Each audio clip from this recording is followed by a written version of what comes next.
Hello and welcome once again to yet another exciting edition of the Executive Table with me, Mary Wamai. I'm very excited to bring a brand new guest today. And this one you find so exciting. First of all, a lady who has been through it all, through hard work. Some of the sales, I would wake up very early. I would go to those offices in those companies like G4S and KK Securities at 3 a.m. in the morning to open accounts. Resilience. My biggest lesson, and I may have mentioned it as I was talking, is as a leader in a crisis, you have to be the light. Courage to take tough decisions. There was even a more stressful period when I had to downsize. And that's the one that killed me. Actually, that's the one that completely crushed me. And to stay put when things were looking quite bleak, she actually has achieved massive success. We started at total funds of 4 billion. By the time I was promoted to an MD, a CEO, we had already attained total funds of almost 10 billion. Today, I want her to tell us how her journey has been and what lessons we can learn from her leadership journey. I'm so pleased to welcome Rebecca Tiba. She's the Managing Director for Madison Investments Managers Limited.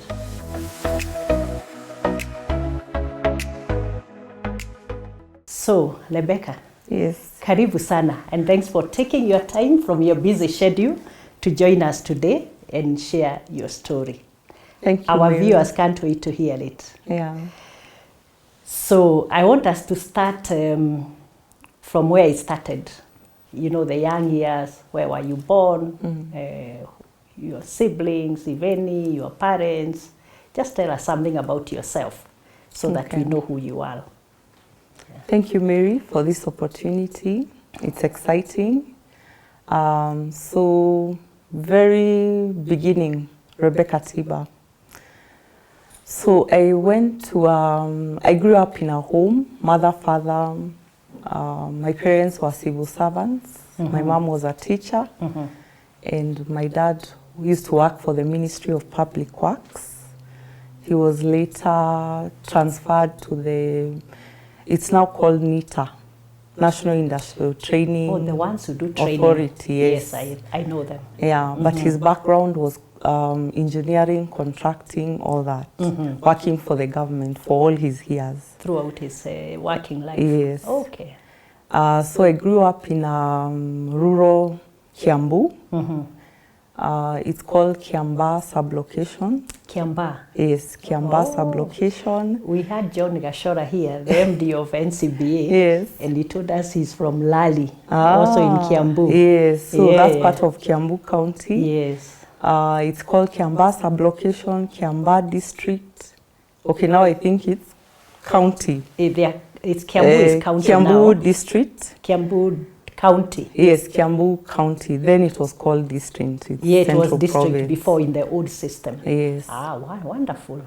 So the typical farm household where your parents go to work and you go to school in your early childhood. You learn various things. You're doing the house chores, you're doing the farm chores.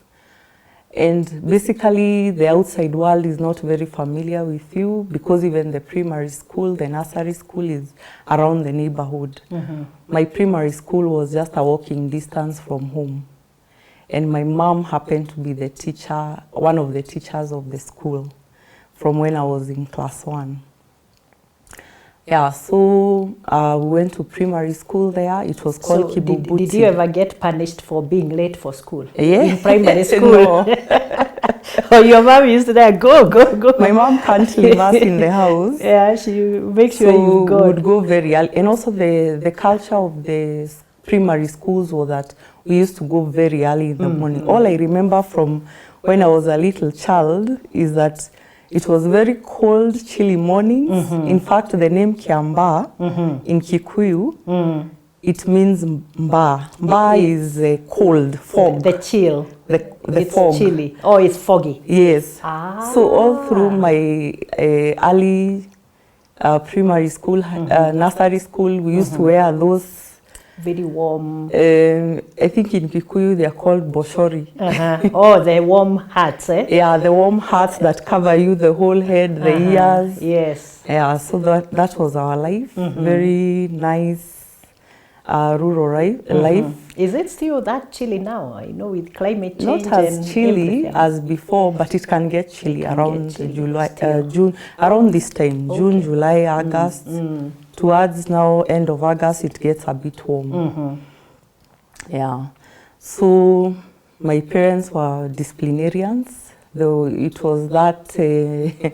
I've talked to many of my friends and they tell me almost the same experience. No, give us a few examples. How did they discipline you? There was a lot and for of what? beating. For what did you do? If you've no one is beaten chores, for doing nice things. If you've delayed in doing your house chores, so we used to, it was very clear from the word go that dishes, cleaning the house, cleaning the clothes was Rebecca's job because I was the second born.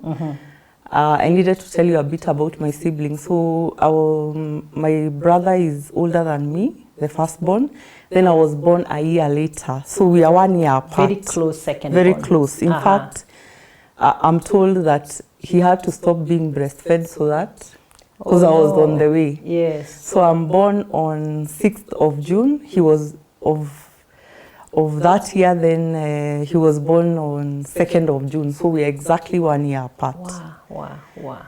Yeah. So we went to school together from primary school all the way to finishing high school. So you're almost like twins. Yeah, we were like twins. Yeah. I was a tomboy growing up, so the beatings were related to being a tomboy, going to maybe getting water from where we used to get water, to getting napier grass for the cows, to going to hunt for the little wild animals because there was a forest near where we used to live. What, the rabbits? Yeah, the rabbits and some, what are they called, quails. Oh, there were quails that time? Yeah, there were quails. That I saw quails much later in life. Yeah. Okay. So it was very exciting, climbing trees and all that. Very fun childhood. Yeah, so when we were in primary school, now you're getting to the upper primary. So my parents were very insistent on education. My mom being a teacher, my dad also went through education and knew the benefits of education. Yeah. So it was very clear that it's either you pass or you pass. Or you pass. You pass or you pass. Those are the two options. Yes. Wow. Thank God we were also bright students. So by the time we were finishing class 8, both of us went to national schools. I can mention I went to Limuru Girls and my brother went to Nairobi School. And behind me, my sister was 3 years behind me. She was born 3 years after me. She was the brightest of the family. So your sister is number what? Number 3. Third born? Yes. Okay. She also finished school and went to Alliance. Wow. And my small brother was much later, like 10 years behind me. And he went to Muhoho High School. So it was basically, it's either national school or provincial. So you are 4? Yes, we are 4 in our family. You have 3 siblings? Yes. Wow. 2 girls, 2 boys. And 2 boys. Okay. Yeah, so work used to be shared among the 4 of us. Actually, the 3 of us, because my small brother came much later. And still, you have to do your homework.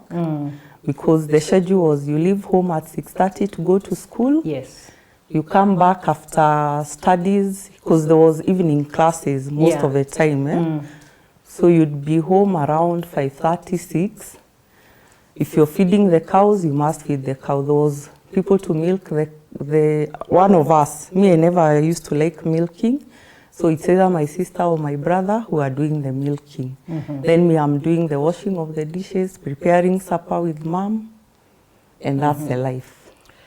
So Dominic Carey of Jubilee was also here, and he told us in his household, there was no distinction like, are you a boy, are you a girl? The chores were for everybody, irrespective. Yes. How was it in your place? Even for our place, it was the same thing.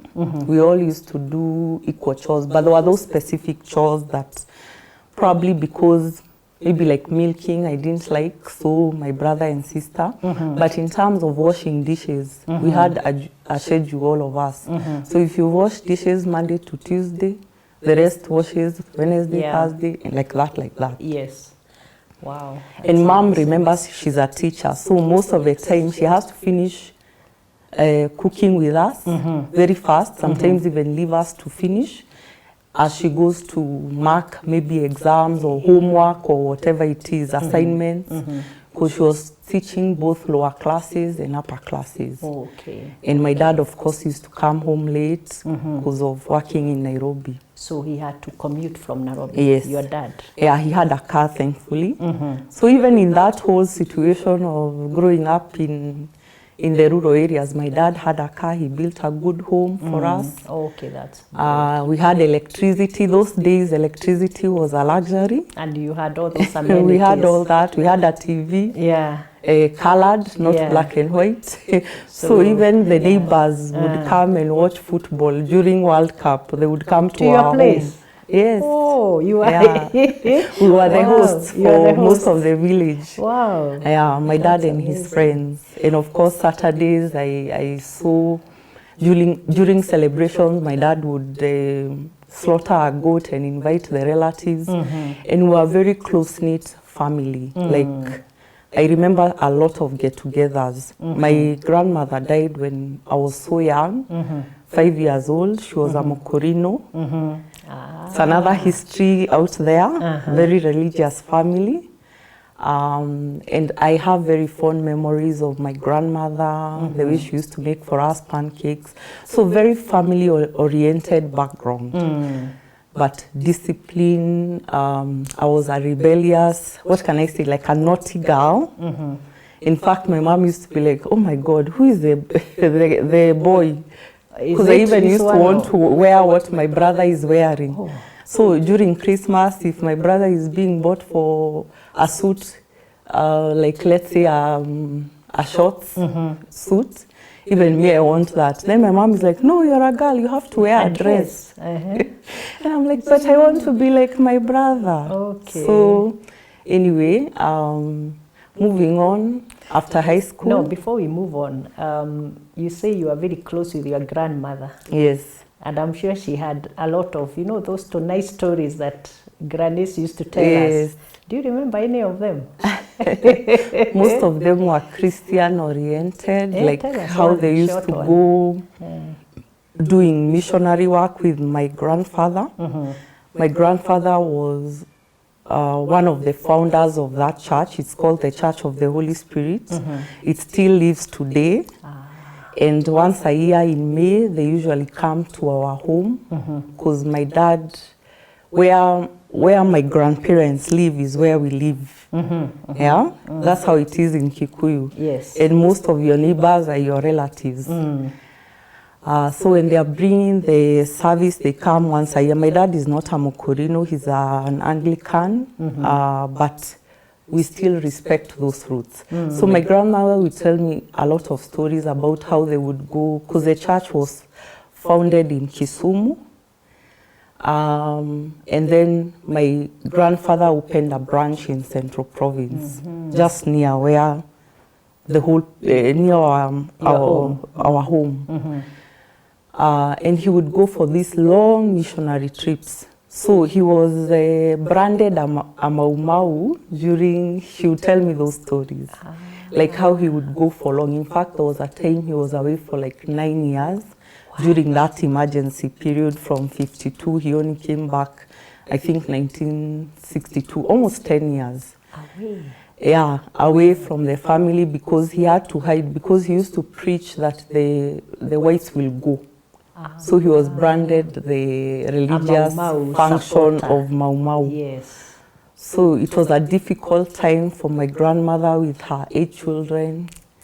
And at some point she was also arrested, I think for 2 years. Maybe to reveal where the husband is. Yes, yeah. all that. So she would tell us such stories, but how Christianity is what like kept her going. And kept her going. Yeah, kept her going, yeah, strong. Okay. So she really instilled those Christian values to us. Also from where my mom comes from, there is also a very Christian, you know, upbringing, background. Yeah. Yes. So all in all, we were very, what can I say, a Christian home. Yeah, you are brought very up good with values. very strong Christian values throughout. Yeah, and I thank God to today, because that's what we live on. So how was it in primary school? Anything exciting happened there? Or you just went through their past? No, it was exciting. It was exciting, also challenging, because your mom, your auntie, my auntie was also a teacher there.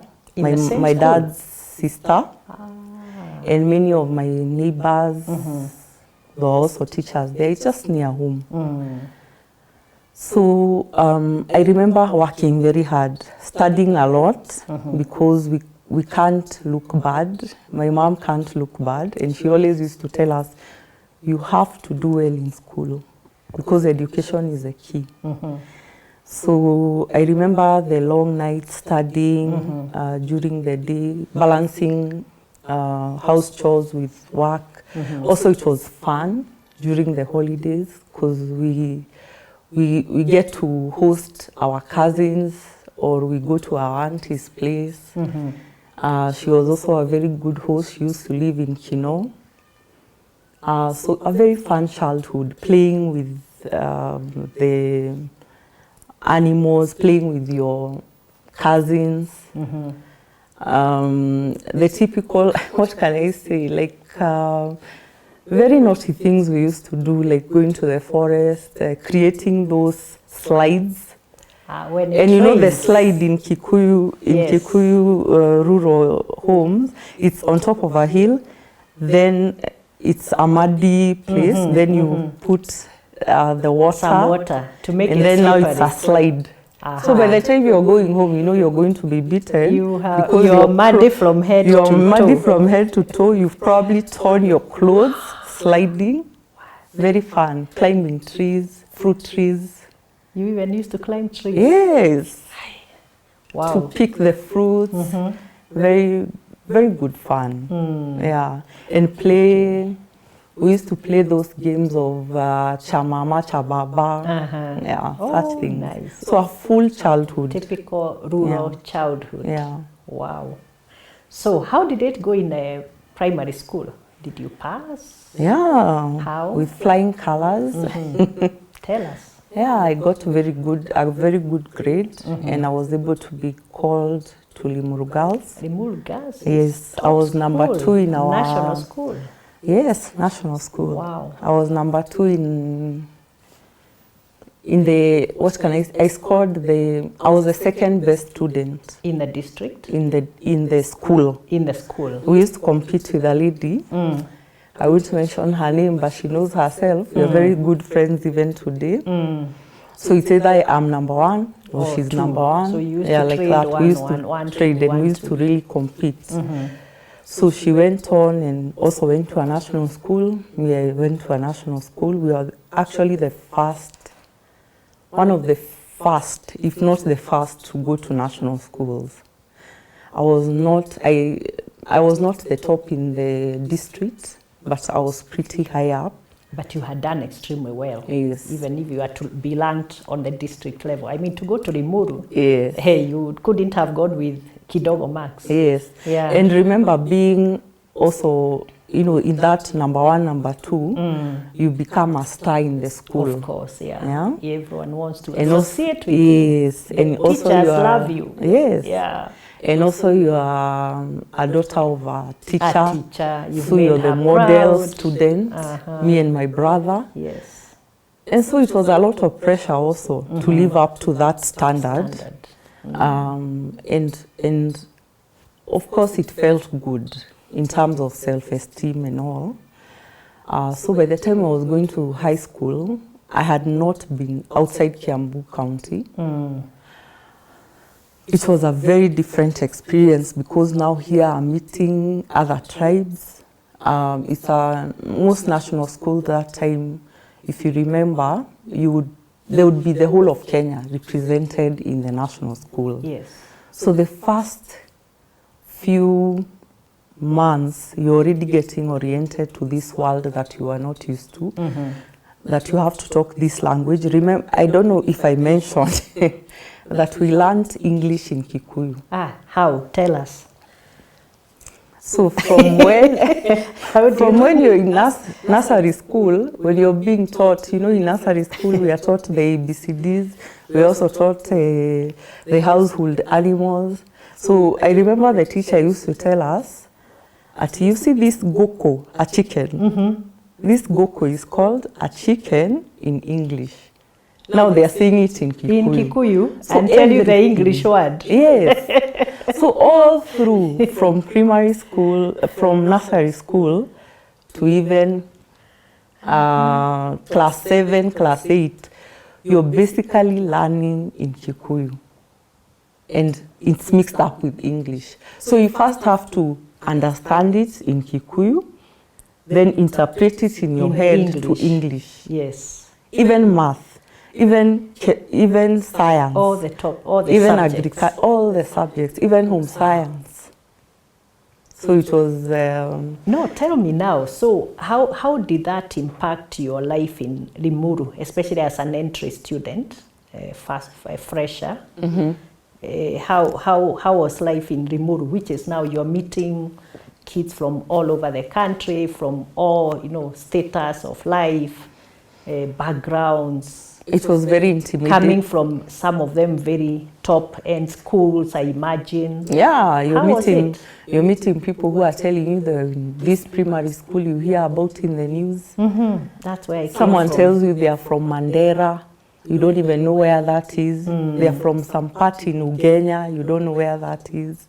So it's like you're it's international, like it's national, but to you it's like, wow. Because you've not left the village before. Yes.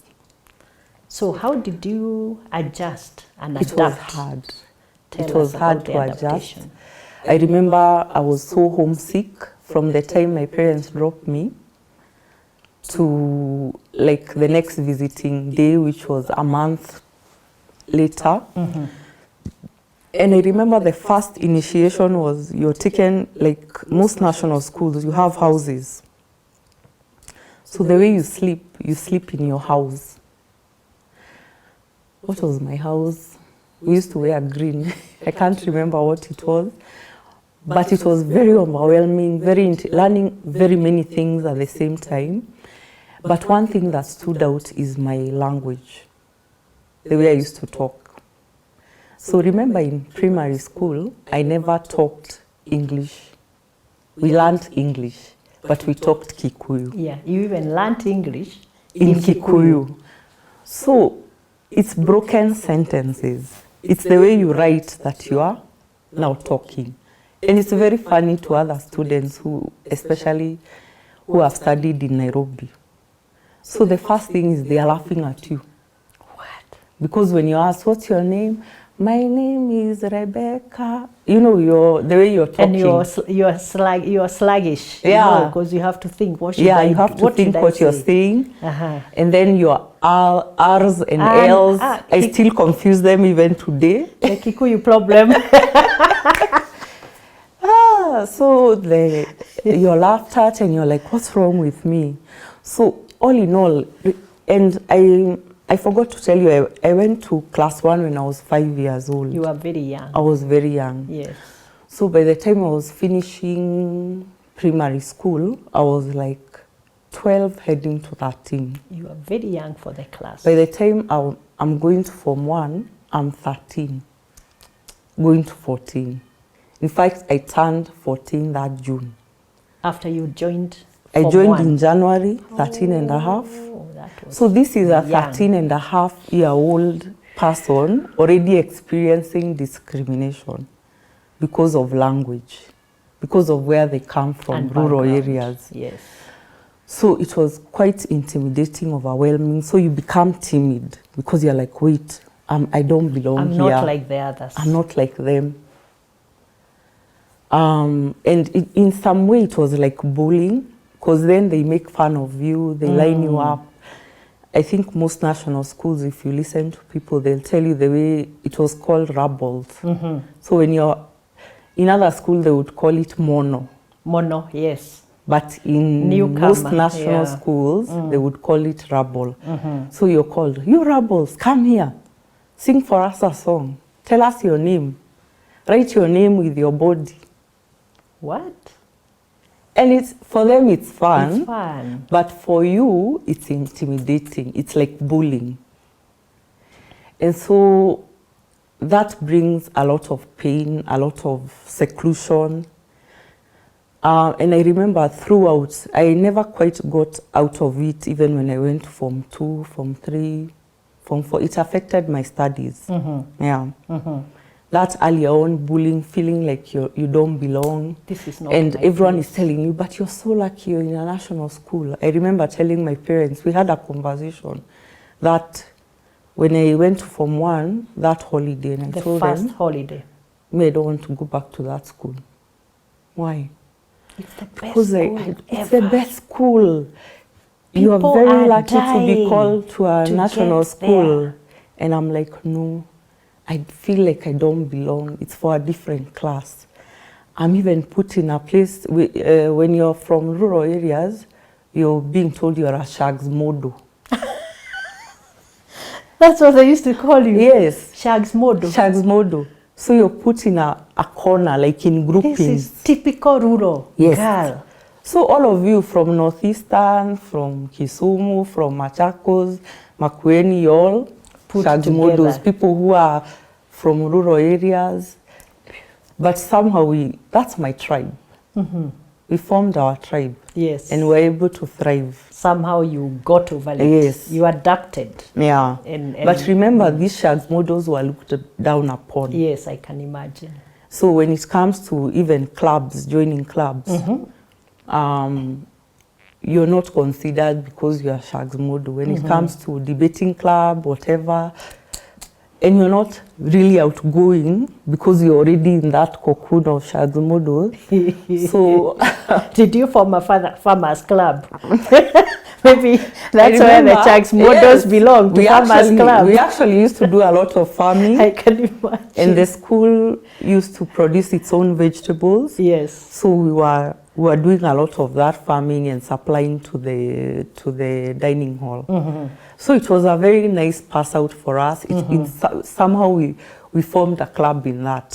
And we also concentrated on studies. As much as it was hard for me, I still managed to get a good grade, but not what I want. Yes. What I wanted at that time. I really wanted to do something to do with business, but I didn't get the marks. The cut mark, the cut-off point. And I can attribute it to just that early being affected. So most of the time when you're in class, you're basically daydreaming. You're not really listening to the teacher because you're feeling like you don't belong there. But anyway, I managed to get a how good did score. it go in the exam? How did you perform? I got a marks, I think it's equivalent to a B. Yes, Okay. it's a B actually, I remember. That is good. Because I have the KCP certificate, I got a B. But I was an A student. You So could to have me got and an my A. parents, it was quite disappointing. But I gave myself grace. And I remember when the results came out and we saw that I've gotten a B, my dad was like, okay, not to worry. You had chosen medicine as your first choice. BCom was my second choice, but I really wanted to do BCom. Medicine was my parents pushing me to do medicine, but BCom was what I felt that I want to do. So I didn't get the cut to go to BCom, neither did I get for medicine.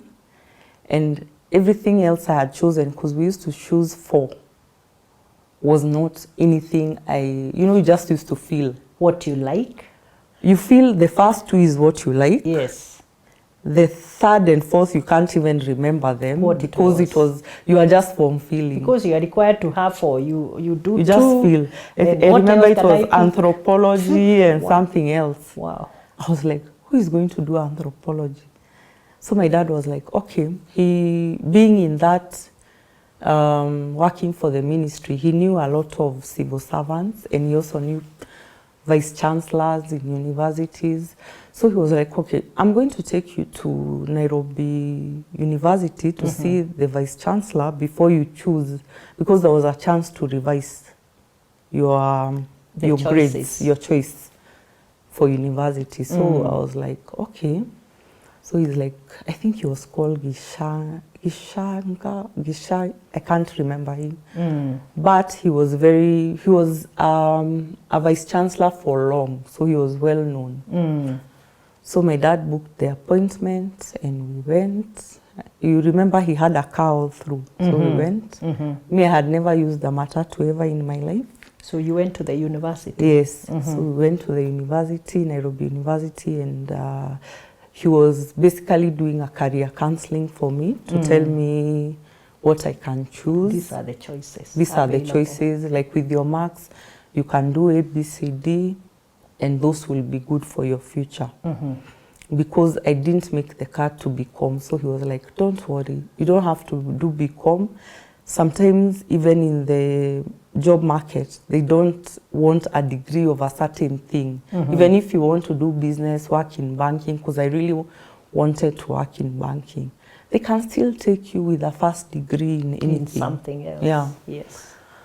So when we went there, he was like, okay, I think for you, and knowing that you were also very strong in agriculture and you came from a rural area, so you are used to tending to the crops, the animals, you can do something related to agriculture. Me, I was like, I don't want to do a degree in agriculture. He's like, oh, there's a new field called horticulture. And it's very nice. It's not simple, but it opens your mind. And that's what we do in university. We open people's minds to many possibilities. To many possibilities. So make your first choice horticulture. This is the course outline he took me through. And I was like, yeah, I think that's what I want to do. So I chose horticulture in my revision, and I was called to university the next year. Did you enjoy it? I enjoyed it. Why? I thrived. I think first, from the, you know, when you go to a public university, there's a lot of freedom, yeah? And there's no groupings in university. No one cares where you come from. We've come from everywhere. Students, bright students, not so bright students. Students from national schools, students from provincial, district, whatever. As long as you met the mark, you are taken. You are taken. And they were all a plethora of courses. So engineering, because Jomo Kenyatta University had its technology and science and technology. And that was the speciality. Yeah. Right? So any science degrees, that's inclusive of engineering, the horticulture, the agriculture, all that, to biochemistry, to food technology, to ICT. So people were generally very bright, but there was no grouping. And then now we were mixed. We were both boys and girls. I was in a girls' school. So those groupings, those cliques were neither here nor there. Irrelevant. People are confident. You're now, I went to campus when I was around 18, so you're also more confident, you know yourself more. So I enjoyed campus, and I found also my tribe. I had very good friends. We created friendships very easily with both. Completely new friends. Completely new. People who, they tell you, oh, my best friends, I had like 3 friends. One came from Precious Blood, Kilungu, another one, Riruta, another high school. Even one of my friends was a Somali. Wow. So it's very different. Nice. And then also you become friends with boys. just normal friendship. So it's very refreshing to find new people who have no care where you come from. So for the first time you felt like you belong? Yeah. Even if you are among strangers, initial strangers? From the word go, even when we were registering with our parents, we were already like making friends. Yes. Because you're all there with your suitcases and boxes. Where are you coming from? Me, I'm coming from here, where were you in high school? Where do you live? And we're all registering and making friends. And by that night when I was sleeping, I had already made 3 friends. Wow. The first day? The first day. Wow. And there was this new world. There were almost 2,000 students in that school. It's a big university. So there are so many people at your disposal. The teachers are there, the lecturers, everything is very new but refreshing. Yeah. Wow. So I had so much fun. I thrived in campus. I did very well. What did you score? What did you score in campus? I got a second class honors. Oh, okay. Upper second? No, I got lower. Lower second. Because I had some supplementaries. Oh, okay. When I was in second year. You know, second year, you're 19, 20 there. I was 19 myself. Spirit. The free spirit. The having fun. If you don't go through that in campus, you will do it later. You'll do it later. So I had fun. The sports, like I'm not in sports, but we would cheer for our boys when they are going to rugby. We were going to, rugby, there's a season for rugby. Yes. So it starts from Nairobi, goes to Nakuru, goes to Mombasa. So you're caught up in all that, and it's a lot of fun. You used to do the Safari Sevens. Yes. I think that's what they used to call it those days. Yes. I'm not sure whether it's still so there. were the girls who used to cheer the boys if it's the cheering basketball. squad. Yes. Oh, wow. Yeah. That was fun. And girls in Limuru were fewer, in JKUAT were fewer than the boys. So the girls were sought after, like, please come and cheer for us. We'll pay for you transport. So we'll buy you lunch. At no cost. Yes. Wow. It was so much fun. Nice. But of course, at the expense of your studies sometimes. So that's why I got some fees. But lower it was still okay. Yeah. It's a good pass. Yeah. It's not a distinction, but it's good enough. Yeah. So I was happy with my score because the course was also not easy. Horticulture. Just tell us what it involved in horticulture. What did you study like? What did you study? So the first 2 years, you're not even studying horticulture. There's nothing agriculture you're studying. You're basically sometimes we're sharing classes with engineering students. So we are doing the courses they are doing.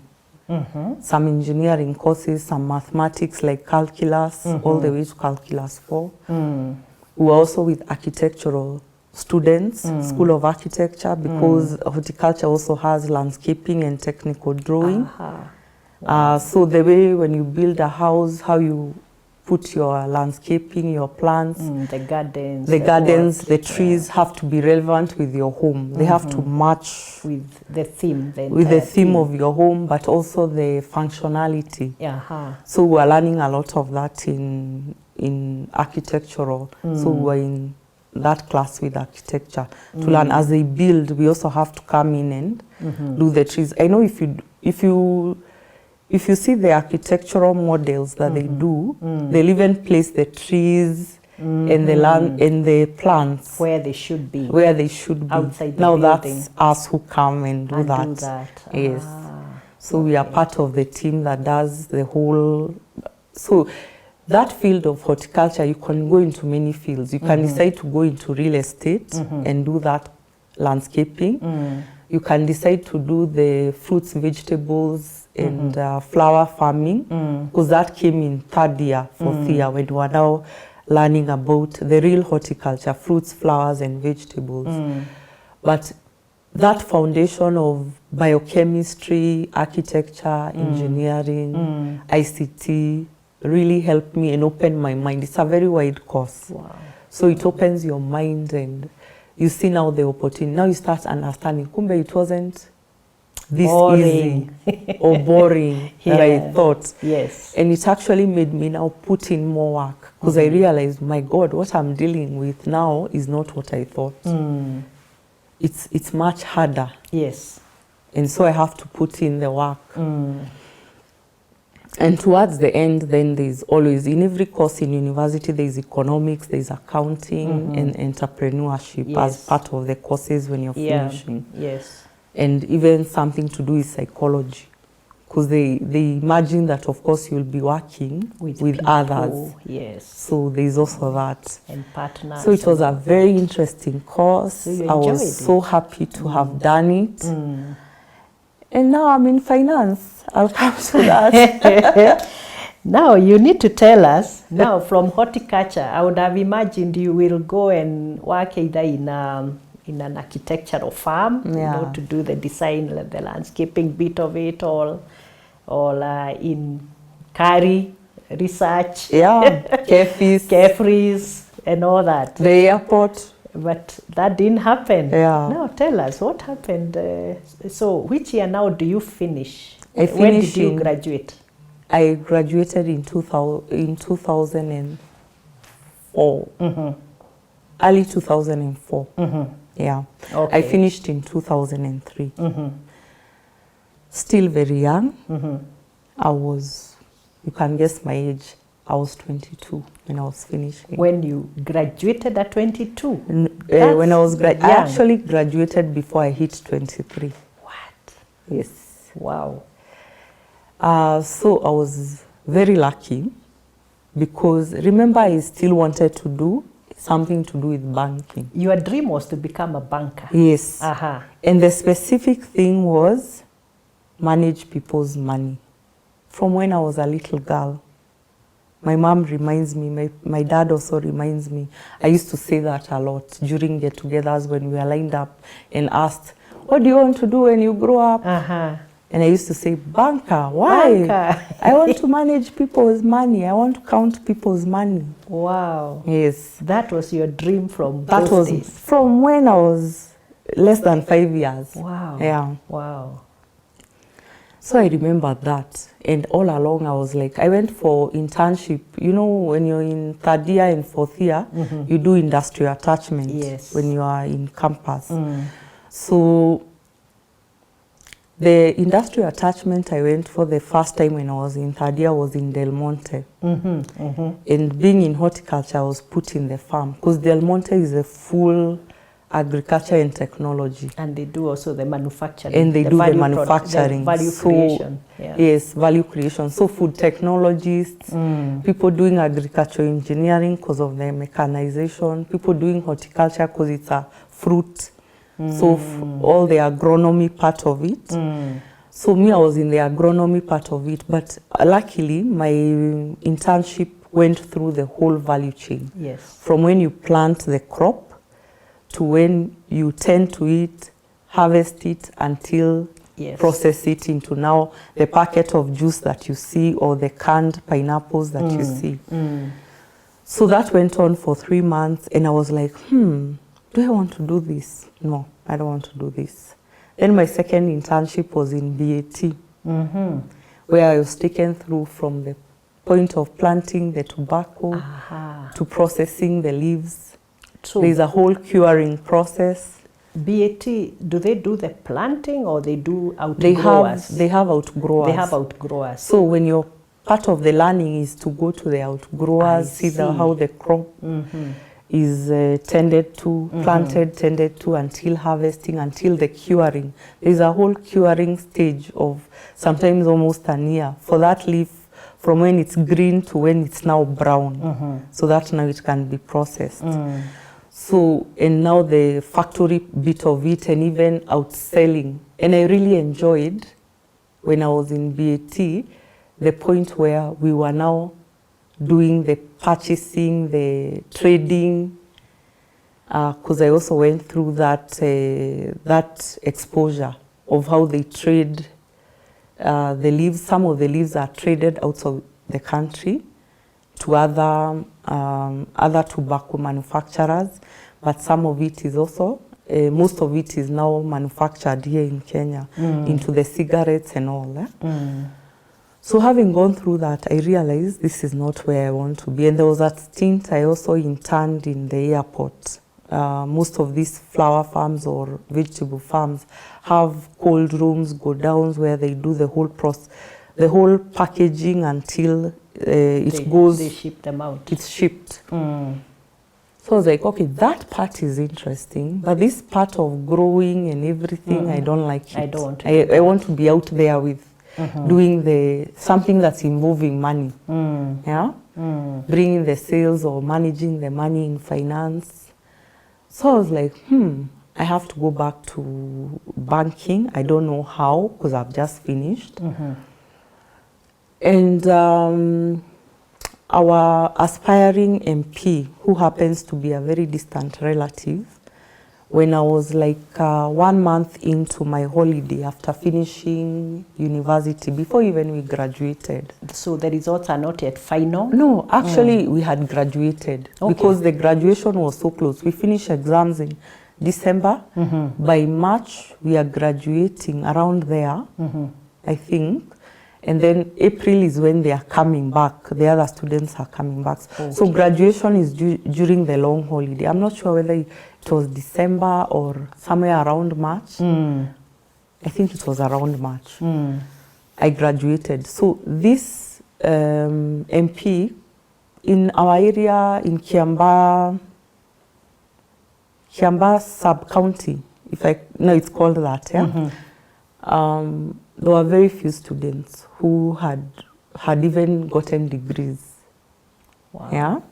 So he was an aspiring MP and he decided to throw a party for all the graduates.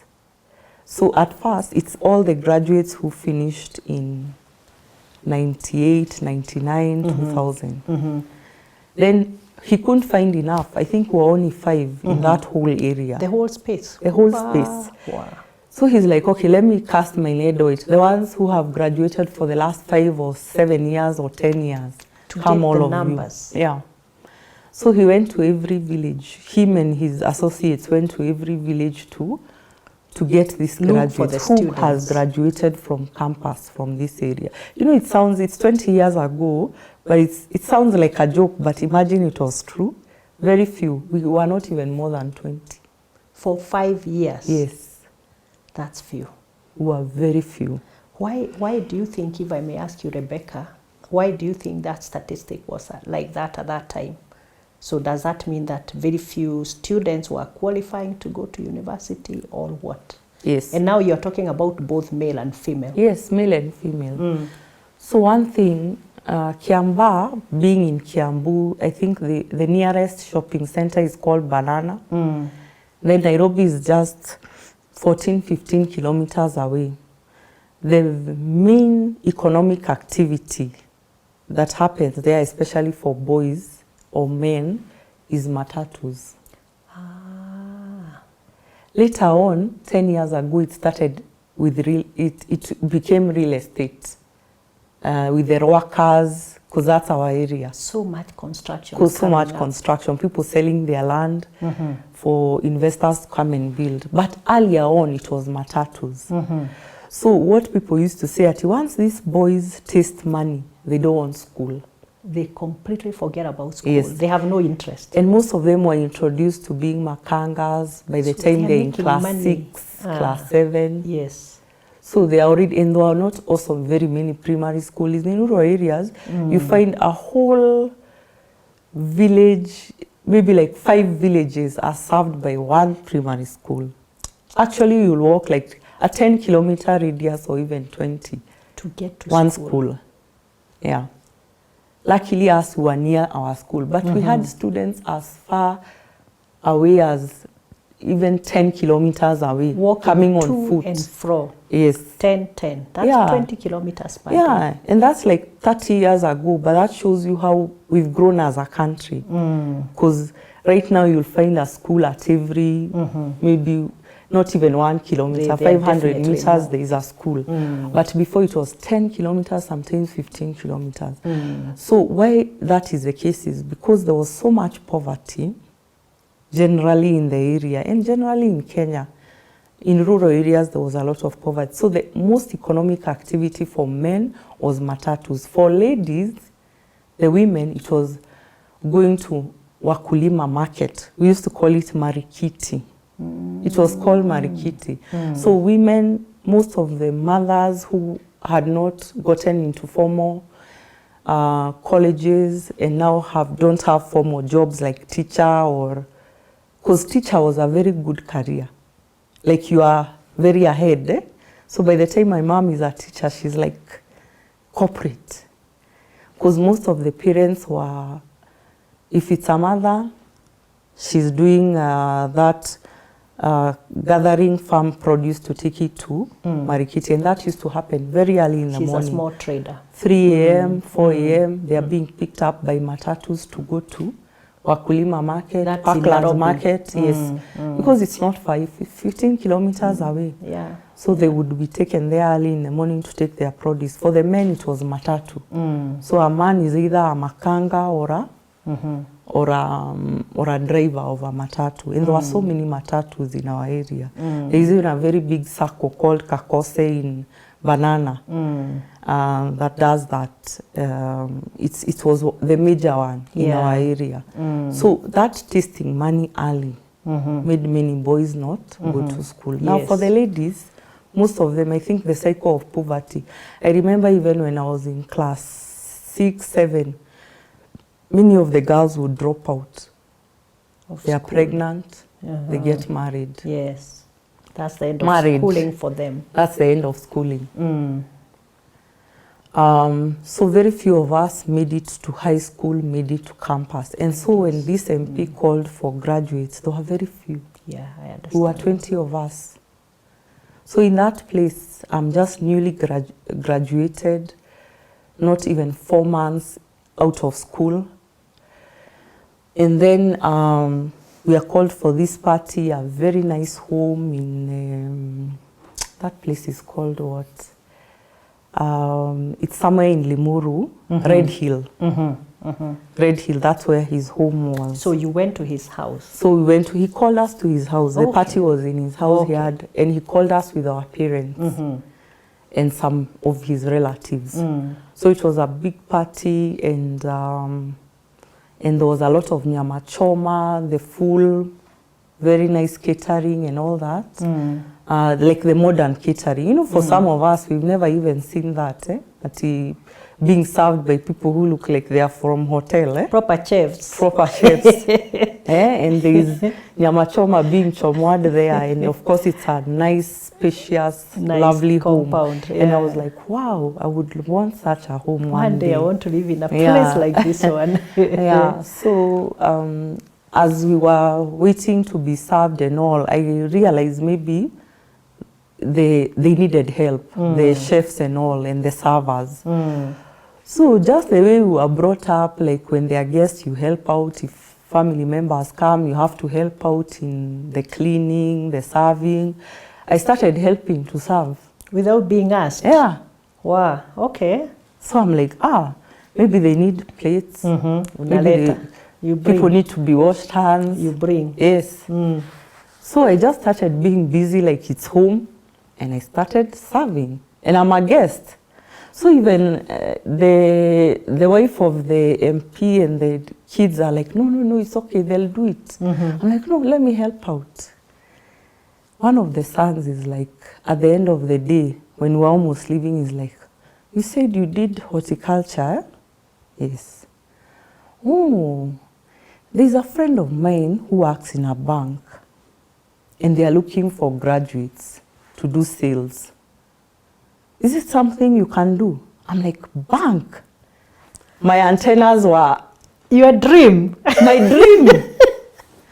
I was like, yes, that's my dream. I told him my whole story. He was like, wow, lovely. Let me call my friend. It's a Sunday. So he calls the friend. And she's like, tell her to come tomorrow, Monday, for the interview. Tomorrow morning you have an interview. Imagine. What do you mean? That was too easy. I was like, what do you mean? I told my parents. They're like, wow, interview. Go. You've not even tarmacked. So I went, and the rest was history. I got the job. Now, there's a strong point here, because one of the things we do in this program in West here and elsewhere is to tell people it is very important in your career journey to show up. Yeah. So tell us about, in relation to that incident, how you showed up and that how helped you to move your career forward. So the first showing up is when these people came around looking for graduates. You responded. I responded, and my parents were quick to say, oh, we have two, me and my brother. Oh, your brother was also there. Oh, so they were even like, you mean within a home there are two graduates? That's rare. This is good. Come with your parents. So we showed up. The other showing up I did, which I thought was just me being helpful, me being myself. You're being yourself. What you being is taught. that helping out? That they were like, wow, this one is not just seated like everyone else waiting to be served. They are the guests. This one is even, like we're even telling her, stop, stop, stop. Let's serve you, you are the guest. And I'm there, I'm like, no, let me help out. I'm taking things from the kitchen, clearing the dishes, serving, all that, which is what I do in any situation. That's me. And that is what got you noticed. That's what by got this me person noticed. who knows somebody who is looking for people to work in a bank. And he was like, maybe if you had just sat, maybe do you think that guy would have picked you from the crowd of 20? Me. Actually, there was no one who was given that opportunity on that day. It was only me. He called me. Yes. He called me to sit with him, and he's like, wait, you've done horticulture. I heard you being mentioned. You've done, oh, I think you can. There's a job. Yeah, I think you can do it. Let me check. Let me check. Wow. So it's the way he's so showing up, the way I was so bubbly and everything. He thought, she can do sales. My friend will be happy with her.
You are watching The Executive Table with me, Mary Wamai. Here we follow the leadership journeys of our leaders and take the lessons on what to do and what not to do in order to become successful as they are. Let's continue watching. So Rebecca, it looks like your dream has come true. Yes. You're going to be a banker. Yes. Yeah, tell us about it. Yeah. How did Monday go when you went for the interview? So Monday went well. Yeah. It was not actually an interview. It was more like asking me a few questions about my growing up, and okay, it was an interview of some sorts, but very easy. Yeah. The guy who was interviewing was even telling me, just relax. Don't worry. Don't worry. Nothing difficult. It's not, I'm just no going calculus to here. It's just me and you. There's no panel, just me and you. Okay. So he made me comfortable. And actually, he really put a good foundation in me for interviewing, because I learned that the only way you can get to know the person, because in interviews, by the time we are doing the interview, we've done the whole recruitment process, we've gone through the CVs.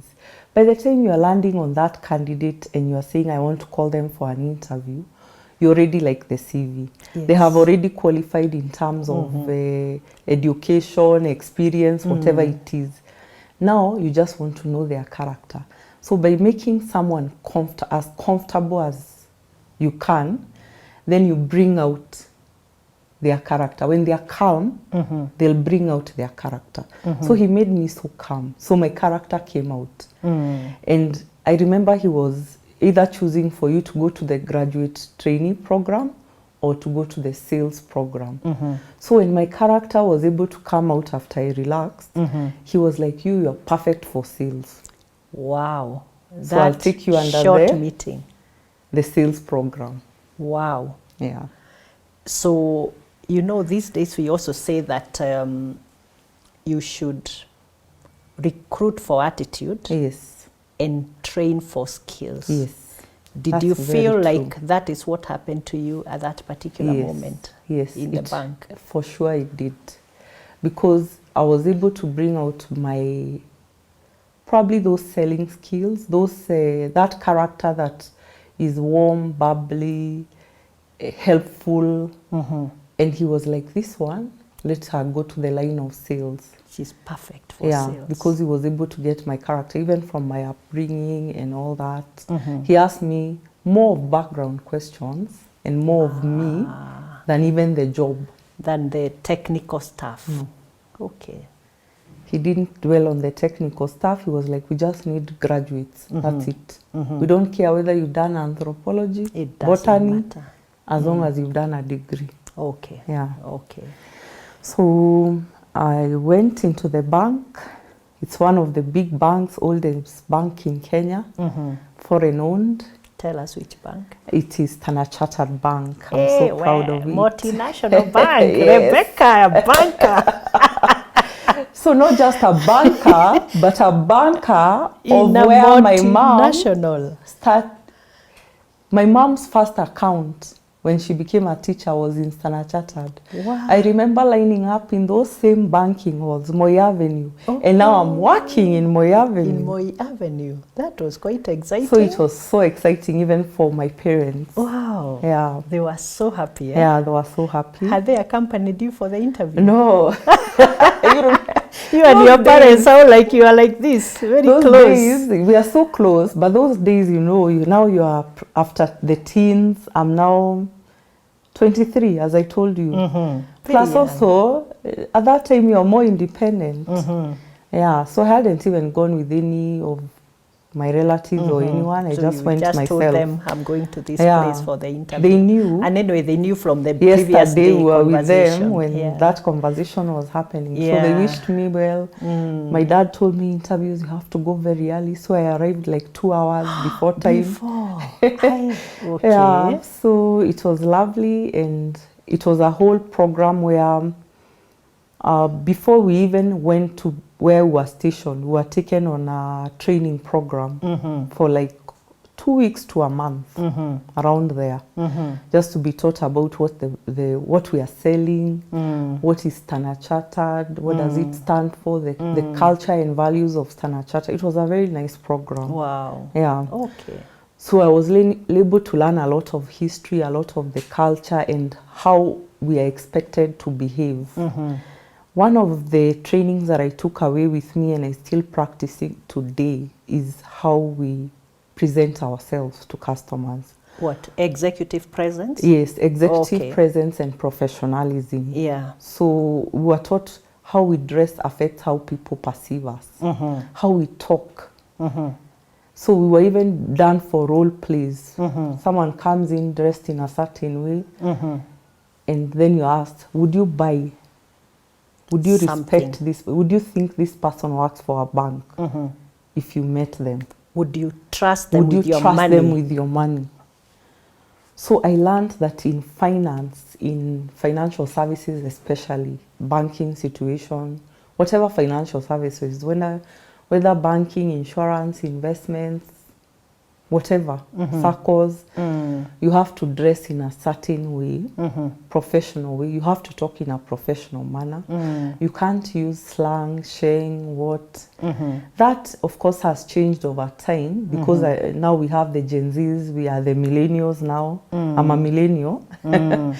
So that has changed because sometimes you also have to take the cue of the client. If they're talking to you in Swahili, it would be prudent also to talk to Swahili. You adjust to their level. You adjust to their level. But that time, if you remember, in 2003, 2004, 5, 6, up to actually maybe 2009, banking was very formal. Still is, but then it was rigid and you had to carry yourself in a certain way. Even the colors that you wear, black, blue, no shouting colors, no beige, no yellow. You know, it was very sober prim colors. and proper. Yes. So Stancha taught me that, and because we were going out in the field to meet customers, we were taught that how we dress affects whether the client will buy. So Stancha generally was a good experience. I had... Now, for La Lady, because we are ladies now, would you like to talk a little bit about the dressing etiquette? Yes. When you're going either for an interview or when you're making a sales pitch to a prospective client. It doesn't matter what you're selling. Or you're just selling yourself for employment or something else, or a contract, or just talk a little bit or even about just it. in the office. The do's and the don'ts. So especially for ladies, that's when dress code gets a bit watered down, or because we have a lot of fashion as ladies. And the way you dress affects how people perceive you. So first we were taught, like, if you're wearing a skirt, first it's good to wear same colors, top and bottom, because it gives persistence, it gives like some sort of balance. Consistent look.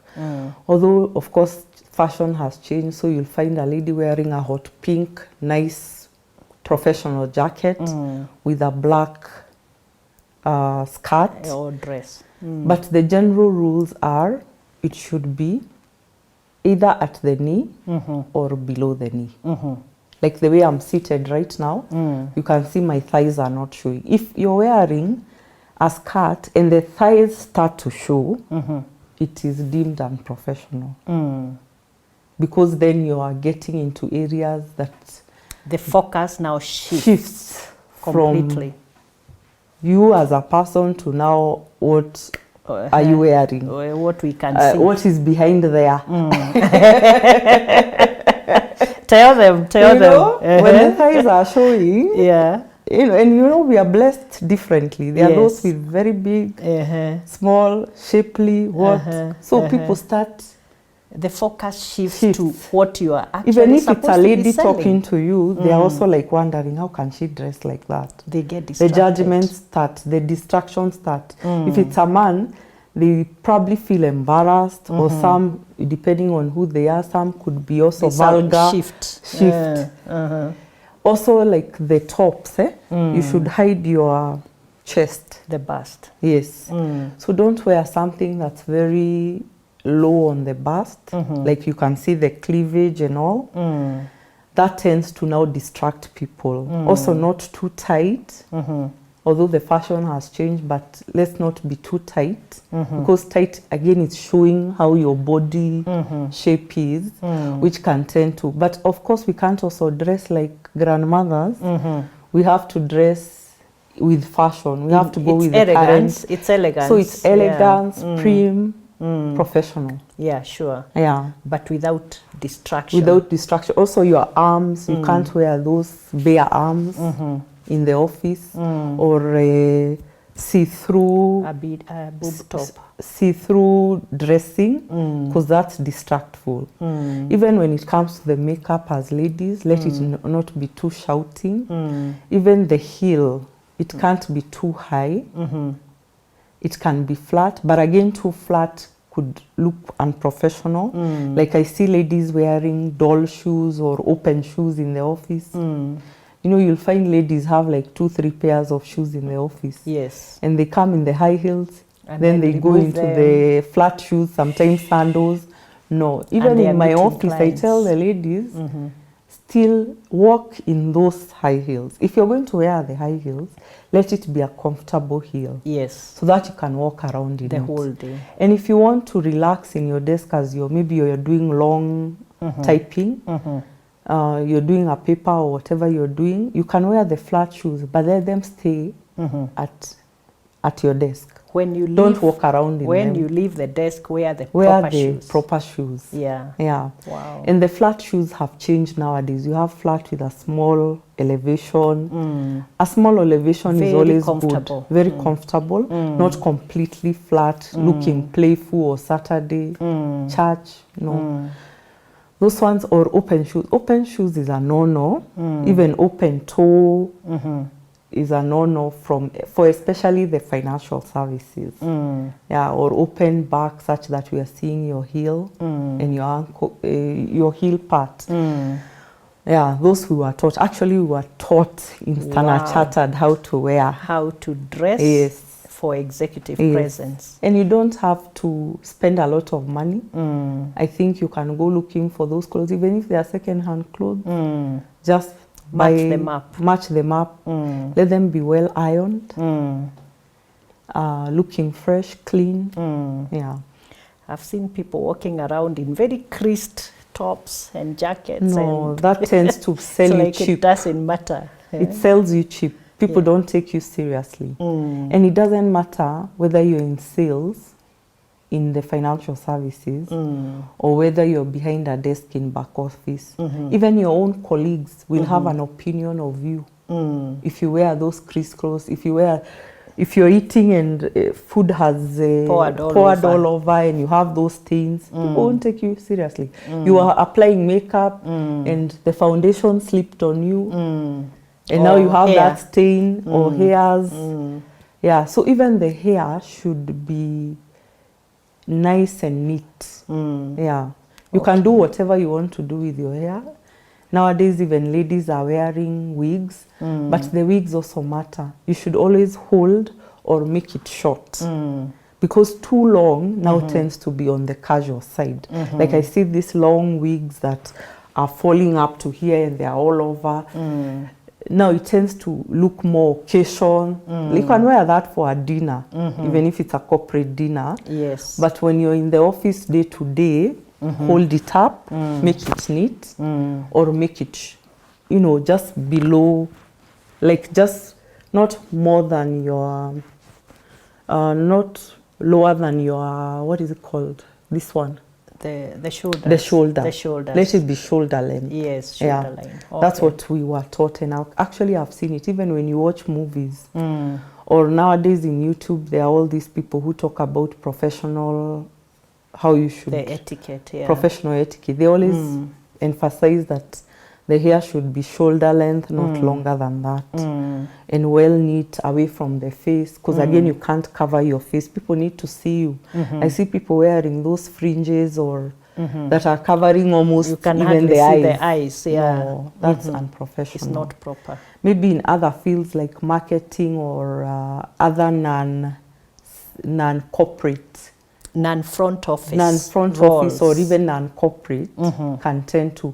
But nowadays you're finding even if you go to a shop, even a normal shop, like you want to buy furniture or you want to buy real estate or you're buying a holiday, if you meet someone dressed like that, you kind of have an opinion like they are not serious. We are judgmental human beings. We are judgmental human beings. I think so by nature. I think now it's, as long as you're in corporate, or middle-sized, you're doing something client-facing, you should try and make sure you're neat. You look professional.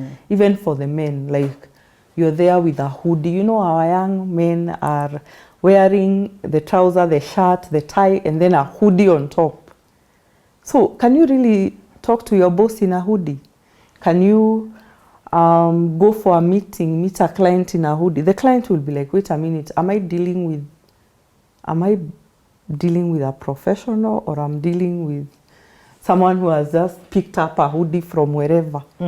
For the Gen Zs, nowadays they wear, including my own child, they wear socks and sliders. Slides, they're called slides. Now slides, will you sell to someone in slides and socks, and they buy whatever Yeah, so there is that etiquette. So in the financial services especially, because it's an institution of trust, you're taking people's money.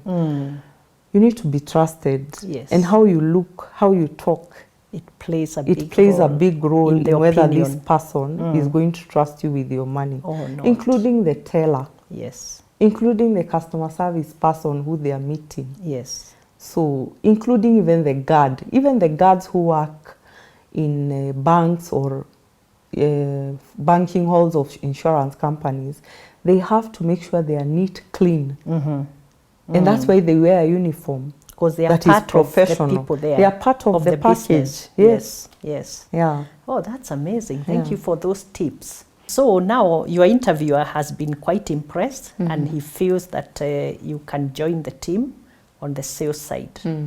And you've done the induction. So tell us what happened after the induction was done. What was the job? So the job was selling. It was a new department within Standard Chartered called Wealth Management Department. And what we were initially doing, although right now it has evolved into a lot of the real wealth management, even offshore, what we were doing at the time is selling accounts, making sure people are opening accounts with Standard Chartered and funding them. There was also another team that was doing loans and credit cards, but us were the first team. I was in the first cohort for the ones who were selling accounts. Our main goal was to tell clients to open an account. So for every account you would open, it started at every account you open, you're paid $750. It moved to $1,000. Yeah. So this account has to be funded, and the minimum funding was $1,000 at the time. Yes. It has evolved over time, I'm sure, but that was the main goal. When it started. Yes. So Standard Chartered's idea at the time was that if this person opens an account, most probably they like it and they'll put their salary there. Because the main goal of people banking is to ease their transactions, pay their bills. At the time, M-Pesa was not there. That was 20 years ago. So M-Pesa came in 18 years ago, much later, and became popular probably 15 years ago. So most of the transactions that time were done bank to bank. Most Kenyans were transacting using banks. So if you're paying rent, if you're paying for your loan, if you are sending money to someone, you are sending through bank-to-bank transactions. So what the bank was looking for, once that account is open, there will be transactional fees. Yes. The person may require a loan. The person may also be a businessman, so they may open their business account there and bring their employees to do payroll there. Yes. So that's what basically we are doing. So the minimum qualification of an account was it's funded with 1,000 shillings. 1,000 shillings, that's funded. Yeah. Okay. How did you do? Initially it was quite difficult, like challenging. I wouldn't say difficult, because remember at that time there was no even client segmentation. You were just told you're supposed to sell accounts. So the first thing you do is maybe tap into your background and say, okay, let me open for my relatives. Then you realize, oh, I can't open for my relatives. So you start thinking, let me now do the building sweeps. So if I'm in Moi Avenue, the next street is Tomboya. Then I move up to Mamangina Street. Let me find out which companies are there, including the exhibitions and whatever. Street by street? Street by street. We were calling them shop by shop. Street sweeps. Shop by shop, telling them about Standard Chartered, opening accounts. So you've combed the whole of downtown, you're uptown, you've come to Mamangina, Kenyatta Avenue, like that, until you realize, wow, a whole day has gone and I've not even opened one account. Even a single one? Yes. What? And remember that time, there was a period in the 90s when Standard Chartered closed many branches. So it had a bad reputation. Yes. Because people are like, oh, you're chasing us away. You're closing branches. I think the minimum deposit, they had put a minimum of 10,000. So anyone without a minimum of 10,000 those days was closed for the accounts, and the branches were closed. So it had come from that backdrop. So now us telling them that you can actually open and the minimum balance is 1,000, and they are remembering how Standard Chartered chased Them away. customers. They're like, ah. So it was a bit. Is this real? It was a bit difficult. So there was a brand and trust issue. Yes, there was a brand and trust issue. But obviously in sales, one thing I learned very quickly is what is your low-hanging fruit. Your low-hanging fruit is the clients who have affinity to resonate with the brand you're selling. Yes. So the people who can resonate with your brand are probably salaried individuals. Who are the salaried individuals? Most of them then were blue chip companies. The BATs, the Del Montes. So I even went there. So the corporates were banking with the bank. Yes. Now you are targeting the individuals. Yes. And I'll come to that because at first it wasn't like we were open to the database of the bank to try and look for the customers. It was you go out and look for customers. So it was like hawking, the way even insurance. At that time, insurance agents were the ones known for, they were called hawkers because they are looking at buy an insurance policy. So even you're bundled up together with them, but you have to carry yourself in a higher different. You're using a matatu to do your sales. You're using your own. You're calling from the landline because at that time it was handsets. The cell phones had started coming, but not everyone had. They were not very popular. They were not very popular. Even maybe for you, affording a handset was not easy. Yes. And there was also that time airtime allowance was not a thing. So most of the calls you were making to get to these customers was through the office handset that you've been given. So you're making phone calls and creating appointments and going. So you sweep most of the corporate world. Later on, I became good at it. Actually, within like 4 months, I had already learned like, oh, this is my low-hanging fruit. So my low-hanging fruit then was employees of corporates, the usual corporates. Yes. That is manufacturing and some of these well-known listed companies. You're knocking their doors. Then I started building friends within the bank. So the branch manager for Moi Avenue became my friend and would share ideas, and I would drop to her ideas. So you'd ask her, who are your customers? Who are your customers? Because I'm really trying to do these sales. Yes. And I want to succeed. By that 4 months, half the team left because they couldn't meet the minimum requirements. The people you joined with? Yes. They gave up? They gave up because it was hard. Wow. We had a retainer of 10,000 and then you're supposed to make up the rest with your commissions. You are only being paid 10K? Yes, 10K as retainer. And it covers all your costs? It can't, because it used to cover just your telephone, a bit of your living expenses. You have to live at home because you can't pay rent. Yes.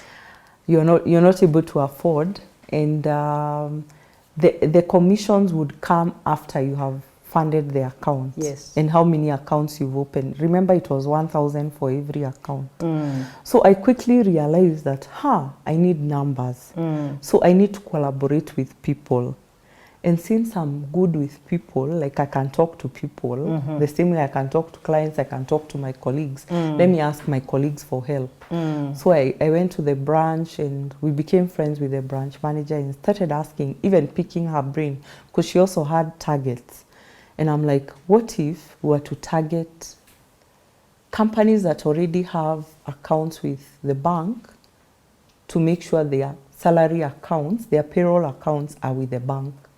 Then that way, I get the individuals, the staff members to bank and get my commissions, and you get the salary account, an extra account, for salary processing. And now we can entice them with, because the ultimate goal is to make them get loans and stuff. Yes. So we can even collaborate with the other team for loans and the other team for cards, because they might also want Visa cards and credit cards. So it was a whole collaboration. And in the end, we started opening accounts opening accounts for already customers who had their current accounts there, but they were not passing their payroll. Some of them were even paying clients, their staff with checks. So we started introducing them to the payroll processing at a discount. We were able to give them like offers. We worked with the bank, even with the management, to give them offers. So that's a long time coming. That's like my 7th month into the job. And by that 7th month, I got my first award. For sales? For sales. Because now I had moved from opening 10 accounts to 20 accounts to almost 30 accounts a month. Per month? Yes, which was hard. Wow. It was difficult. So they started the award system. Immediately we joined. Very few could get the awards. I missed many awards, but my 7th month, around October, I got my first award, October of 2004. How did that make you feel? I felt so happy. I was like, wow, I can do it. Wow. By that 7th month, we had lost 3/4 of the team that we came in together. They had dropped out? They had dropped out because it's hard to sell. Wow. Yeah? And by the 3rd month of us being in that job, we had already been told during the training that the retainer would go away. Now you'd be on full commission. So I was already 4 months into the full commissions. You eat what you bring. What you bring. On the table. If you don't sell any account that month, you go hungry. There is no money. What? So that was the 7th month. I'm not only able to feed myself, I'm able to also get awards. Yes. And now I'm even thinking, I can't be going home to Kiambaa every day, even if it's 15 kilometers. It's a journey. It's disruptive. It's disruptive. So maybe I need to live closer to town. But I can't afford rent. Maybe we need to join 2-3 people and rent. And rent a joint. You share. We share the rent. And that's what we did. So my colleagues in Chase, 2 girls, we decided to, as we were going on, she was also very aggressive. So we decided to rent in Ngumo, and in a share servant's the rent. quarter. And at least that would help us, because then we would sell for longer. We'd go up to 10 p.m. Yes. Selling, because a matatu from town to Ngumo is very quick. And also in the morning, it's also yeah, but Rebecca, Guma was for the upmarket girls. I know, but it wasn't for everyone. It doesn't matter. I remember the rent was somewhere around 12,000, and we would share the rent, the 3 of us. Wow. 4,000. Oh, it was 12,000. Yes. Okay. And you have no furniture. So you just have a meko and a what? And a mattress. A double. Not a decker bed. No, you cannot afford a bed. Hey, okay. Now a bed, you bring pole. Yes. Wow. So you first can afford a mattress and a meko, because you need to eat. Yes. Even if you're not eating much, you're maybe just making breakfast, because the rest you'll eat out there. So you need a meko. Hapo hata mtu akikuambia, nataka kuona mahali unaishi. Wapi? Nothing. The sitting room is the bedroom. Yes. We've come from very far. We've come from far. Okay. I remember one time my dad came to visit me, and he was like, oh my God, you have left a very big house I built for you people. You had a bedroom and suite to come and live with 3 people. It's like you're living in a slum. What? I was like, Dad, I have to. He's like, anyway, it's good. You're now becoming independent. He was not sad about it. He didn't push. Yeah. He was like, he supported your decision. Continue until you're able to own your own place. Like rent your own place. Yeah. Okay, that's good. So we went on. I got a lot of awards. I got awards now after that, year on year, because I had already gotten into this system of getting into the payroll accounts, working together with the branch manager. The branch manager, why I liked her is because she could do presentations. I was still very young to presentations. So when we do presentations, like in a corporate, like we're meeting the HR, we do and the CEO, we do a presentation, then we are able to be also given time to do a presentation to the staff. Then by that time, my strategy, that's where I can say my strategic planning started. The skill came out very strong. Came out strong because it's things she had never thought about. And she's much older than me. Even the other people in the bank were still like, wow, this is very strategic. What is this one doing? Yeah. So now there's a strategy that they have in golf. Yeah. Or something they call the hole-in-one strategy. Yes. In golf. Yeah, we actually did it. I understand now there's a hole-in-one strategy in sales. Tell us about it. How does that actually, work? Standard Chartered, my general manager, he's still alive, but I really give him a lot of props. He taught us that. So the hole-in-one strategy in sales, which we learned about it when we were in training, and now I employed it practically, is where you get one customer, and that one customer introduces you to many others. So one customer, one sale produces over 5, 10, 30 sales. How do you do that? So how you do it is at the time when you're meeting this customer, whether for the first time or the second time, you ask for referrals.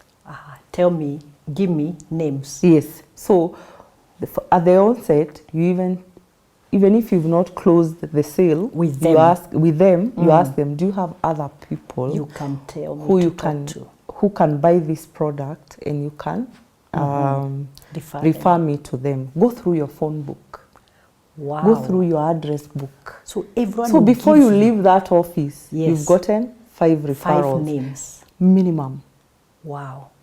And it has to be done in a way the customer is trusting you. Yes. So how you've presented yourself during the initial phone call, all through, because by the time you're having a meeting with a customer, a sales meeting, you've gone through a lot of sales calls, follow-up calls. Even to get that meeting. To get that meeting. Yes. So at that, anyway, that's what we are taught in sales, how to sell in a way that the customer doesn't feel like you're pushing the product. You are spamming them. Yeah, you're spamming them, but at the same time, they're gaining trust.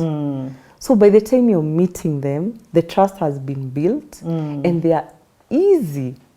Wow. And then we also learned about personalities. And you know, there are 2 main personalities in the world. People have 2 personalities. You're either an introvert or an extrovert.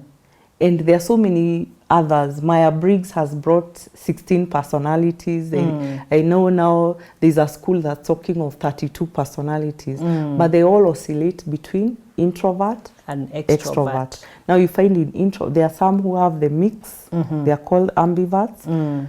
But the primary personalities are 2, introverts and extroverts. And we are taught how to sell to introverts and how to sell to extroverts.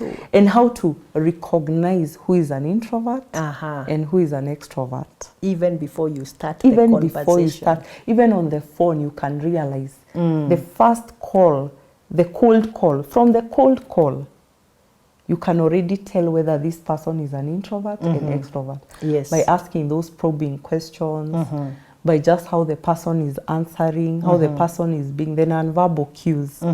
Yeah. Yes. Maybe we don't have enough time to delve into that, but that's what we learned in sales, and I applied it. So what I'm understanding you to be telling us is that if I'm in sales, the key thing is to understand my target. Yes. Customer. First, understand yourself. Yes. What kind of a person are you? Then understand your product and your company, because all of it will be very useful in sales. Yes. Because remember, you're also selling the brand. The brand of the So you need to understand this brand, the history of the brand, the good things of the brand, then the product. Yes. But yourself is very important, because you cannot understand others until you understand yourself. So understand yourself. Also in personality, are you an introvert? Are you an extrovert? Are you both? What levels? And then the customer you're meeting, don't think of them like a statistic. Don't think of them like the way you look at money and just, in banking, when we are doing cashiering work, we never look at that money like our money or like normal money. We look at it like paper. Yes. Yeah, we don't look at like it has value because we're just counting it. So it has no value to you. Yes. It's paper. There are people who approach sales like these people are just paper.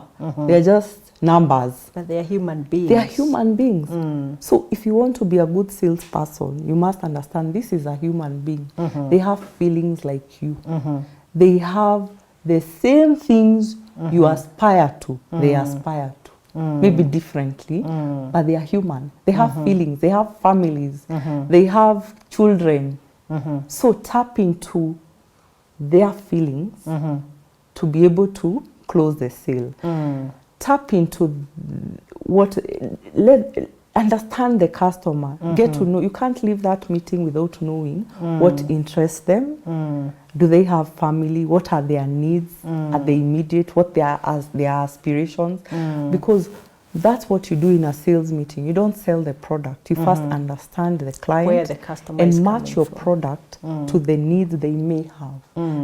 They don't even realize they have certain needs, but you bring those needs out. Yes. And they realize, wow, I can propose this. I need this product because it's not the product what it will do for me. If I open this account, I'm able to secure a loan. And this loan will help me buy that property. Yes. So the goal is that property. You've brought out the need, the future need that they had. So they realize that part of the plan to get that future aspiration is to open this account. Amazing. And they'll be sold. Okay. Yeah. So you're actually going back to the principles of what we call the ikigai. Yes. Because it's all about the passion. I have a passion to sell. Yeah. But then I must identify a need. Yes. Or a gap. Yes. And I think it is true with everything, whether it's social impact or whatever, or whether it's sales or any other purpose you are pushing. And then you identify who your market is, your audience, your target. Yes. And then, of course, it's also important, how will it make money for you? Yes. Yeah, because with every sale, you expect to make some money to sustain yourself. Oh, those are very amazing tips. Yeah, so those are the things I employed, and now I'm coming to the point of I'm now heading to 24 years. I'm almost 1 year into this job. How long did you do this job? I did it for 1.5 years. 1.5 years. Yes. I started from October of 2004 and left in March of 2006. Did you make money? Yes. Tell us I how much actually you made my first million. 1 million? Yes. 23-year-old? 24. 24-year-old? When I was 24, 1 year into my job. 1 million? Because I had mastered these sales, I had mastered the targets, and I had mastered the market that we needed to sell to. And since we only needed accounts that can later on do other things for the bank, the minimum was 1,000. So I had gone to the point of even opening accounts for larger organizations, salary accounts for larger organizations. Yes. And the easiest low-hanging fruit was security companies because they employ a lot of guards. So one of actually my team members, by that time I had already, by maybe the 8th or 9th month of after getting several awards and hitting those targets, I had already been made a supervisor. So I had a team of 5 people under me. And later on I became a team leader. Just before I left, I was made a team leader, but for a period, I was a senior, like a supervisor of direct sales. So one of my team members was very also strategic. I think it's the way we used to meet and talk and have ideas, strategic ideas. And she was like, since we need salary accounts, why don't we target security companies? Because they have a lot of employees. So we were able to go with the branch manager and a few managers to several security companies, and we were able to get them. Wow. Most of them were banking with Standard Chartered. All they needed to do is open salary accounts and direct salaries there. And now we were talking directly with the CEOs and the human resource. And I got to a point of people were selling for me. Not just my employees, even those HRs, their teams. Okay. They used to have forms. So any new employee who's coming on board, they're filling the form, picking the call and telling us, come for your forms. So they were opening an account, a normal bank account, Yes. and then they We left opened the forms in addition a form for your product. Yes. We left amazing. the account opening forms for salary accounts there. So every time they would have new people, or maybe they are shifting the payroll, we'd either have an open day where we go there for even a whole day, a whole week, and talk to or them. even several weeks. Not just talk to them. Now the talking has already stopped because they are sold. So the only thing the employees are being told, open accounts with Stanchart. And here is Rebecca and her team. Wow. So we were opening a lot of accounts. You are the star. Now we are the stars, not just me, but my team. I've grown with people. I value people a lot in my journey for leadership. So my team and I were able to open a lot of accounts and distribute within ourselves, even call other teams. The whole unit at some point was now just doing account opening for guards. Wow.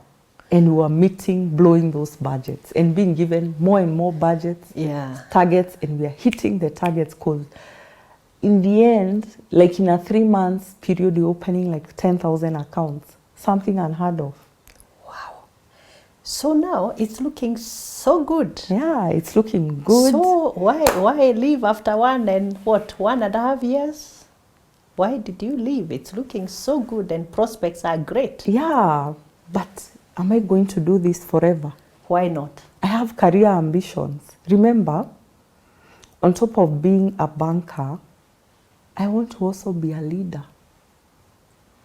I want to be a boss. Yeah? So, and I also want now formal.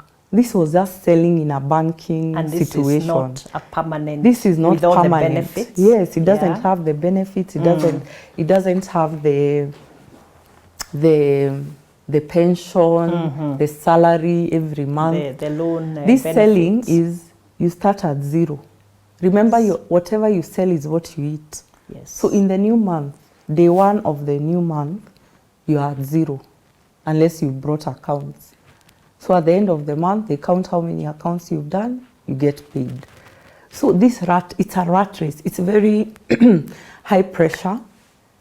And it's also like you have to work to it. And of course, you have to work even in the permanent employment. But there's nothing hanging over your shoulder that if I don't sell, I won't eat. I have no coin on me. I have no coin on me. I needed a stable income. So at that point, I started thinking I need to now grow into banking, become a leader, and at the same time, create a life. And I had an aspiration. You know, when you're a teenager, when you're growing up in your 20s, I always used to tell myself, at 25, I need to start having a family, babies. You had a target for starting a family? Yes. 25. You've noticed by now I am those people who I plan my life. Wow. In a small way, not very complicated way, but in I have big way. If you even I have aspirations. I plan my life. So the way I had planned my life, even writing my journals, I'm saying by 25 I need to have babies. By 30 I need to be a manager. Wow. Like that. So tapping into that, going back to my personal strategy, I'm like, I can't do. I've done this for 1.5 years. I've been one of the best salespeople in Standard Chartered. Yes. But I need more. I want to be stable. I want to bring up a family. I cannot be having a child breastfeeding and I'm running these sales. Some of the sales, I would wake up very early. I would go to those offices in those companies like G4S and KK Securities at 3 a.m. in the morning. What? How can I be a parent at 3 accounts. a.m. to open accounts? The same wakulima Marikiti ladies that I told you about, those same matatus would pick me from home earlier on, As before I they pick the moved women. to Ngumo, to go do those sales. 3 a.m. 3 a.m. and show up at 4 a.m. in people's offices, because most of these manufacturing companies, they work 24 hours. They do 24-hour The guard shifts. companies work 24 hours. Yes. Newspapers also work 24 hours. Yes. Most of the industrial area businesses. So even at 3 a.m. there are people.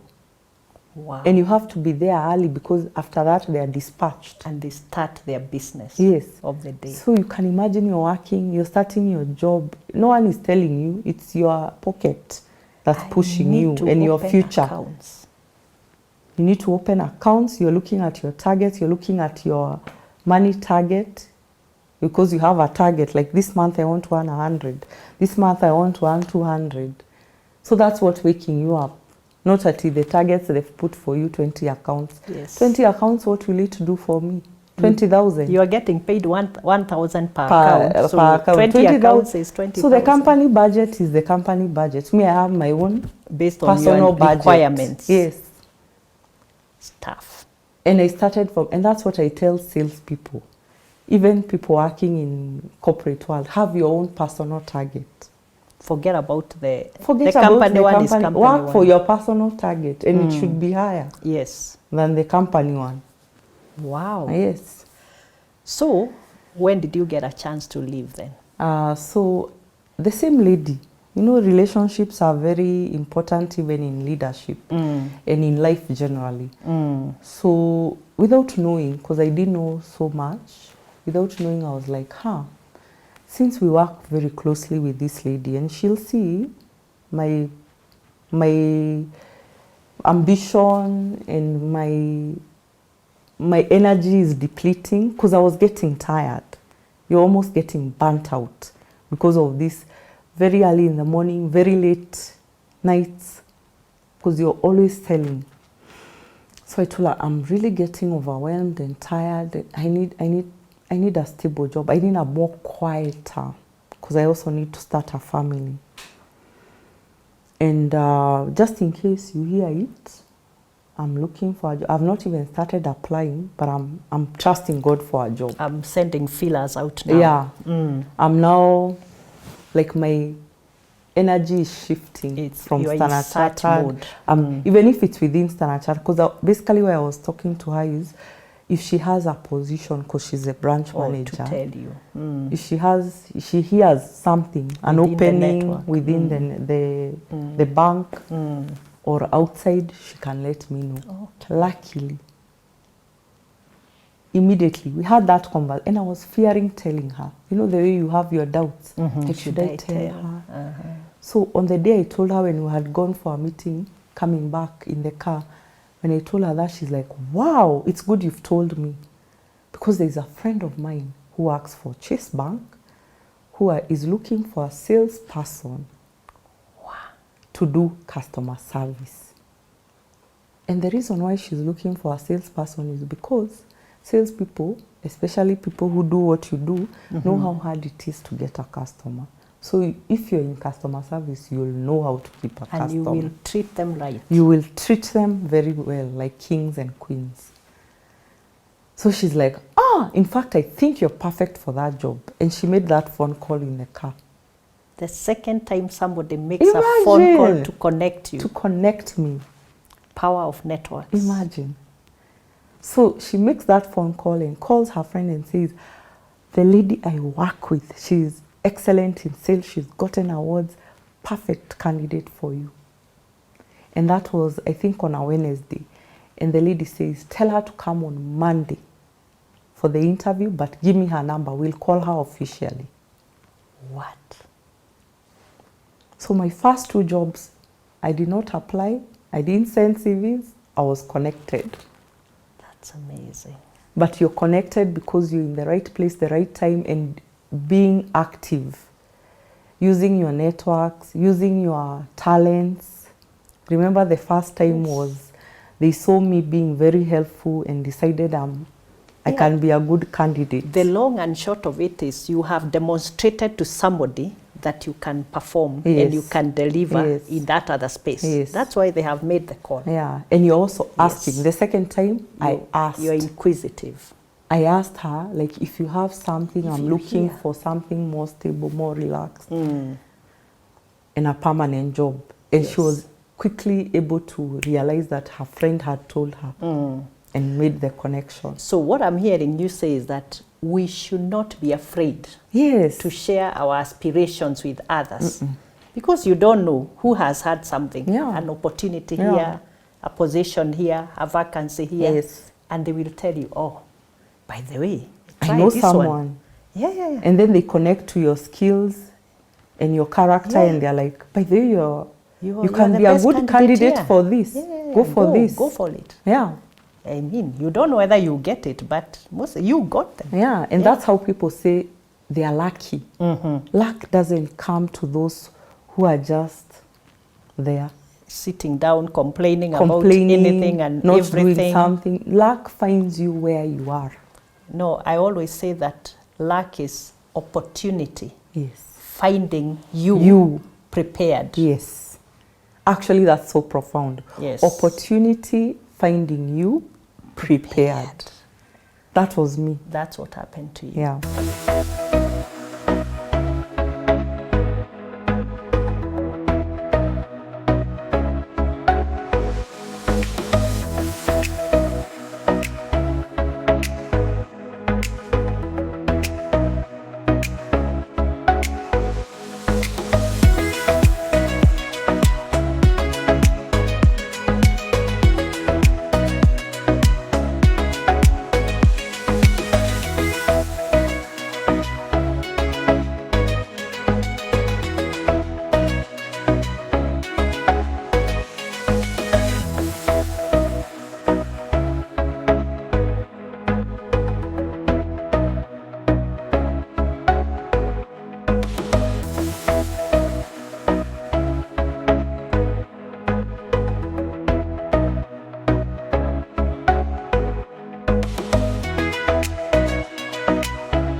So you've gone to Chase.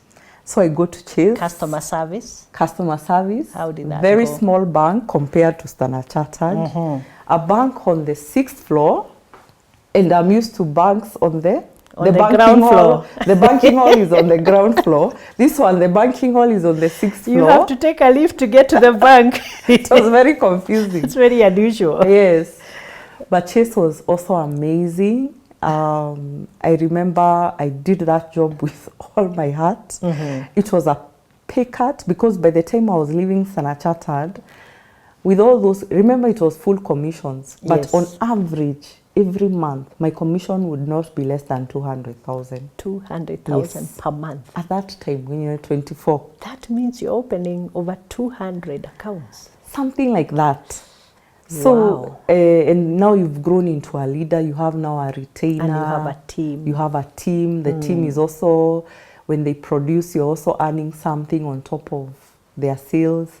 So by that time, my salary, if I'm not wrong, it was somewhere around 100 to 200. So when Chase, when I did the interview and got the job, in fact, I did the interview, and when I was reaching the lift to go, they told me, oh, come for the second interview. Like, I'm not even, the same day, the second interview. The same location, same time. Like, have you left? Oh, come for back. the second interview. I'm on the lift. Oh, just come again. And then by the finished it there. You finished. You've gone for the first, the second interview. And by the time you're reaching home, you're being told, oh, you've gotten the job. The letter when is can coming. you report? And I'm like, oh, I need to give notice. In our contract, we had a 2 weeks notice. So I was able to join after 2 weeks. Just like that. Yeah, so Chase was good. My boss was also good. She trained me a lot. That's the first place I learned corporate.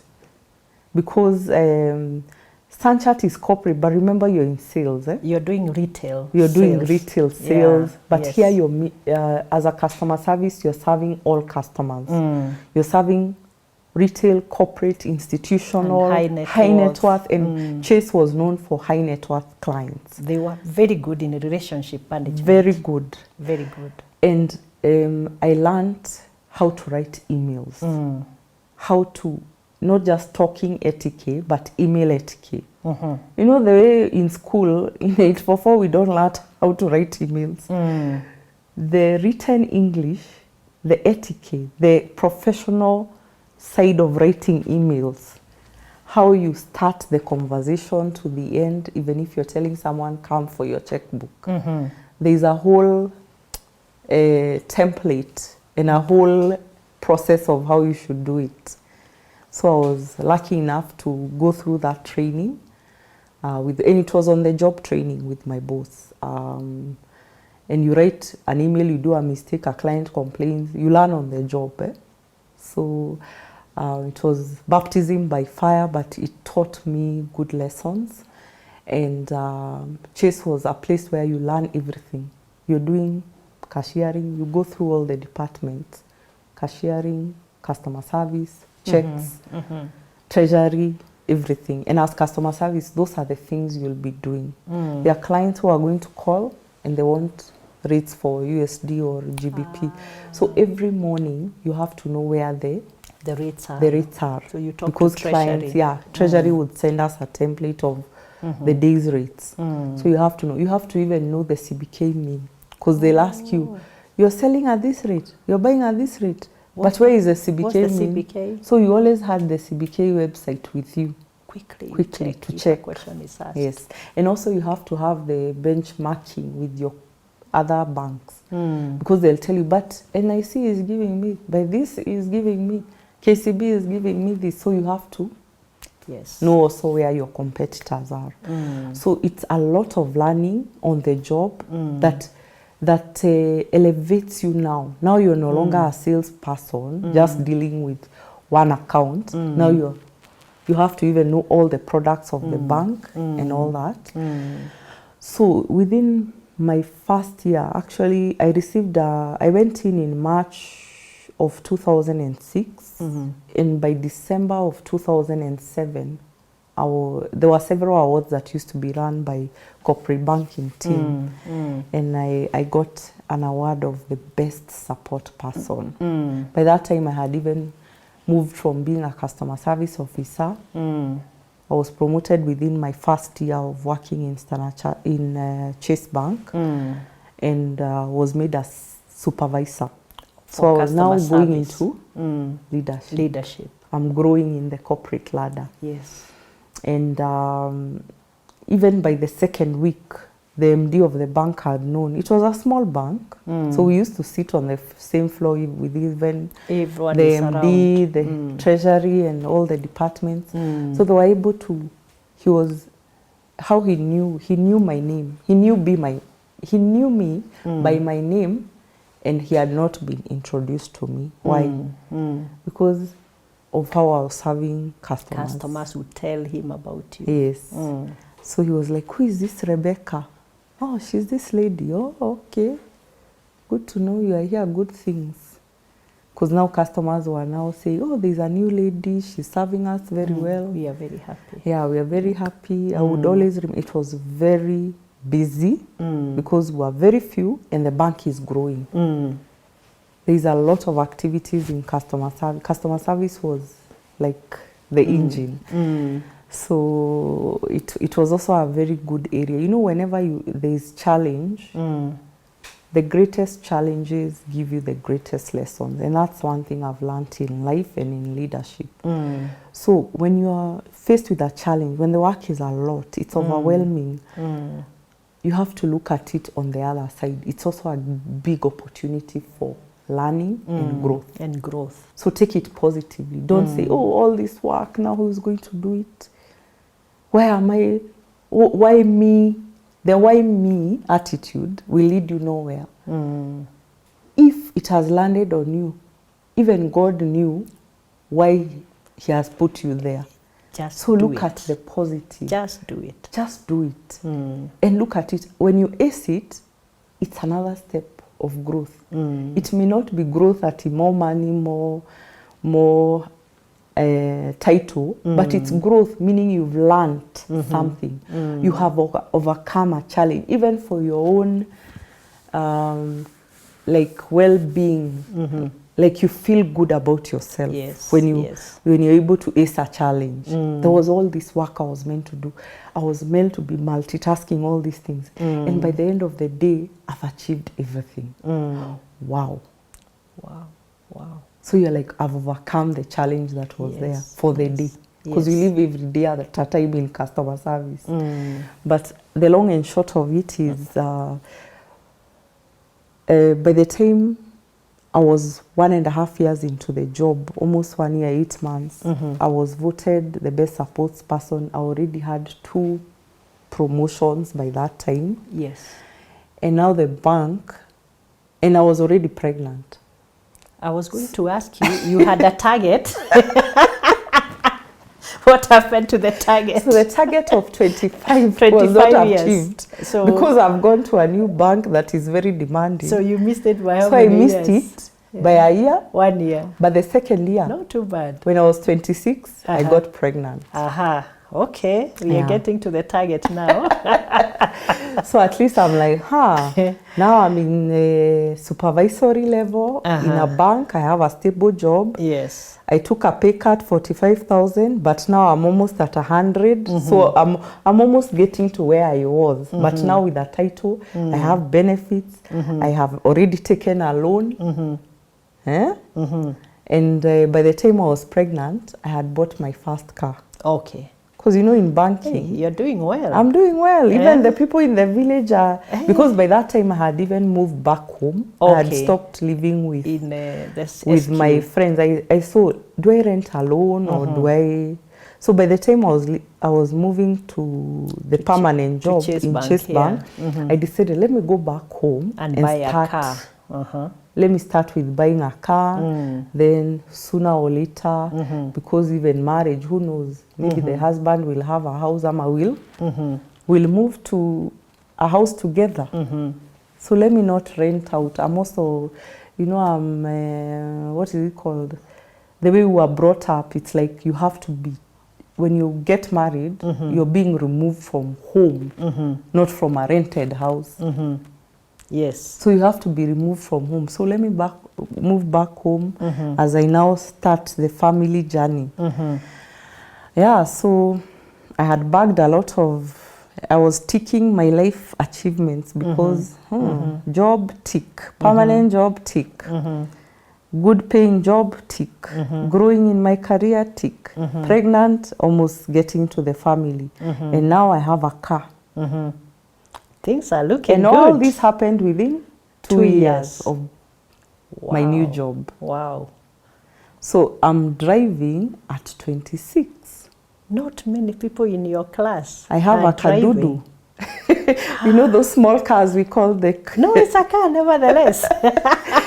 The Vitz. It's a car. That time, the Vitz was the most popular car. And it was called a Kadudu. Like, it's such a small thing, so it's a small, Kadudu. But it gets you where you need to go, right? And for me, I was so proud of that car. And it's your own car. You bought it with your own money. No, alone. No, it doesn't matter, but you're paying. It's not like you've been let by someone. It's hired by someone or given. So with my own job, I got a loan. Those are the benefits of working in a bank. And I was able to buy a car, learn how to drive and buy a car, put the L sticker and all that. And I was very proud of my pink Vitz. You hacked it. Yes. Okay. Yeah. So I know you moved to Jengis. Yeah. Tell us about Jengis Stockbrokers. How did that happen? Yes, so because you are in mainstream Chase Bank. Yeah, around that time when I was around 2007, the bank started thinking of entering the investment world, specifically stock brokerage. And by the time I was leaving for maternity, they had already applied for the license. The license. I later came to find out because I didn't know. I And was at that busy time you working didn't as know. customer service Yeah, you never in have the known bank. at that point. But I later found out that they applied for the license in 2007 and got it in 2008. And they were setting up now a team within brokerage. And their preferred option was getting a few people from outside who have done stockbroking and a few people from the bank because of the culture, And the the history of the bank. And I was among the people who are picked up. And I imagine also, Chase starting brokerage, the first low-lying fruit will be their existing customers. Yes, they are existing So you are the customers perfect and pick the, for that. and the existing staff. You yeah. know the customers who are... Actually, that's what my boss told me, Yeah. the MD of the bank. He told me that the reason why you're back from maternity, we don't even want you to go back to your desk. Come back, You're come going this side to now. the new company. So you never reported to your customer service No, job after I only maternity reported leave. for a week and then just to You create made the space for the other side because we were housed near the bank, actually the next door neighbors of the bank. So before they could buy furniture and all that, I reported for a week and was posted there. So even my contract, it had to be a termination from the bank to now the brokerage, an appointment to, because it's a different entity. It's an affiliate, it's like a related entity. Yeah, but a different entity altogether. So it's not, now my appointment letter is not Chase Bank, it's Jengis. Jengis, so they had to do the brokers. cancellation and the appointment. Okay. So I went there. I was not very excited. To move? Yeah. Why not? Because I'm just like, the bank is now at the exponential growth stage. By the time I'm going to maternity, we've gotten also very many customer service people. So I'm managing a team. And the sights of growth into management are so high. Because now the next thing I'll be is a manager customer service. And the And team I've is worked growing. so hard in this tiny bank that has now grown. Now it started opening branches. And by the time I was coming back, they had now 2 branches.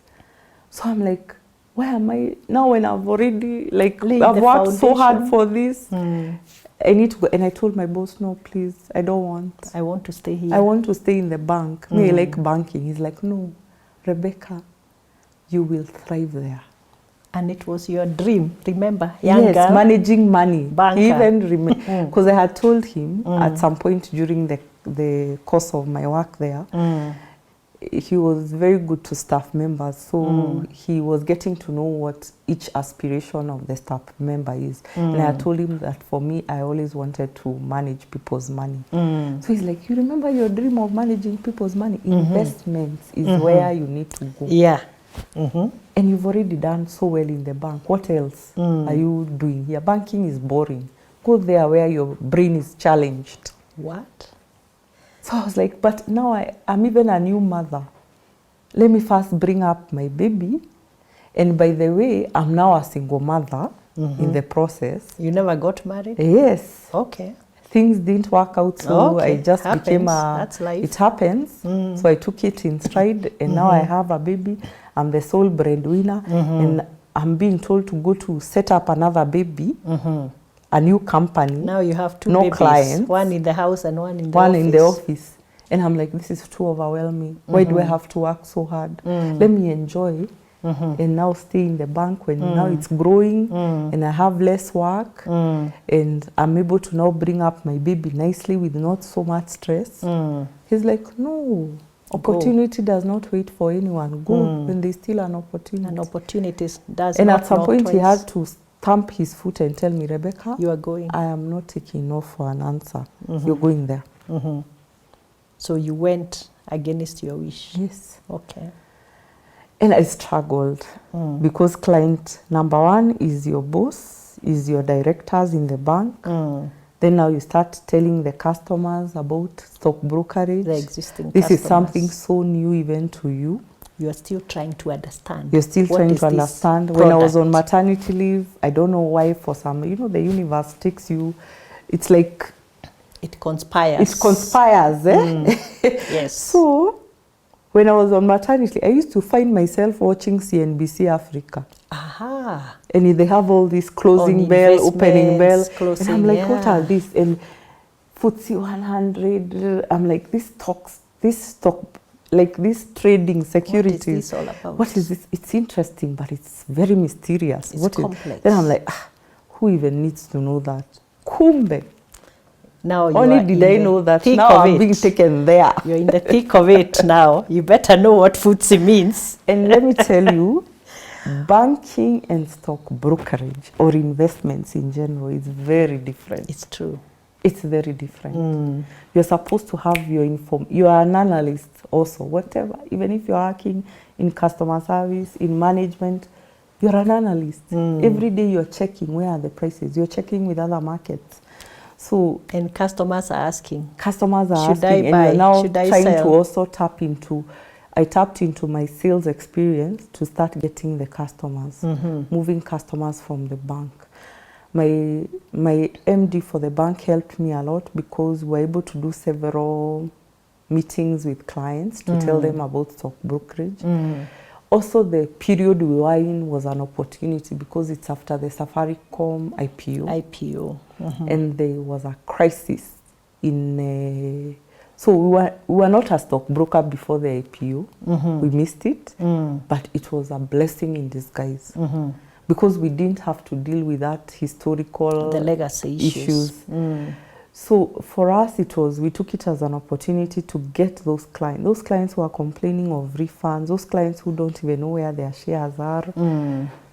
We decided that one of the things we will perfect is customer service and relationships management. Yes. And at the backdrop of it, a few years back, like 3 years, there were two failures of stockbrokers. There were two stockbrokers who had to be closed by the capital markets.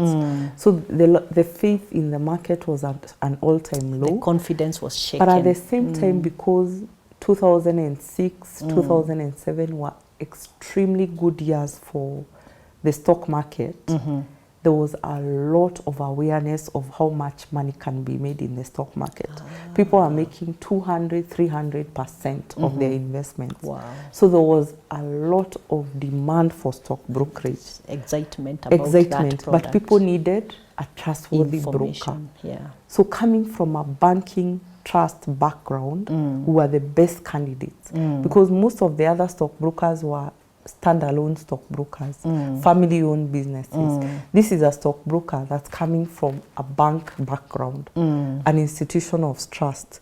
So we were able to win clients very quickly and started. It was also another time, it was like a convergence of a lot of opportunities because there was a Safaricom IPO. People love the stock brokerage market. People are demanding for better service and more stable companies behind them. And then on top of that, the capital markets and the CDSC worked on a project of moving the shares from certificate form to electronic form. So there was that happening also. So that was the greatest opportunity for us in the, and especially me, to be able to first offer that service of converting clients from certificate to electronic. Because once you get them, they'll trade with you. So it also became very successful within a short time. Within like the first 2, 3, we broke even within 6 months. Okay. And within 2 years, we already had most of the top shareholders of most listed companies. They were trading with us. We had already converted their shares from certificate to it was called immobilization. So it was very exciting. And now, let me go back a bit. By that time, remember I came from resisting this job, this opportunity, to accepting it. I went through all the stages. Yes. All the stages of grief, from denial to acceptance. And when I accepted, I was like, you know what? I am never for mediocrity. I am going to be the best stock brokerage, the best stock broker in this market. I want to carve out a niche. and I'm going to learn what it takes. I'm from banking. My background was horticulture. I have no finance knowledge. This job is challenging me to learn finance. I need to go back to school. That time my baby is just 1 year. I need to go back to school. What do I need to do? And my head told me I need to do a master's. Because I had, of course, it's not just your head, it's what you hear people saying. It's what people tell you they are doing, what is most popular. MBAs are popular. And if you're not from a finance background and you want to stay in finance, then do an MBA that has management, finance, and marketing. It will give you some grounding. And for me, I felt that was the best thing for me. I researched about it a lot. And I got into the master's program with ESAMI. ESAMI at the time was very popular. One of the things that attracted me to ESAMI was Martin Odoro Otieno, the former KCB CEO, had gone through that program. Ah, wow.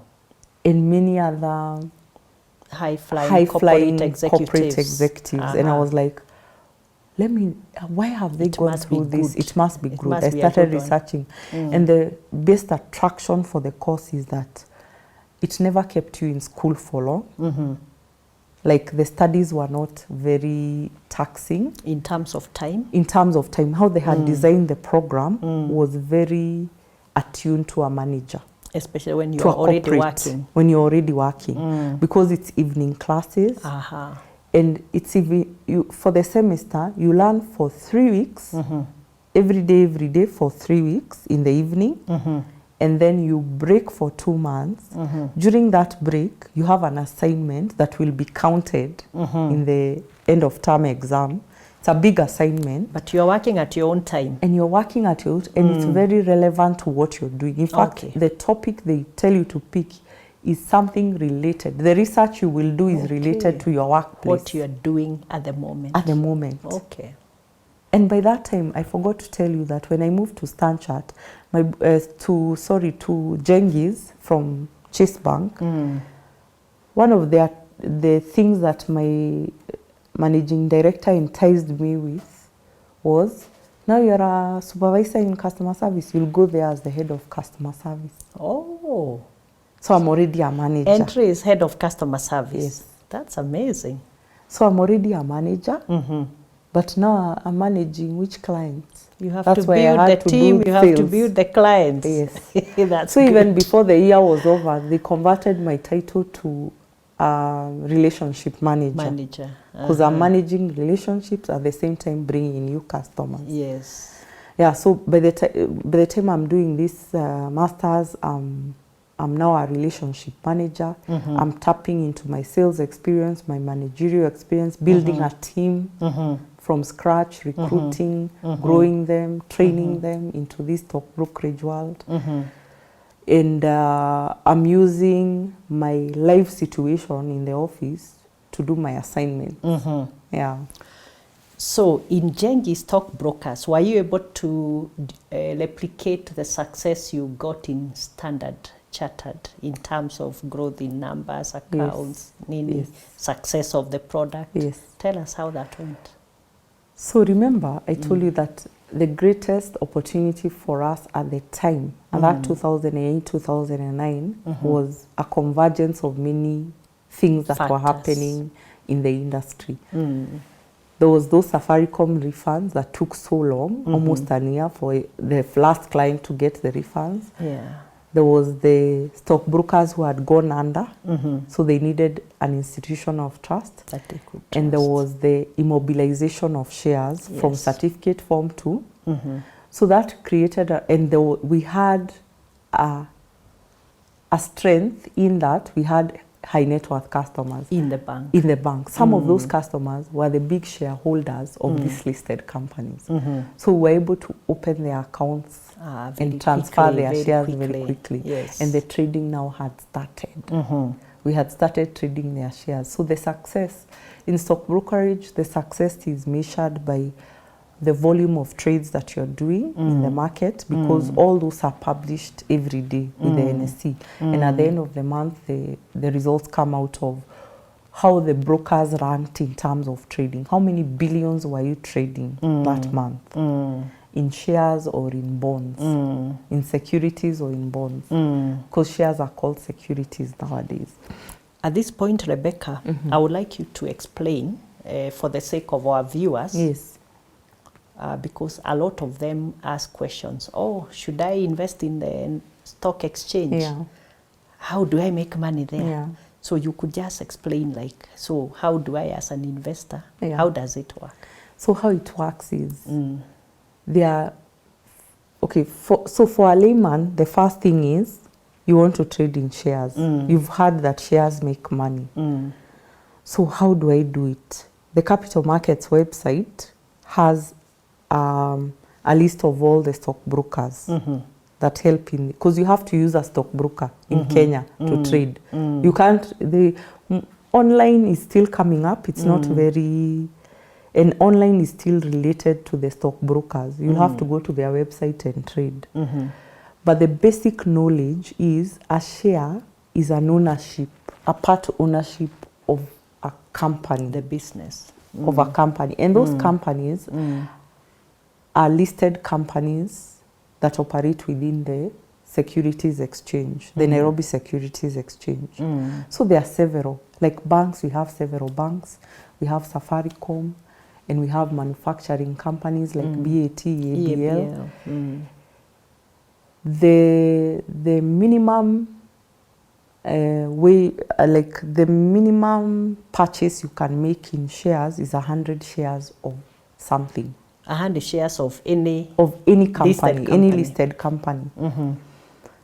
So you have to go into the stockbroker, whether online or physically, and buy the shares. Now, depending on how much money you have. But the other bigger thing that you need to understand is that these shares perform differently. When you see it in the papers, because every newspaper has a list of how the shares are performing, you see it's gone up 2%, 2 shillings down, like that. The rule of thumb is you should invest as a shareholder. Shareholders look for dividends as their return, and also they look at capital appreciation, which means capital, in simple words, is the share was at 2 shillings, now it's at 4 shillings. So when it moves from 2 shillings to 4 shillings, that 2 shillings on top is the capital it has appreciated. So if you had 100 shares and you had bought at 2 shillings, now you have the same 100 shares but valued at 4 shillings. Yes. So if you had spent 200 shillings, because it was 2 shillings times 100 shares, so that you had spent 200 shillings. Now it's 400. 400 because it's 4 shillings times your 100 shares. Yes. So your capital has appreciated 100%. So I can say that the 200 on top of the 200 is my profit. After the tax. Yeah. There's a small tax deduction. Yes, there's a small tax deduction. Okay. So, and there are also trading fees. So you must also be aware that whatever profit you've gotten, there are some trading fees. You are buying and you are also selling. So the brokers charge a fee. It's normally between 1% to 1.8% plus some taxes of the value of what you have sold. Let's say the 400 shillings, you're charged 1.8%. Like that. And different shares are priced differently. So you'll find like someone like Standard Chartered is at 200 and something shillings. Another bank like Cooperative is like at 13 or so. I think, what was it? Like KCB is at 35. And they move up and down depending on the period. And what makes them move up and down? There are so many factors. That's why stock brokerage pushes you to learn more. Yes. And that's why I had to go back to school, because the factors are very specific. There could be company factors. Company meaning specific. the company, the way it's performing. Yeah, yeah. How much profits are they doing? How is the management quality? How is the profitability? How is their policy on dividends? That affects how the share is performing. There is also another, these are external factors. And external factors, unfortunately, affect the share more than the internal factors of that company. The external factors are things like, today Trump has said tariffs XYZ. Now, because of those international things that Dynamics. have happened, the shares in Kenya are unattractive. And if the shares in Kenya are unattractive, even that share you have is also unattractive to foreigners. So it because lose value. this market also, not just you as a Kenyan who is investing in it, there are also foreigners who are investing in it. So it demand and supply is actually economics. What you learned in economics in school is what is playing out and what we learned in finance. But the most thing is demand and supply. Demand and supply is driven by several factors, internal factors and external factors. So it's a bit complicated and that's why maybe most Kenyans have not made money in the stock market because they don't understand those dynamics. And by the time they are understanding, they are picking a stock when it's already at the highest. Like Safaricom IPO at 5 shillings. It was valued at 5 shillings. People are thinking it will be like Kengen, where we bought at 16 shillings and it went all the way to 30 something, 40 something or 50 something shillings or Mumias. Safaricom, first thing that happened is that because there was the supply was there, then there was a lot of demand. Demand outstripped the supply. But the bad thing that happened to kill the motivation of most people is the refunds took so long. Yes, it was frustrating. And you know the refund, you need the refund to buy more shares. To buy more, you need the cash. You need the cash. Yeah. So when it opened, it went up a little bit, but then started going down because the refunds took almost a year. So by the time now it hit, I think the lowest it hit was 1 shilling and 80 cents from 5 shillings. Now, you'll also understand the dynamics of most people. Most people, when they see something losing value, they sell. Yes. And then everyone is selling. They are all panic selling. So the share continues to fall. And they are still selling until there's a place we learned in economics of diminishing returns. Now, there is no more. You are losing everything. Now you're like, okay, fine, let's stop selling. When will this thing end? And Kenyans behave just like not just Kenyans, like the whole world. People, human beings have a herding mentality. We are all human. We are all human. We are always asking, Ati, what is good? What is there to buy? Even, you go there. Even when you see a friend with nice shoes, you're like, where did you buy? You also go there and buy. So even in shares, people are like, what is good to buy? The one that is, the price is going up. Everyone else is buying. But now you learn from an investment perspective, you should not just buy what's going up. You should pick it when it's at its lowest. So you should watch the cycles. So long as the fundamentals of the business are working well and this prospect of growth. Like now, periods, during COVID, the shares went down across the world. All the stock exchanges. All the shares went down to their lowest because people are like, what is this COVID? We don't even know. Remember those times? Yes. People are even being put in like concentration camps because we are afraid of this disease. So everyone is afraid, and people who are having shares, even land, even property, people are selling because they're like, maybe we are coming to the end of the world. So people want their money. Cash is king. So properties, any assets are being sold to produce cash. So that's the best time. When people are so fearful, that's the best time to buy. There were people, investors in this market, especially in America, because that's where you have many investors. They were actually like buying, like Akina Warren Buffett, the big investors. Even here in Kenya, we have some investors who are known in this market. They are buying in bulk because they know people will panic sell. This thing will end. And when it reaches the lowest, I remember that time, a stock like Safaricom hit, I think, 17 Even at some point, Came 14 to shillings. 14 and 12. And 12. Yes. So imagine you bought that share at 12 shillings. Now it's at 23. You've already doubled. You've already doubled. But then there's someone now who's buying at 23. So it has But to those go people to, who bought at 12 are selling to him. yes, They've already made they are taking double. their money. Yes, they've taken a long time because it's taken. But remember, there was a certain cycle. In 2021, actually in 2020, it hit 12. But in 2021, it hit 42. So the people who picked it at 12, 13, 14, 15, even 20 were able to sell at 42. More than 3 times. Yes. Wow. So there are people who picked it at 42. It came down when they went to Ethiopia. So there are a lot of things that you need to learn in shares. So I wouldn't necessarily advise a retail client, like someone who doesn't have an idea of the market, to buy shares. It requires a lot of work. It every requires day. a lot of knowledge. Every day. And you can't do it alone. Remember, you have your own, like now we are doing this interview. We all have our jobs. When is it that you're going to look at shares? What's going on What's going on in the market? What's driving the shares? BAT. So as a layman, shares are good to invest, but if you have a long-term view, you're not like trading in it. But also, if you don't have a lot of money or a lot of knowledge in that market, maybe that's not the market you need. Or if you can't keep the money for too long, yeah, because to be able maybe to hold on when the market is not good. Yes, You because need it also for school fees. You need in it for school September. fees.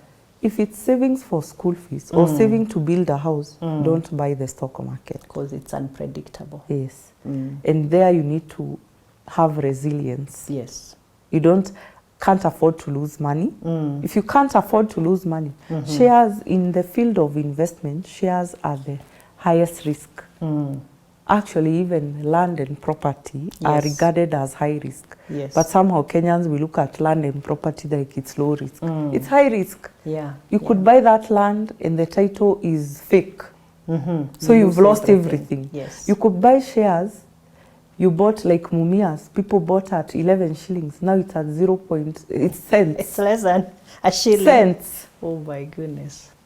So shares require resilience, requires risky. knowledge. Yeah. It's high risk. So you are ready to lose money, but you also can ready make to money. gain. Yes. Remember, in the same market, people have gained 100, They 200%. have made money. When there's some stock in the same market are losing 100, almost 90%. Yeah. Tell us about when you are, just to conclude, how to buy shares. That's the process. You have to open an account, a CDS account with a stockbroker. But I would highly advise that people who don't have knowledge in that area not to buy shares. There are other products. There are other savings products which we'll talk about. I wanted to ask you about, we have seen companies announcing bonuses. Yeah. Just explain what bonuses are in relation to investment in shares. Bonuses like dividends or bonuses? Bonuses, share bonuses. Okay, so share bonus is when a company has made a lot of profit and they're thinking, on top of the dividend they're paying you, they have also announced a bonus, meaning maybe you get a bonus for every 10 shares, you get a bonus of 1 share. 1 share, without paying. Without paying. Aha. So bonus shares are born from a company having performed very well in their financial year. And so they declare that now we can even be able to share these profits with our shareholders. Yes. And how do we share profits with our shareholders? We share profits with our shareholders in 2 ways. Either through dividend payout, that for every share we'll give a dividend of 15 shillings or 10 cents or whatever 2 amount. shillings, like whatever amount. Or they decide we are going to now give you more shares. as a bonus. Yes. So not a bonus like in employment where you're given a money bonus. Cash, yeah. Now it's not cash, it's in form. That cash is converted to the worth of the share. Even if the share is at 200, they tell you, for every 10 shares that you have or 20 shares, we are going to give you 1 share for One free. extra for free. Yeah. Without paying. Yeah. But it also helps the company to increase its The share shares. capital. Yeah, so it mostly happens to companies that don't have a lot of shares in their books. Like maybe when they were setting up, going to the stock exchange, they had very few shares available. So they are trying to create a demand for their shares, but also they are trying to create liquidity for their shares. When I say liquidity is, if a company has 100,000 shares and most of them are owned by people who don't want to sell, they have faith in that company, they are not selling, that share maybe only trades very little in the market. Maybe only 10% of the entire shareholding is available for trading. Yes. Everyone else is keeping for long term. Now, there is no much activity happening in there. In and that. maybe there are people demanding for these shares. So a company may decide to do a bonus to give, to do two things, add more shares, but also reward the shareholders. Yeah. Or they could decide to do a share split, meaning for every share, we split it into 2. A share split doesn't happen because of profitability. That one is directly related to we want to increase the number of shares. So you can increase the number of shares 2 ways, bonus or split. So increase liquidity. Yeah, liquidity, so that there are more shares to be traded. For trading. Yeah, because there's a lot of demand. Now you need to create the supply. Okay. The company creates the supply by supplying more shares. Yeah. Yeah.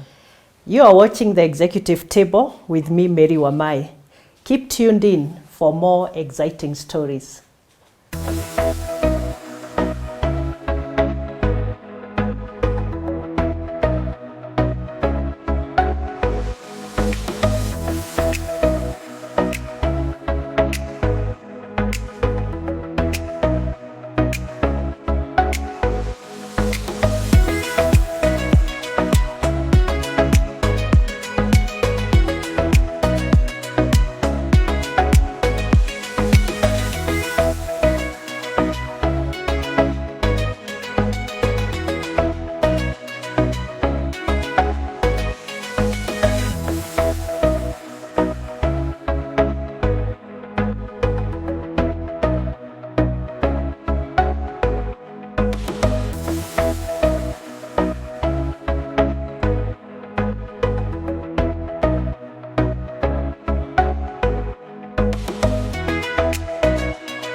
I'm having a very, very exciting conversation with Rebecca Tiba, Managing Director for Madison Investment Limited. We are talking about very exciting things and she's sharing her journey. Stay tuned for more. So, Rebecca. Yes. I know now in Jengis, something happened. Yes. That changed the course of the group, you know, the banking group, of which the stockbroker was one of the subsidiaries. Yes. So tell us about Chase Bank failing and how that affected you as a member of the group.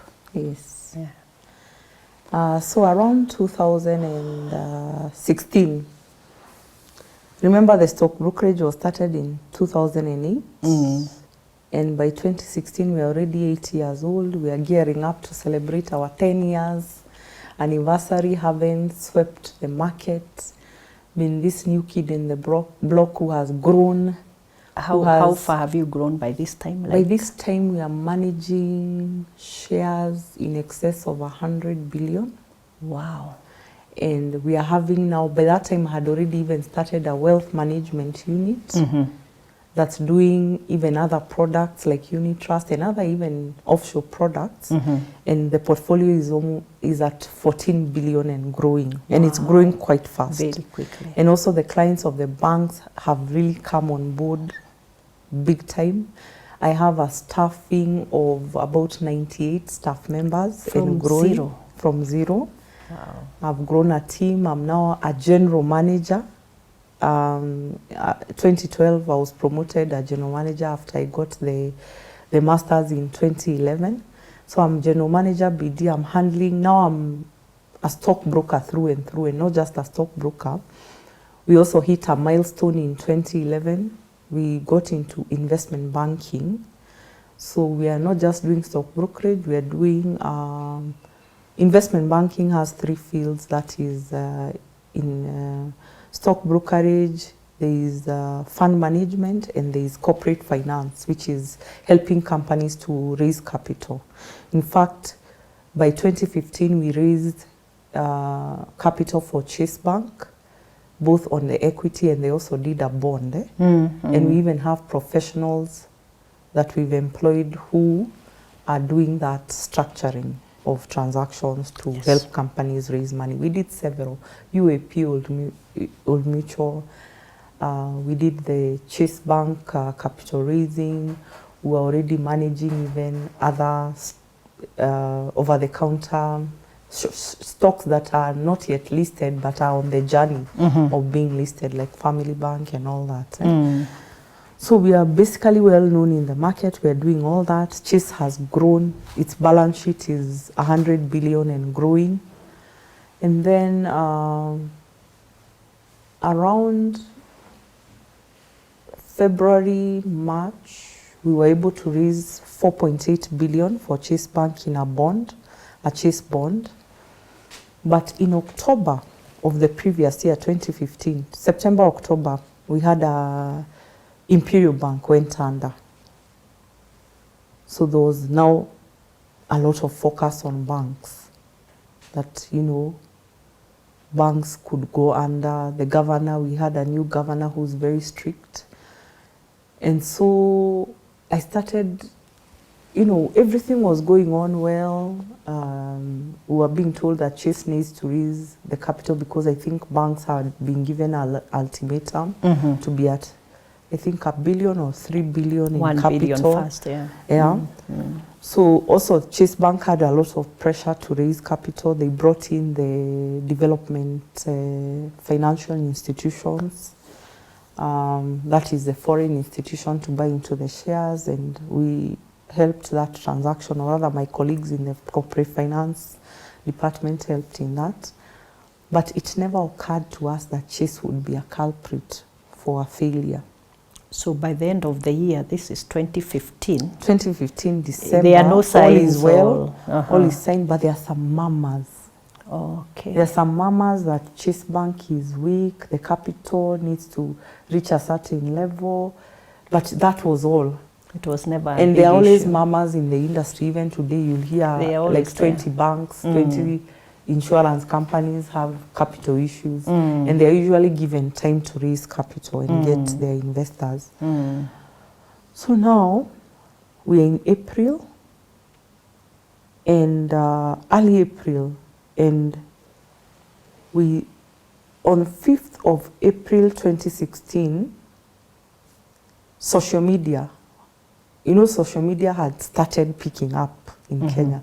So we see an article in the social media that the directors of Chase are fighting, and some need to be kicked out. There is money that has been stolen. A story came out.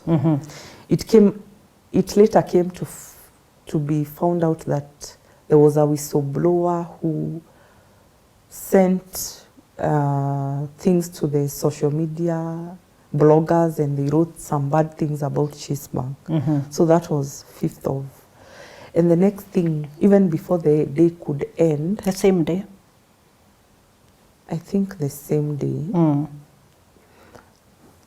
We heard that the directors have been, you know, around this time in banks are supposed to publish their results before 31st of March. Every quarter? Yeah. After the close year of the end, quarter in December. Oh, I mean banks the are year supposed end. to publish. Yes. Yes. Oh, so yeah, in fact, within let me 90 go back days to publishing. It took long. to publish the accounts for the like bank. for the auditors to agree on the numbers and The audited everything. accounts. So that's where the rumor started. I see. So around March is when there was a lot of rumor mills of there's something wrong with the accounts, and it's like the auditors have an issue. Then on the last day, which was 31st of March, Chase published results, but they had a qualified opinion from the auditor. Oh no, okay. That's where all hell broke loose.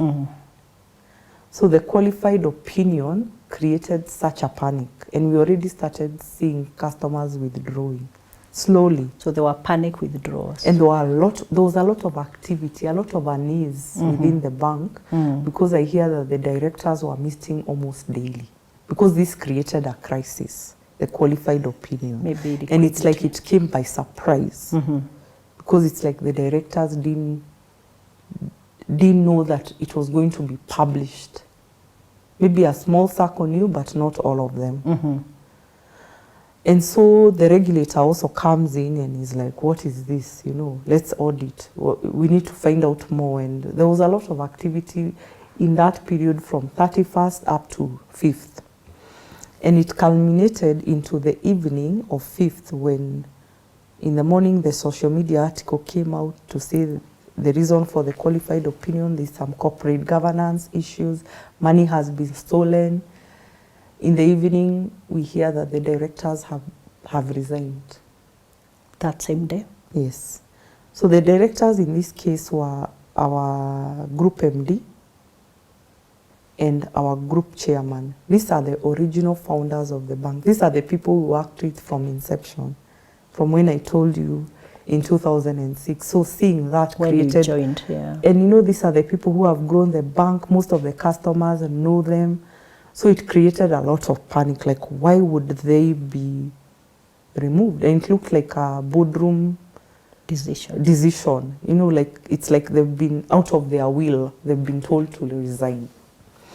And there was a lot of rumors even within the working. Like we were asking our colleagues from the bank what's happening, and they are talking. And then the next day, the CBK governor, of course, announces it. That's on 6th. I'm not so sure of the date, either 5th, because the bank failed either on 7th or on the 6th of April, somewhere there. So the next day, the governor is saying that there is an issue, so their panic started. People, actually on that 6th, people started withdrawing. And by the time we were closing the doors, about 4-5 billion had left the bank. In one day? Yes. So for us in the stock brokerage, we used to be in the same building with the bank. So as all this is happening, we are also getting to know bits and pieces. There's a lot of activity, there are a lot of traffic, there's a lot of traffic of customers coming in. Our colleagues are stressed out and we are getting to know about it because we hear the banking halls are full in all the branches across Kenya, and people are just withdrawing, taking away their money. So even the stock brokerage, because we share clients with the bank, our clients are calling us to ask us, is everything okay? We hear there is a problem. We want to sell our shares. I need my money. And we're like, what is happening? And of course we are processing. It was very busy. We were processing all these withdrawal requests and all that. Then in the evening, the CVK governor brings a press conference to say that yes, the directors have resigned, but don't worry, everything is okay. The bank is going to continue. Let's not panic. We've seen a lot of withdrawals, don't panic. But I don't know what happened at night, because the next morning, the announcement came that Chase is under receivership. It's under statutory management? Yes. From the central bank? From the central bank, and we saw it in the morning in the news. We were sent, of course, everyone is sending you those Is this true? SMSs. Is this true? Clients have started calling you at 7 a.m. They've panicked. They've panicked. And you're just, you know, when you wake up and you're showering and you're preparing to come to work, and maybe you You check your phone at 7 a.m. You're seeing like 20. Your phone is buzzing. Your colleagues, because even employees are calling me as a general manager. I'm a boss to so many people. They're asking me, are we coming to work? What's going on? What does this mean? Is the bank open? If the bank has been closed, people interpret these things very differently. Like, this bank is under statutory management. Some people think the bank is closed, it's dead, it's panic.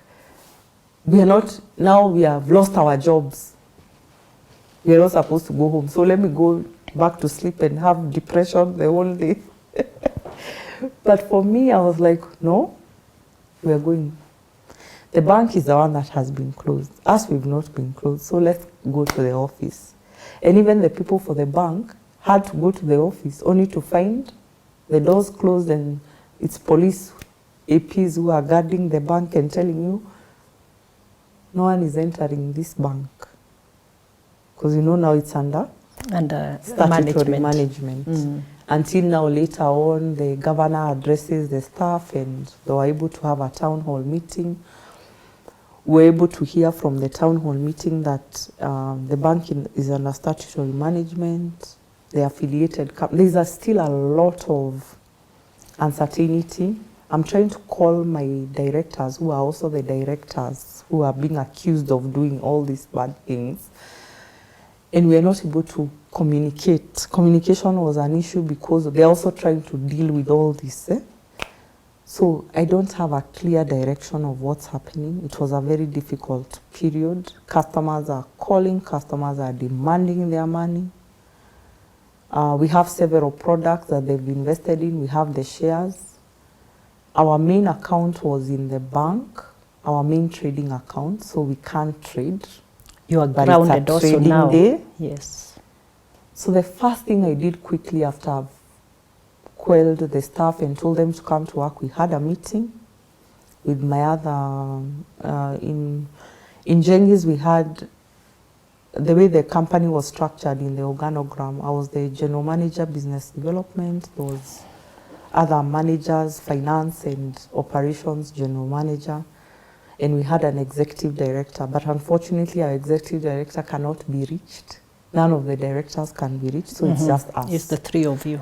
So we have to agree very fast, the three of us, what to do. And I was, the way I am, I was told, Rebecca, please lead the way. Tell the staff what to do. What do we do? So I was like, wow, okay, I have to give direction. First and foremost, my clients. You're not even that time thinking my job, my future. You're first thinking my staff, my clients. What do I tell them? Let me first have clarity, but in the absence of clarity, I have to create clarity. Yes. So you tap into so many leadership lessons there. You tap into what you learned in crisis management or change management in your MBA. All through your life as you are growing up to be a young supervisor manager, how you deal with such situations. Yeah. So it was a full-on crisis management. And maybe my skill set, my experience, I was somehow able to navigate that crisis, but it required a lot of critical thinking, a lot of thinking outside the box.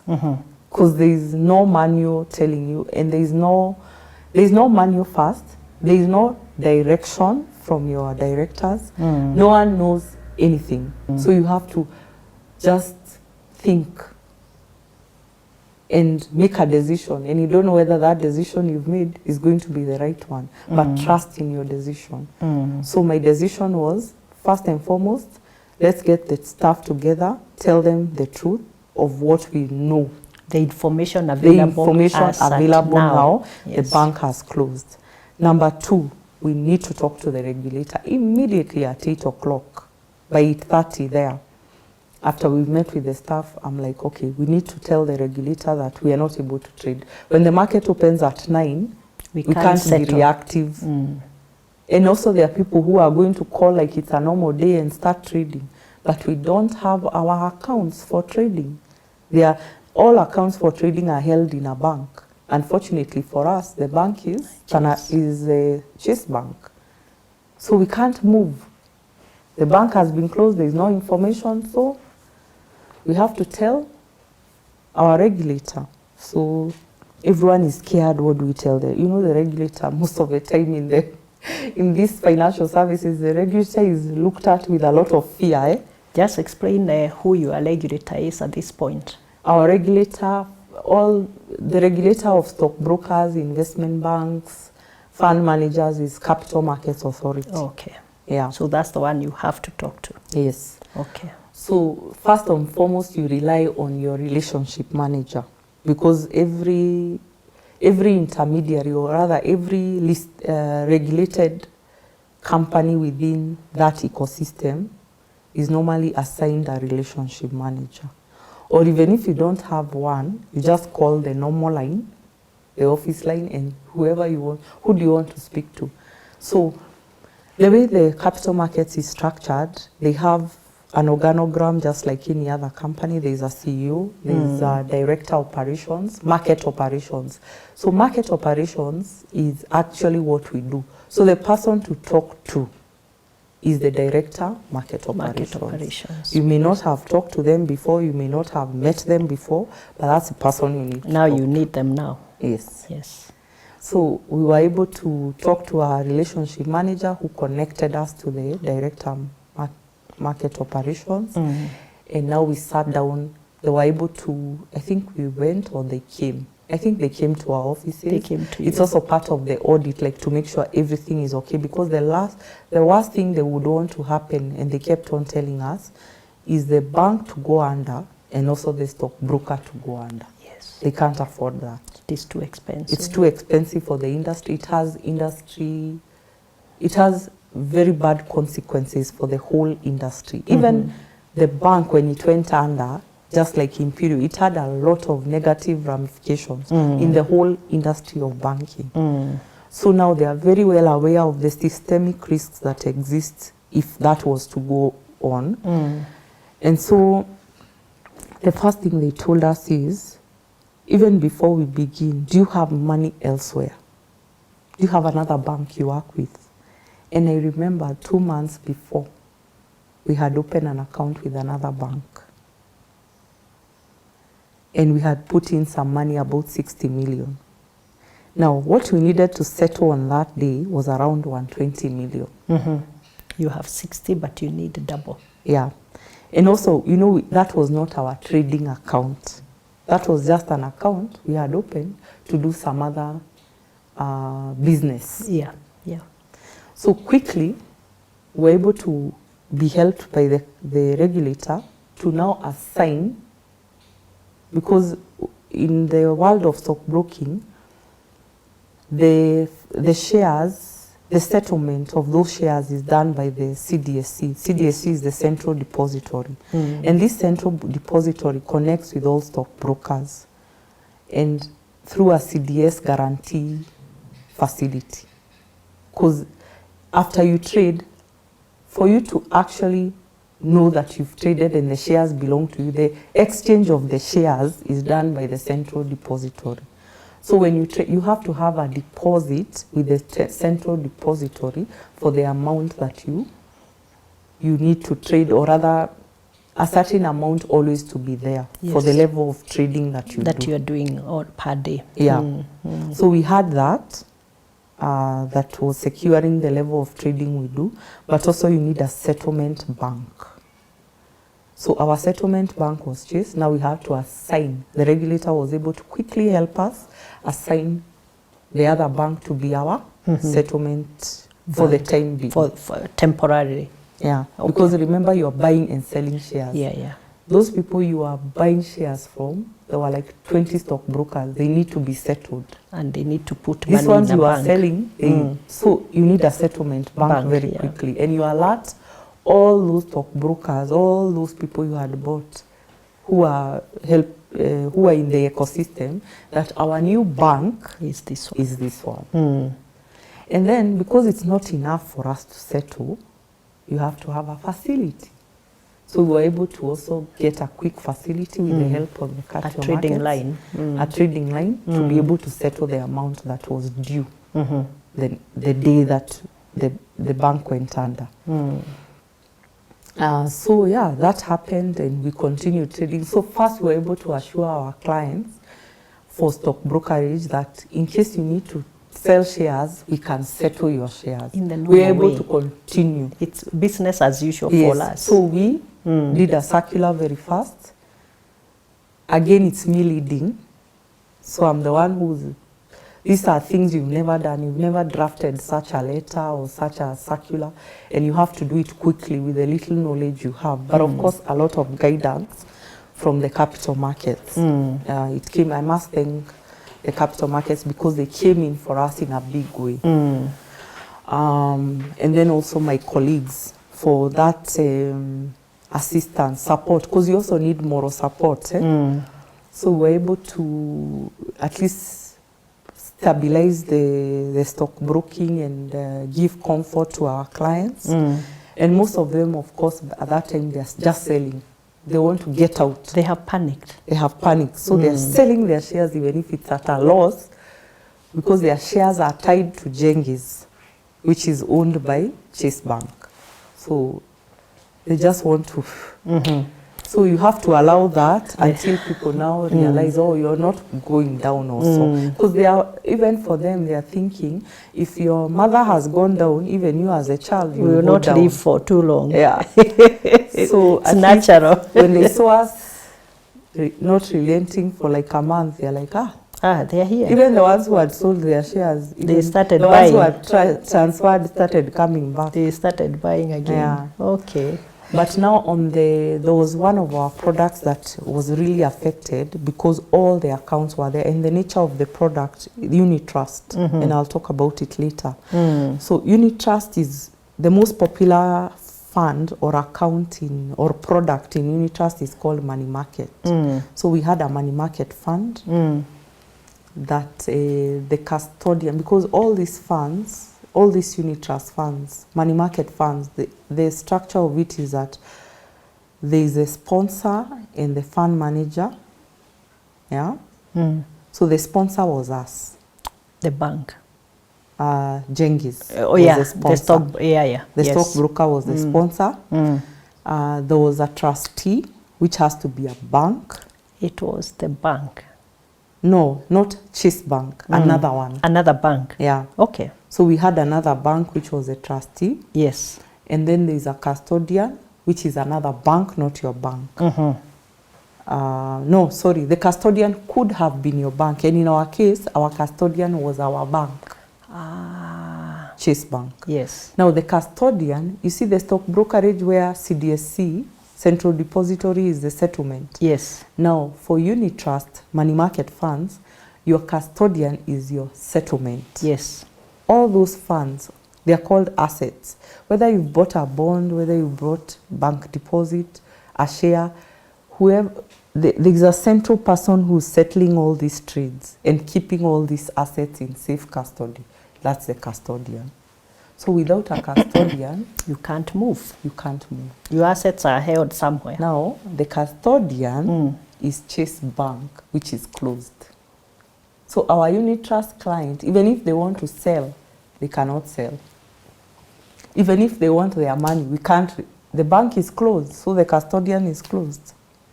So those were the most affected and difficult, and at some point it got very dangerous. It got dangerous to the point of one of the clients came with a gun and is demanding money. I want my money. I don't care. I want my money.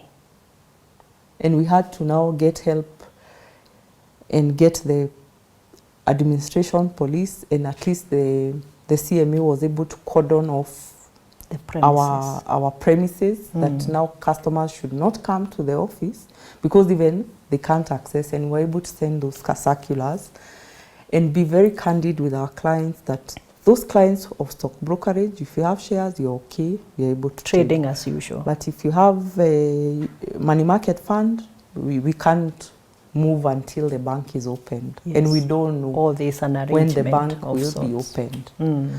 So those were the most disgruntled, and there was a lot of we were doing in managing the clients, giving information. Even if it's bad news, you tell them. Even if they call you and abuse you, you be there and listen to them. And understand where they are coming from.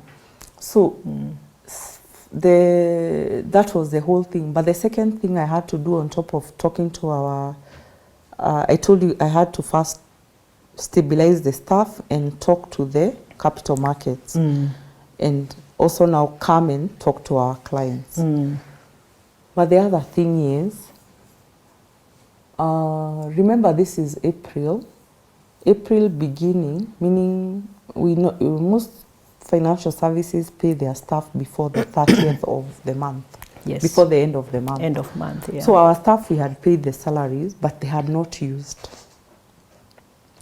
And people who work in banks or people who are affiliated to banks, we normally keep our money in the salary account and only withdraw what we need. The salary accounts are in the bank. Yes. And the bank is closed. Serious now. Now it's so serious. Now it has come even to a personal level. My staff, some of them don't have even fare. They have not paid rent. Oh my. They have not paid their house girls. They are being chased out. And now we have to be candid with them that we don't even know when the bank will ever be opened for you to access your salary. So please talk to your family members. They have to But in the support meantime, now I also realize where are we, since there is no much we are doing, we're doing a lot of firefighting. There's some, and that's mostly sales, trading, and customer service. The other departments like okay, also finance, you need them, but not all of them. We decided, I very quickly made a decision that we will operate skeleton staff. Meaning that I can get most of my staff to, then there was no working from home. So we could only now tell them, take your annual leave. Yes. So we were able to organize with my other managers and the other general manager of operations and agree these are the non-essential. We don't need all these people in the office. It will also save them on transport costs and expenses, which they don't have anyway because maybe most of them were banking with Chase, their salary account. So let them go home and have their leave. Even if they don't have leave days, we'll deduct. Let them go home. You just give them leave. Yeah. So we're able to give, depending on what you're doing, 1 week, 2 weeks, 3 weeks, whatever, as we figure it out. Because all this, no one knows anything. The news are unfolding. This situation is unfolding as we go. It's very uncertain. That's how crises are. So that helped a lot because at least it reduced the numbers and also reduced the pressure also for all of us. Because people are panicking, people are getting depression, people are screaming, people are talking to clients and they are being screamed at, and it's very depressing. It's very depressing. And even for me, it gets depressing for my staff. And I have to be the leader who is giving direction, who is calming people. So I needed to at least let go. I have 19 staff. Let most of them go, about 70%, let them go on leave. I remain with a smaller team, which I can now manage to deal with this crisis as we get to know the news of the bank. When is the bank going to be reopened? And a lot of also on my part, I needed to motivate people. I personally also needed to ensure they are okay financially. So we agreed with managers. You know, managers, maybe you earn a little more, whatever. So if you have any savings, whatever, these people don't have money to come to work, let's changa. Let's do a small fundraising and be able to support the staff. Also, remember all our accounts are in the bank. So things like newspapers, which you get every month, every day, tea and tea items, we can't afford not to have them. So we are also fundraising between us to buy milk and essentials for people to continue working, to be comfortable. So that taught me a very good lesson in leadership, that sometimes you have to go out of your way. Sometimes you have to use your personal money to ensure the other stuff. And don't think about yourself. You have to think of the greater good in others. You have to use your money. Even if you're running out of money, please make sure that the office is operating as it should. Yes, you can cut a lot of things, but things like tea are essential, because those staff, you expect them to come very early. They've gone through traffic, they've never had breakfast. Let them at least come and have breakfast in the office. At least the tea, let it be there. And even if not not the snack, at least the tea. And then have those check-in and regular meetings. Yeah. So early in the morning, we have a meeting before we open the doors, because we are opening the doors to a lot of hostile environment. Stress, yeah. A lot of stress. So I have to pump them up and reassure them that let's continue being professional. Even if a client shouts at you on the phone or physically, remain calm. And this is a script we have to tell them, because it's a script we've been told by the CME. We don't have any news. The unit trust side, we cannot withdraw or anything, but the stockbroking, we can trade do as something. usual. And if clients tell you, people are different. When they are stressed, you can see truly. It's a lot at stake. There's a lot at stake. This is their money. People have millions, billions that are lost. And remember, these are clients of the bank, and they are also your clients. They're on both sides. So they're on both sides. So they're having stress that they can't access their money. So even if you're telling them you can trade for them, they're like, but most of my money is on the other side. I'm grounded. Yeah, and some of the information that was coming out with the central bank, with the governor and the central bank communication, is that they are running an investigation. The directors are involved, but there are also some staff who are involved. Some senior managers. Remember, I'm a senior manager of the subsidiary. So even as clients are shouting at us, they're like, all you senior managers here, all my managers and myself, we are told, you're also part of this. You're also part of the people who are stealing money, because they don't know who this senior manager is. Yeah. And us, we're in the dark just like them, and you're telling them, us, we didn't know. And they're accusing you like, why didn't you know? Something is happening. You should have told me so that I remove my money. You're an insider. So a lot of emotional management, but we were able to, sometimes I look back and I'm like, wow, that was something. So let me ask you, Rebecca, so what was your biggest lesson from that whole very, very unfortunate occurrence in your institution? My biggest lesson, and I may have mentioned it as I was talking, is as a leader in a crisis, you have to be the light. Meaning you have to be calm.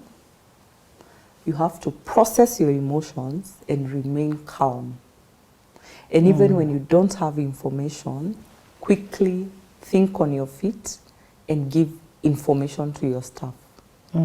Have a plan, because in crises you need to devise a plan. You remember the plan I devised of, let's call a regulator, let's call for a meeting with my, because people need information. Yes. Even if you don't know, even if you're not going to give them a solution, they need information. Whatever is available. It's not time to hide. So I learned very quickly that hiding in a crisis, you hide like information, say everything you know, but package it in a palatable way. So you be transparent. Be transparent. And also be very aware and sensitive to the emotions of the stakeholders. Yes. All the stakeholders. All the stakeholders. Yeah. Yeah. And on top of them, the greatest thing is you remain calm, because people are watching you. And as they are leaders, relying on you. And they are relying on you. Even your body language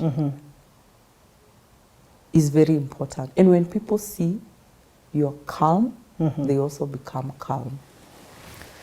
So they also stop panicking, they become calm. And the next thing is make those hard decisions, like decisions that will bring better things, like let people go on leave. Yes.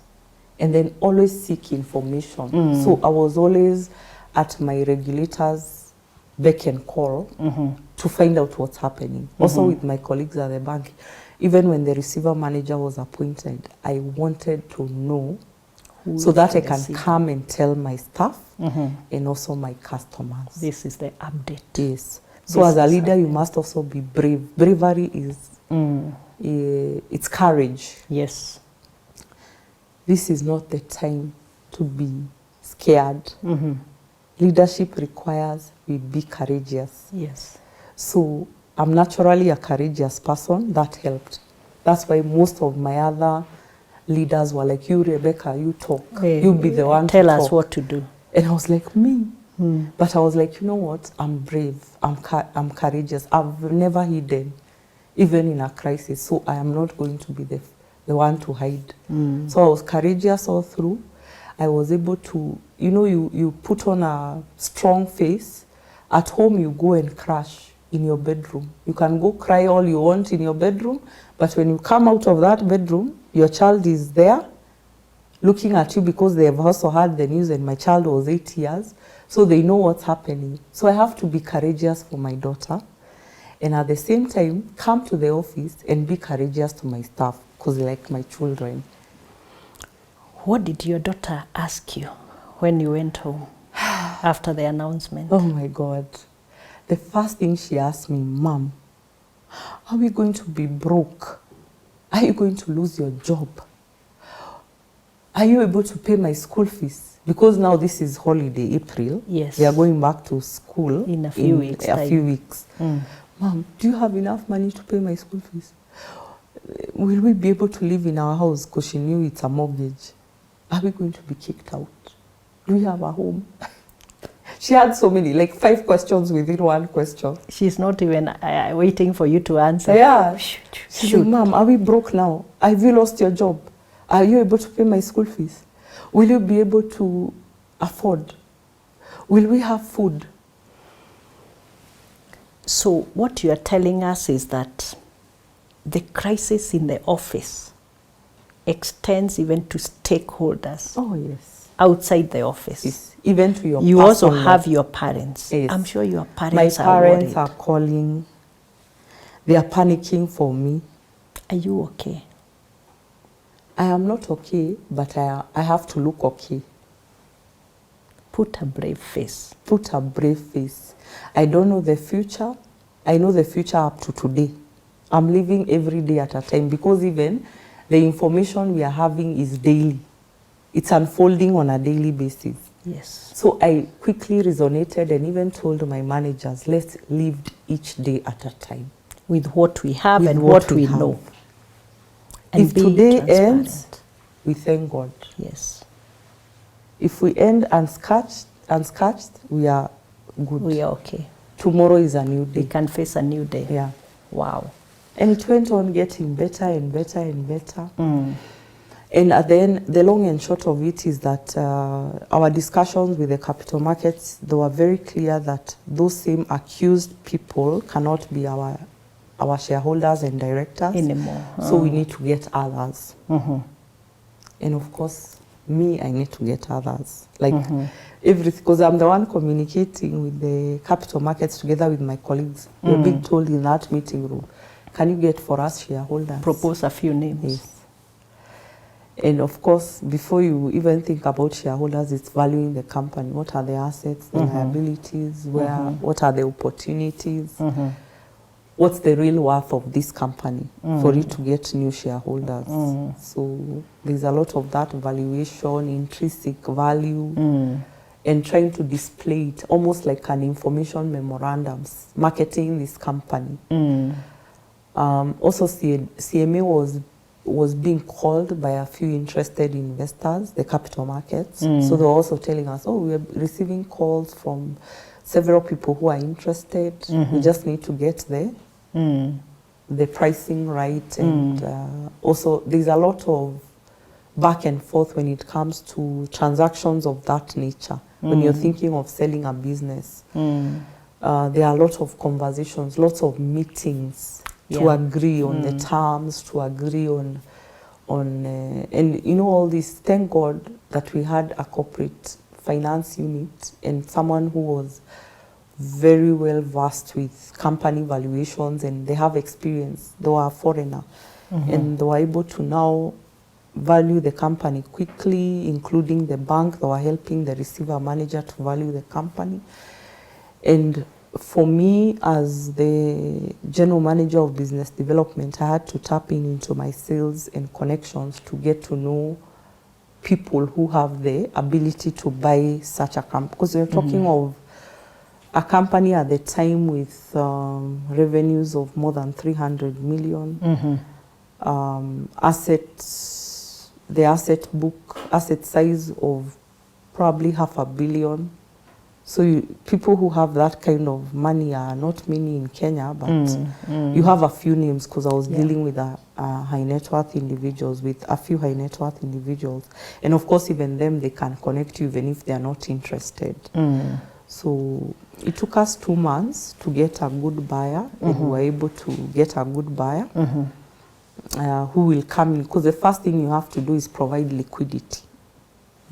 Because this entity, it really needs money. It needs liquidity. Actually, every company, even if you're making profits, it can't be profits on paper. You have to get real money. Real money is what saves the company, and in financial terms, that's called liquidity. Your current assets and liabilities, what's your liquid? True. So that was closed successfully. So you got some new shareholders. So we got some new shareholders around the same period. This is between April and June. Around the same period. Remember, I've sent half, almost 70% of my staff on leave, and they have to come back at some point. May they are back. So that's when you start realizing, for sure, we are not doing well because of that bad reputation. Also, the trading volumes have gone high, and for a stockbroker, we make money when we trade. So your trading volumes are what produces the revenue, the income, the money, for you to be able to do other things like pay staff, pay rent for the building, operate. You're keeping the lights on. So if your volumes have drastically reduced, we were operating at like 10-20% of our previous volumes. So that means we're operating at 10-20% of our income. Yet your expenses, because like employees, those are called fixed costs, your expenses are still there. If your payroll was 10 million, it's still 10 million. Even if you're making 2 million in revenue, in income, you need to pay. Remember, CMA we have agreed with them that this money at the other bank is dedicated for clients, trading. So we can't even use this money for payroll. So actually, our staff went without pay the whole of, we couldn't pay in end of April. So we missed, and we were able to communicate to them, and they understood. So by May is when we could be able, after we made a few coins, because the money is still stuck in the bank. We have no money from that previous. So it's new money we are making that we can pay salaries. After you pay the customers. After we pay the customers. So we're able to be able to pay salaries by May, end of May. So basically people have gone for 2 months, or rather 1.5 months without pay. Because the bank went under on 7th of April, and end of May is when you're paying the salary. So 2 months without salary. So at that time, you're also thinking, as any business manager, anyone, even if you're an employee, how are we going to sustain this payroll? The volumes have gone down. The external factors are affecting us. The bank has closed. So our internal is now affected. So that means we can't make the money we used to make. So even the costs have to reduce.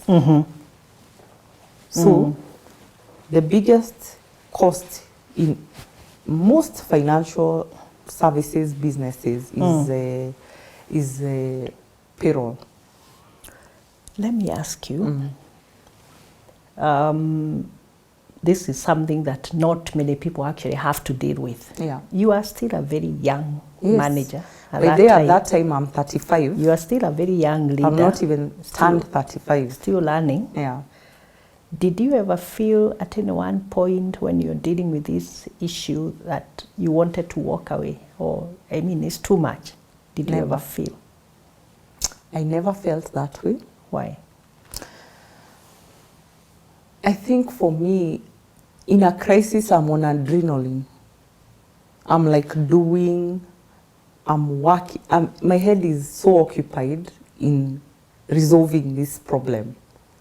It's not, I never at any point, actually someone mentioned, a relative mentioned, why don't you just leave all these problems? Why are you taking this? Why are you the one being, you had a boss, where is the boss? Why are you the one to deal with all these people? And I was like, because if no one, who else will deal with this? If not me. If not me. I'm the only one who has the capacity to deal with this difficulty. So I do not quit. I have never quit in any battle, in any challenge, and it's not my first time. It's not going to be my first time. And I had an obligation. I had a debt to my staff. I had a debt to my customers. These are customers who have built me to be who I am. These promotions that have come, they would not have come without the customers. It's true. So I owe the customers my presence, my skills, and my solution to get them out of this problem. So you felt indebted. I felt indebted to them. And also for myself, I need to feel like I've done something. Cannot quit. It's not in my vocabulary. And what kept you going? I think at the end of, do you know, every night when I used to sleep, on top of that crying, after I finished all the crying and the depression, I'm like, you know what? It's going to be fine. I know it's going to be fine. I had such a big belief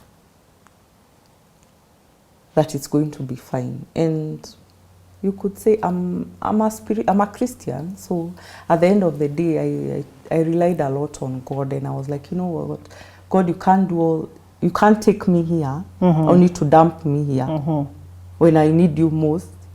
So I'm trusting in you that something will come. To provide a way. Yeah. And okay. And it came. Okay. Now, we are human beings, and I'll keep on repeating this as leaders. What did this do to you as Rebecca, the human being, the woman leader, the mother, the daughter? Yeah. What did it do to you? So remember, I'm like on adrenaline. It's like I'm on something. You know, some people, the ones who drink, say I was on alcohol. I was high on adrenaline. Yes. And the resolve to not fail. And commitment and commitment. But there's a lot of stress. I'm those people who tend to stress eat. When I'm stressed, I run to food. When I'm stressed, I am not able to sleep. So it's those, during that period is a lot of insomnia, sleeping at 1 a.m., 2 a.m., only to wake up very early at 6. So there's a prolonged period of lack of sleep and not eating properly, eating comfort food. So my body was crashing and my spirit was also crashing because every day I'm being bombarded with a lot of negativity, remember the clients. Yeah. A lot of closed doors, a lot of it can't happen, we can't. So even with putting a brave face and putting a fight and all that, I can feel my body is shutting down. My brain is shutting. Like the episodes of crying are increasing. The episodes of questioning myself are increasing. And the next day I have to put on a brave face. But at some point, I remember when we now sold the company and it exchanged hands. And throughout this period, I told my new shareholders that I want to take time off. After you close the deal? After we've done all this, and that there was even a more stressful period when I had to downsize. And that's the one that killed me. Actually, that's the one that completely crushed me. These are people I've recruited. I know them. Because me, when I recruit, I know you. I know your family. I know where you come from. I know your aspirations. These are people I have to tell. You're going home. You're going home. Because the business cannot be able to pay you. Cannot sustain you anymore. That crushed me completely. And that's a final task I had to do. So after that, this is June heading to July, I told my new shareholders I need to take leave because I need to rethink. I need to just, it's too overwhelming. And because many people had taken leave, remember I had sent a lot of people, me I had never gone on leave. So when I took the leave, and you are asking me what, as a person, it did to me, it made me crash. And after all that adrenaline and all that hard work, towards the end, I collapsed in the office. What? Yes. Just like that? I was just trying to wake up and then I felt dizzy and I almost fell on the floor, but fell on my chair. Or the seat. And for a moment, I needed to catch myself and I was feeling my heart is beating very fast. I'm not okay. And very few people noticed because we were also few in the office, but the person who noticed was able to quickly tell me we need to go to hospital. And we went to hospital. She didn't create a lot of hullabaloo. She just walked me to my car, actually took my car and we went to hospital. And when I went to Nairobi hospital, because it was the nearest, no, was it the nearest? No, it was somewhere. We were in Westland, Nairobi hospital is on the other side, but we were able to go to Nairobi hospital. You were able to get there. Yeah. And they told me, your pressure is very high. Your pressure is very high and you can't even go home. We need to observe you. What? They kept you? Yeah, they kept me overnight to see whether it's just maybe, and they asked me what has happened. Well, is there something that is happening in your life or what? Yeah, and I told them the situation. They're like, oh yeah, that one is a life-changing event. How has your eating been? Have you been sleeping? And of course, I was scoring very poorly on all of them. And they're like, now, unfortunately, you have hypertension. Your heart, CG on the left side is whatever is bigger, so it's not able to pump properly. And that's how we diagnose. It's life-threatening.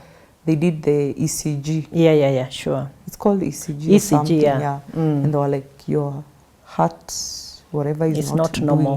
Well. So we'll have to put you on medication. And actually that was my cue. Even I was telling my new shareholders, I was like, you know what, now it's not even leave, it's a sick off. It's a health issue now. My life is at stake. The doctor told me 1 week, go home and rest. Bed rest. Yeah. Wow. So as I was having the bed rest, I was able to now reflect on all that had happened. Do you know, I went through a panic. After you've done it all? All this that was happening, it's like it's not me. It's like it was an out-of-body experience. I was in a movie. And I'm like, how did I even do that? This was crazy. Like, I can't believe I did all this. You are reliving it now, now I'm by reliving moment. After everything is sorted. And let me tell you, everything is sorted. Now things have calmed down. It has calmed down. Now it's business as usual. By that time, even the bank had opened, so even the customers for the unit trust, the money market, were able to access their money up to a certain point. With some limits, yeah. Some limits. So all this, like everything is fine, and now I'm crashing. And for me now, it's a personal crisis now. a health crisis. What? So it made me reflect on a lot of things. But when I came out of it, because it was, I was like in a trance. I was like in a period, a moment of 1 week of a lot happened within me that changed a lot of things of how I view life. What is this life? You know, what's the meaning of life even? You're like, what's the meaning of life? Why did I have to go through all this? Why me? Why did I have to be the one to suggest I'm the one who's leading this? I'm just like, this is crazy. And yeah, I have high blood pressure at 35 years. Because by that time, my birthday is in June, so by that time I was already 35. You've just turned 35. And I was like, this cannot be my story. I have to change this story. I never thought I would go through this. So anyway, it brought me to the realization that I need to end that chapter. I actually don't even want to be in stockbroking, but I want to be in a quieter environment, because stockbroking is very intense, because you're trading shares. They go up and down, up and down. So and every you're moment, managing several units of different. One is doing stock brokerage, one is doing corporate finance, one is doing unit trust. And I really liked unit trust, so I was like, I want to go into fund management, because that's where I can manage properly people's fund in a quieter, more stable environment. Especially the peace. Yeah. Because in stock brokerage, you can't have peace. They are going up and down, and customers are calling. So I needed that, just stability. So I resolved that I am going to look for a job.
After the storm, what you now need is the calm. Yes. How did you do that? So the doctor's leave helped. Then after that, I took some more leave days. So you recovered. I recovered. After medication and rest and all. Okay. But now I'm faced with a lifestyle disease at the age of 35 years. Yeah. And everything, on all the things, you see, as I was working on this crisis for the office, I had kind of like put on hold my personal goals or crises. Yes, I was together with my daughter and everything. I only have one daughter. But you see, I had a house that was being built. I had put it on hold. So all this now needs to start again. Yes. And I have a big mortgage and all, so I'm panicking. Now it's all coming crashing down. Like, how are we going to pay pay this loan? Do I sell the house? It's incomplete. The bank cannot disburse the last disbursement because the bank went under. So they are not in the business of giving more money. They have no money to give. So you're faced with all these life choices, life decisions that you must make, and now you have to face this reality of the personal life. You are almost going into a personal life crisis, a personal crisis of some sorts. But I have a good support system, my parents, my siblings, and I was able to tell them I'm not okay. And they suggested therapy, and I went with resistance, but I finally got myself a therapist to go through this, and we navigated it together. And I was very clear that I don't want to stay in Jengis. I need a change. And I now started. I'm like, why do we even start looking for jobs? God, please, I can't do this. I don't have the capacity. And you've never applied for a job? I've never applied for a job. I've never even. Wow. It's tough. Oh, this is too much. So I'm like, God, you know I need a change. Please provide a change. And I need a job. And I need a job. There are bills to be paid. I need to pay bills. Yeah. And now I have bigger bills. So luckily, it didn't take long. I went back to the office. I'm working with my new colleagues, my new shareholders. For them, they want to grow because they've just bought the business and they want us to run. And me, I'm like, hold up. Like, hey, hello? No. Me, I'm not running. I've had enough. No, me, I can't do this. No. Me, I'm not running. They have the target set out already. These targets, no. Me, I'm not doing these targets. I need a break. Forever. I need a break forever. I'm not doing this. But of course, you can't tell them that. No, I know. I'm Yeah. like, you know what? No, this is not my portion. No. I've done what I could have done. And I have able people who can continue. But I was very blunt with them. I was like, you know what? We are facing reputational risk. Even if we used to do this kind of revenues. That was then. That was then. A big life-changing thing has happened. We will not be able to do this kind of figures you're showing us. They're like, no, we have to do it. I'm like, you know what? No, it's not going to happen. It will take 3 years for this to happen. And they're not believing me.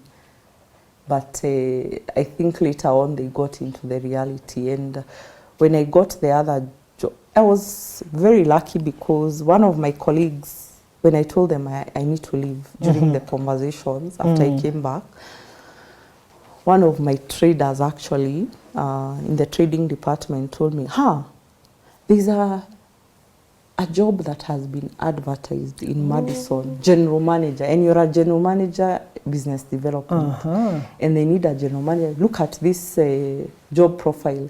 It suits you completely. Check whether you're interested. This is your job. And it was on a Friday, 15th, I think, of August or somewhere there. Now we are heading to August. And it was closing on that day. The day you saw it? The day I saw it. And I saw it in the evening. So you see, if they say send the CV by the 15th, you're supposed to send by close of business. Yes. Which means 5 o'clock. Yes. I'm seeing this at 4. This Rebecca, as much as she's saying she needs a break, she has never updated her CV. From when she came to Chase Bank in 2006. We are in 2016, 10 years later. So much has happened. So I need to update all this that has happened. I have never updated my CV because remember moving to Jengis was not a new job. It was, I was being moved from one subsidiary to the next. So there is no interviewing. I was actually told, go there. And we are cancelling your contract for the bank and giving you a contract. So my CV is as it was in March 2006. And remember, even going to Chase was not really like I was writing a CV and applying for a job. It was more of a recommendation. Yes. So I just updated the CV very fast. It was still very green, very not standard. So I'm like, this job is closing today. It's already closed because this is 4. And I don't have a CV that can be looked at. And I need a whole weekend to do this CV. So what I did, I emailed the email given. The email given. Actually, luckily, one of my colleagues was telling me, oh, nowadays there are templates on the internet that you can go and input the information.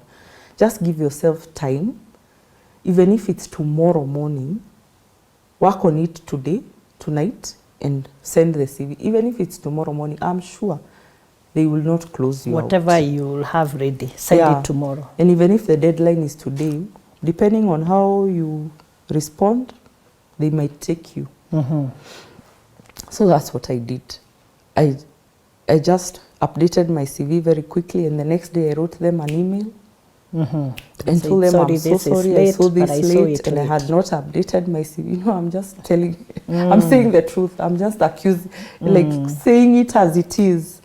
I had not updated my CV for a long time, but I believe I suit this job, and please consider me. Please consider it, even if it's late. And they considered me. Wow. They responded on Monday, because this was Saturday. Yes. When I sent the CV, they are not open. So on Monday when they saw it, immediately they sent me an email and say, we've received your CV, we'll consider you. We'll come back to you. That's good.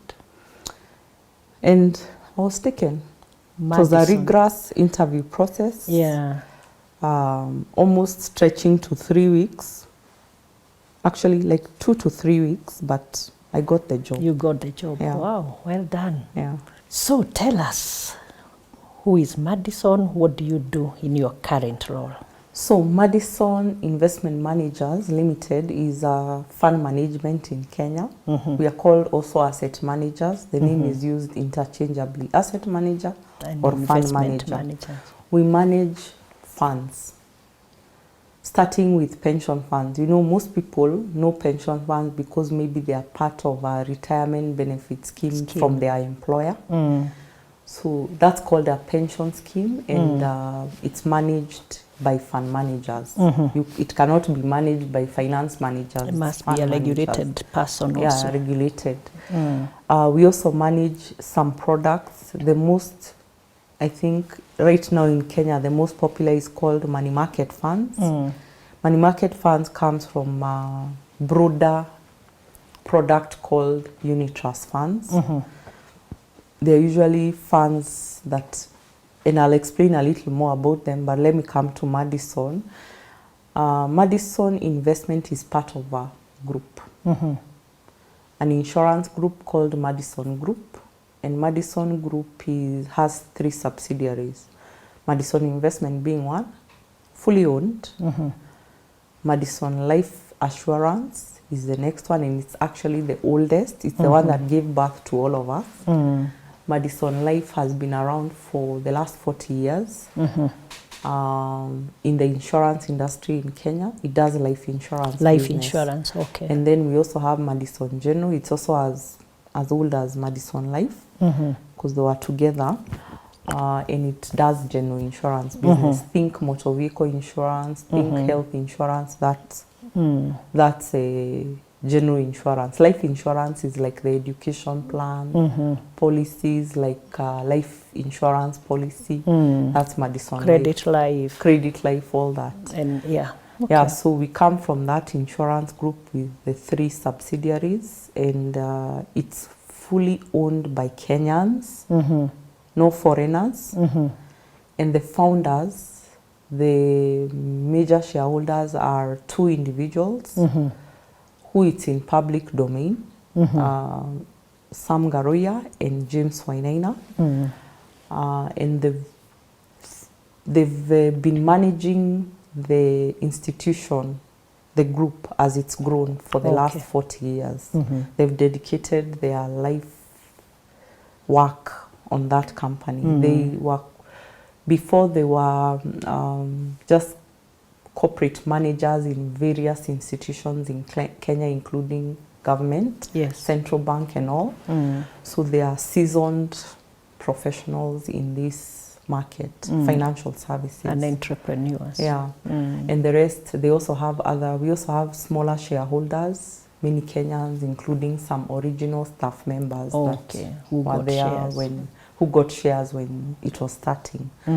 So the group is quite large.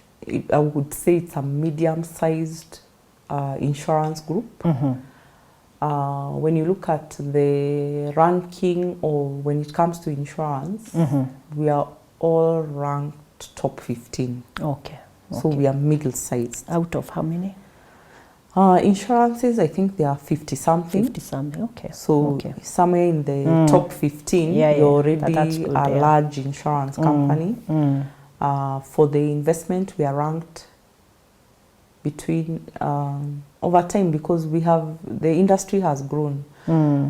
Before 2022, we were not more than 25 fund managers. Okay. But today we are almost 60. 60. So when we were 25, we were ranked top 10.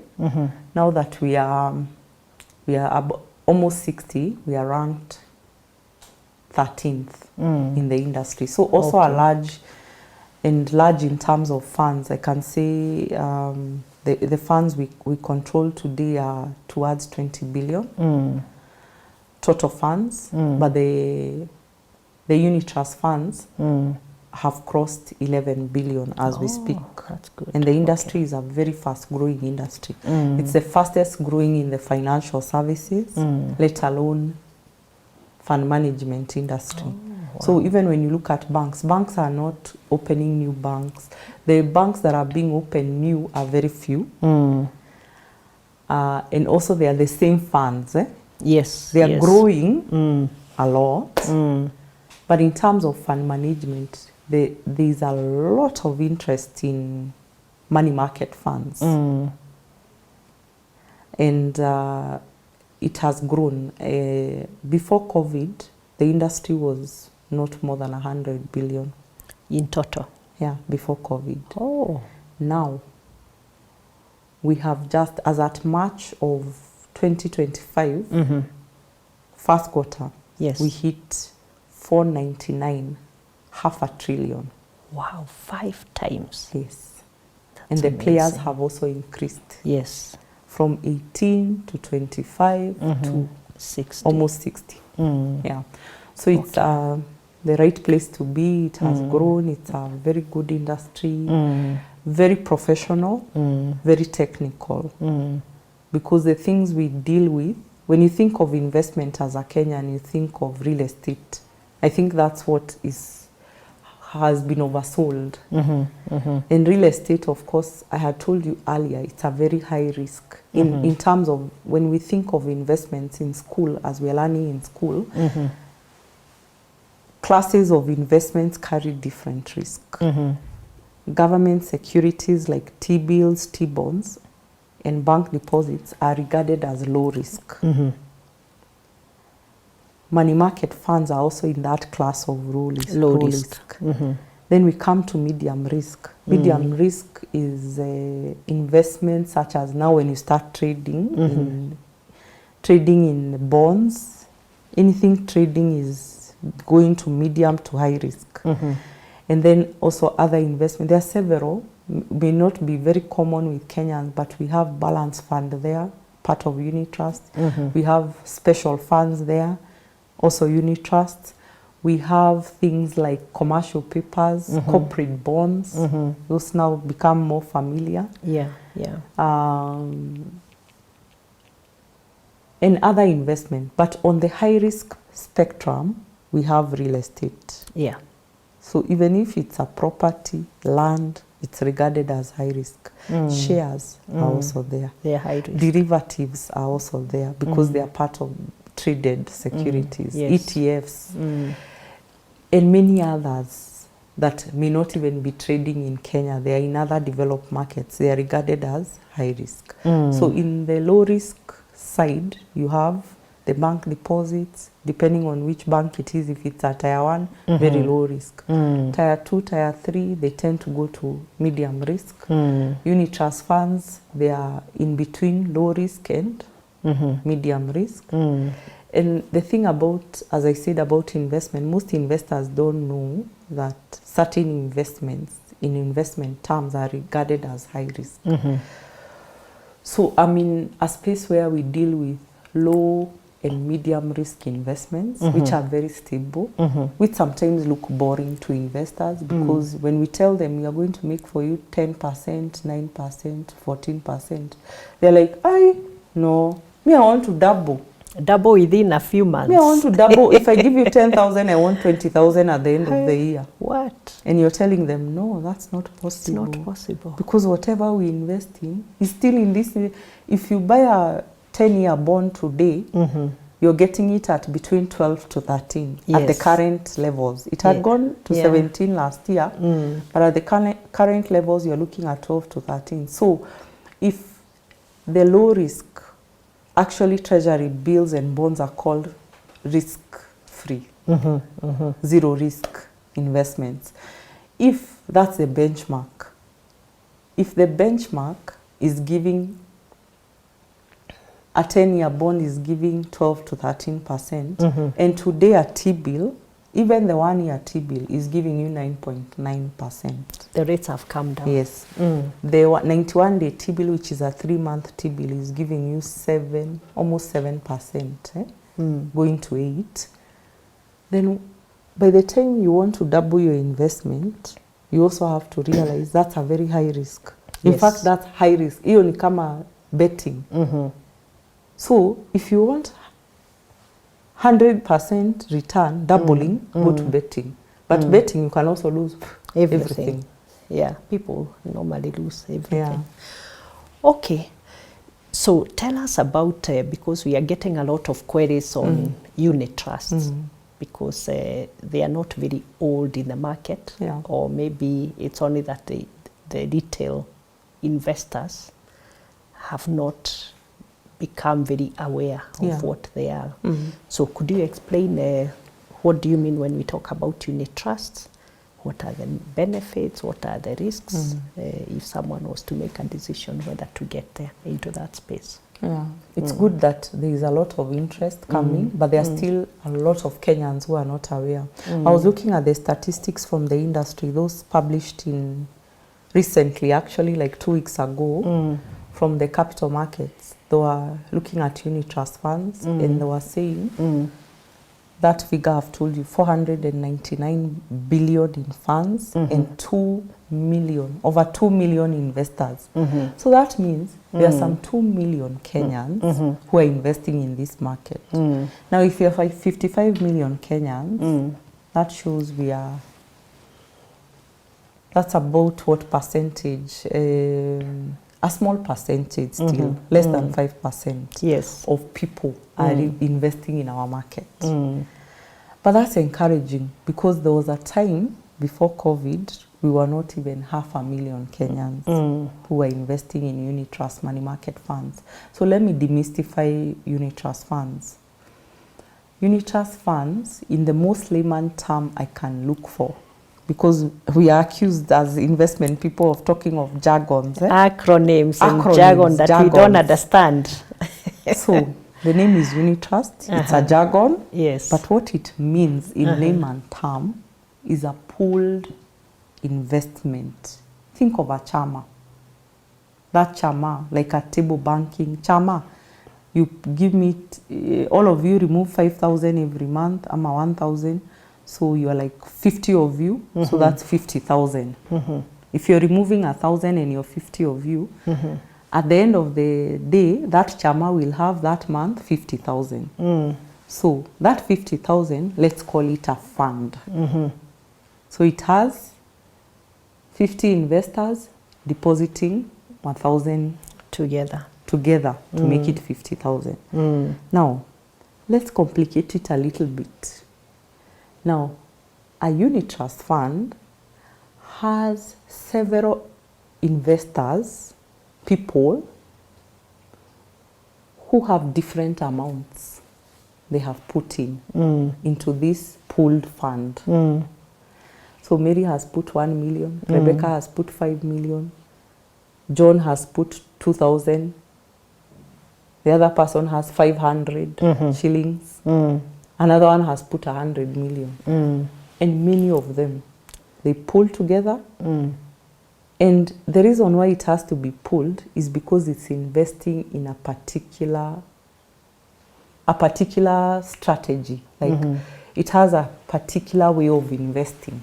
So money market funds, the way we invest, since it's a low risk investment, we have to invest in low risk products in the market. Yes. And those low risk products are actually like, there are only like 4 in this market. So one of them is treasury bills, government treasury bills. Those ones I've told you, they are giving between 8% for the 3-month one, the 6-month one is giving 9, and the 1-year one is giving around 10. Okay. It has to have treasury bonds. Treasury bonds in Kenya, they issued by government through central bank, are ranging from 2 years all the way to 30 years. Yes. Several of them, more than 100 of them.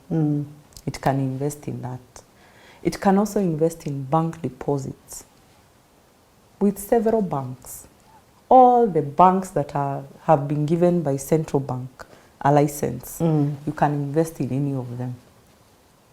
Starting from the tier 1, the big banks, the KCBs, the equities, all the way to the small banks that are in that list. And you get the interest. And you get, so what you invest is a bank deposit. So bank deposits are several. There's some that is called a call deposit. You can call it anytime. It doesn't have a term. If you need money. Yeah, so it's just putting, it's like the way you put money in a savings account, but you remove. You know, in a savings account, they tell you, no, you can't remove. Now that one you can remove anytime. It's called a call deposit. And there's also a fixed term investment, meaning a fixed deposit, what we know as deposits. Fixed deposit, the term can range from 1 month all the way to 1 year. Now, the other things in this market that most people don't know about them, but us as professionals in that industry, we know them. They are called commercial papers. Yes. Commercial papers are, it's a company, maybe a microfinance company or a manufacturing company, whatever company, mostly middle-sized companies in this economy, in this market that are doing their work, and instead of going to borrow from a bank, or on top of borrowing from a bank, they also need other funds. Yes. And they need the funds from this market of capital markets. We call this market of investments capital markets. So they structure a product where it's they are borrowing money from you. So they borrow this money for 1 year, for 6 months, for 2 years, for 3 years. So they structure a product that's going to give you a fixed return, and it has a fixed term. So you can choose the 6 months, the 1 year, the 2 years, the 3 years. Depending on your... It's only available to institutional investors like us and a few high net worth individuals. Yeah. So we have several companies that have set up such. There are not many. In fact, all the ones available in this industry, even if you were to give them all the money they need, they can't reach 10 billion. So you'll find one company is saying, I have a commercial paper, but I can only borrow $500 million. Yes. So at any one point, even if you're 10 of you fund managers, it can only be $500 million. There's another one who will tell you, I can take up to 2 billion. Oh. But of course, fund managers, what we do, we are professionals. We are technical in that area. One of the biggest tasks for a fund manager, a regulated fund manager like us and many others, is that we have to think of risk. There are three things we are concerned with, even as we structure all these products, money market. Yes. So even I'm managing a money market in Madison, the 3 things I have to think about, because the client is the middle. This client needs money at some point. Now, in our language of fund management, it's called liquidity. Yes. This customer needs return. They have invested with you because they need a return. A return. So this, whatever I'm investing in, those treasury bills or whatever I choose, has to give a good return. Yes. And I must publish those returns on a daily basis. So I need to value the fund. I have to calculate the interest of everything it's earning every day and publish a rate for that client, because that's what they'll compare me with.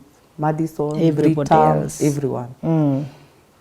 Then the third thing I must think about is risk, safety. Yeah. Because they are not investing in Madison. They are not buying Madison shares. They are investing in a product called money market, which Madison has sponsored. But this Madison is going to take their money and invest it in elsewhere. Those securities. They're investing with the government, treasury board, with bank A, bank C. So I have to think about safety. So whoever I choose to invest, wherever I choose to invest, I must think about safety of the fund. So safety, it means risk. Yes. In our language. So risk mitigation. So those 3 things are what are considered, and the safest product in our world to invest in our world of fund management is the money market fund. That's why it's so popular today. It's very popular. It's not reached maybe people in rural areas a lot, and maybe many people, because you can hear 2 million Kenyans have invested in it. Maybe only there's 2 million? Maybe 5 million Kenyans know about money market funds, but only 2 million but have they haven't invested. 3 million have not invested. Yes, because people, you know, before they invest, they must make their... They must to consider. They must consider. First, you have to have money. Number 2, you have to have faith in where you're investing. In the return and the risk. Yeah. So most people, if they don't understand something, they don't invest. And actually encourage people, if you don't understand something, don't invest. But then don't sit back and say, I don't understand, so I don't invest. You lose an opportunity.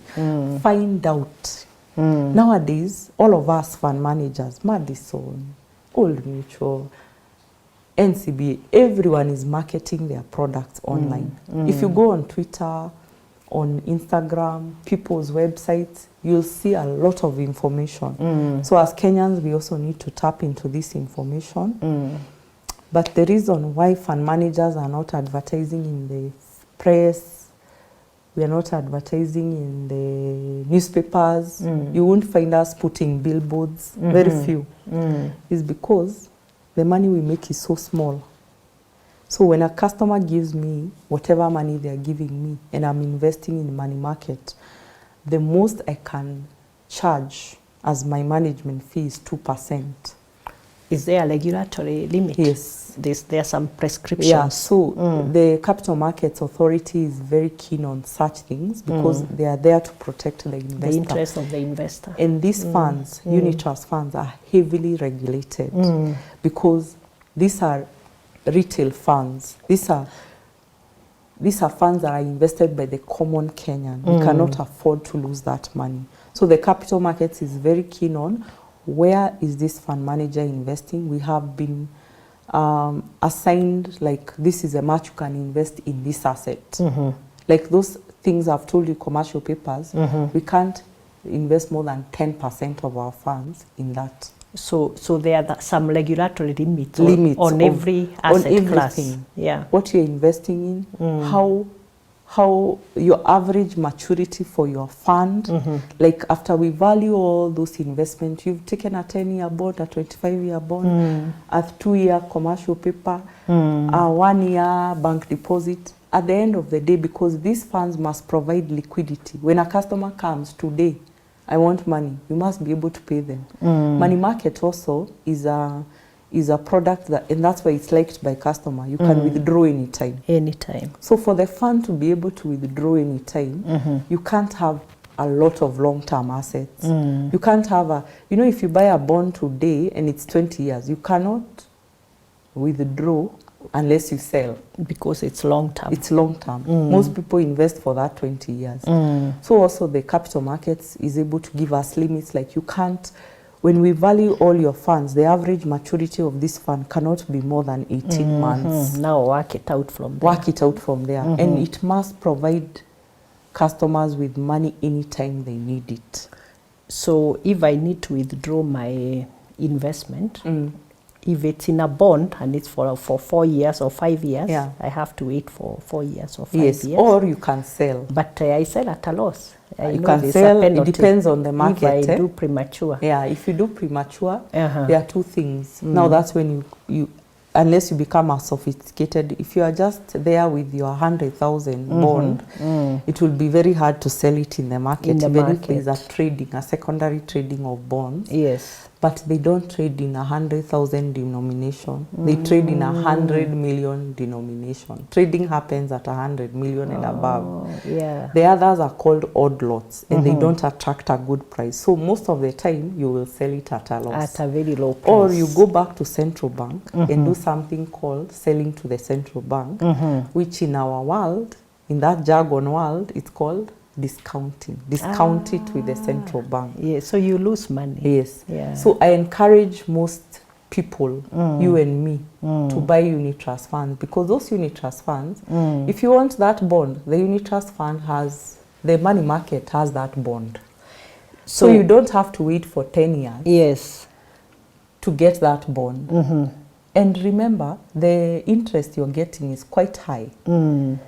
Today, money market funds are giving between 7% all the way to 15%.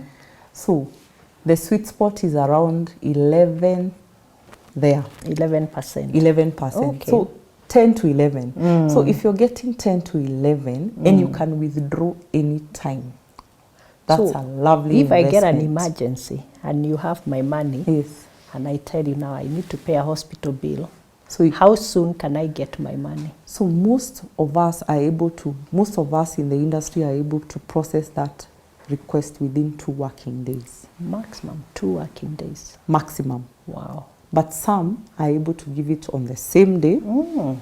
Some are even able to give it on the same hour. It depends on the size of the fund and what you've invested. And their processes. And their internal processes. But at most, if you're in the money market fund today, also because we are trying to be competitive, no one will give you money after 2 working days. Okay. Yeah, that's so good. you'll get your money within 2 working days. Now, Madison, what have you been able to achieve so far as the boss of Madison Investment Managers? Yeah, so Madison has been a journey of 9 years. I told you, September. You joined as a GM, by the way. As a GM, by the way. When did you become the MD? Yeah. So I joined in 2016, September as a GM, and I grew the company.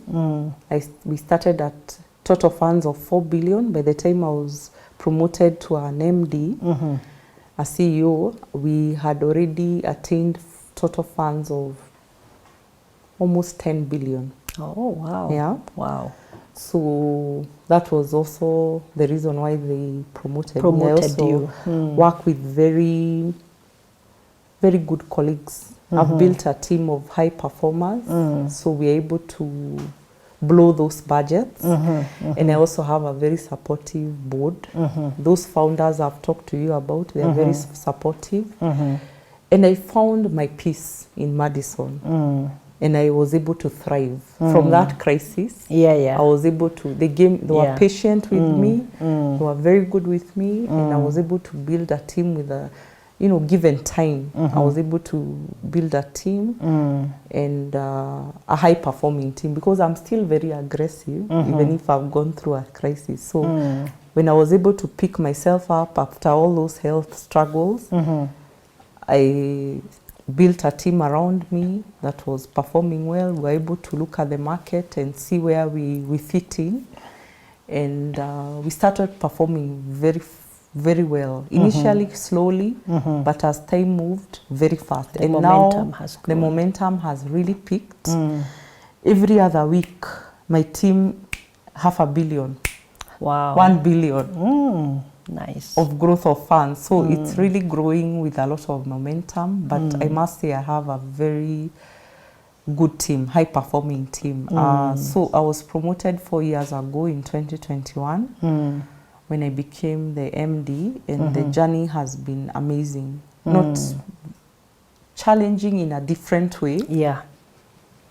And the challenge here, I'm not dealing with crisis, I'm dealing with growth. Opportunities for growth. Yeah. Seizing them and doing what you need to do to deliver. And also a lot of, cultures are different. In Chase, the boss was king. In Madison, the boss has to collaborate with the employees, and that's how it's supposed to be. Actually, in most places that people thrive, it's supposed to be collaborative. Yes, the boss is there and gives direction, but you don't command people. Yes, you work with people. And that's what I learned in Madison. It's been a good journey of a different kind of leadership. I'm still the same leader. I'm still very ambitious. I push limits. I push my team sometimes to the limit.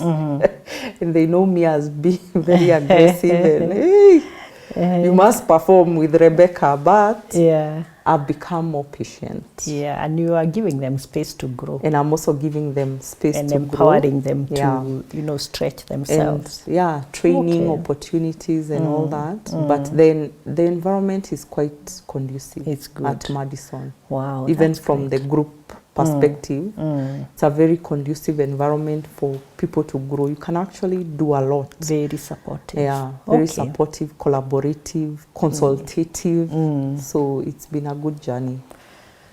Do you like reading? Yeah, I mean, you can't be where I am without Tell us about your knowledge. favorite book and the lessons, either just one, the favorite book and the lessons learned from there. Yeah. I have 3. Oh, 3. Okay, talk about the 3. I have 3 favorite books, which I've read and reread over time. They help me a lot with management, leadership, discovering yourself, because even as a leader, you're evolving every day. You're changing, but fundamentally you're this person, this kind of a person. And understanding that and being okay with that is also a journey. It's part of the journey. It's part of the journey. So my most interesting book, the one that has had the biggest impact in my life is a book called Quiet. Quiet. It's a white book written in gray letters. You can miss it, the name. It's called Quiet by Susan Cain. And it's just describing introverts. And demystifying introversion.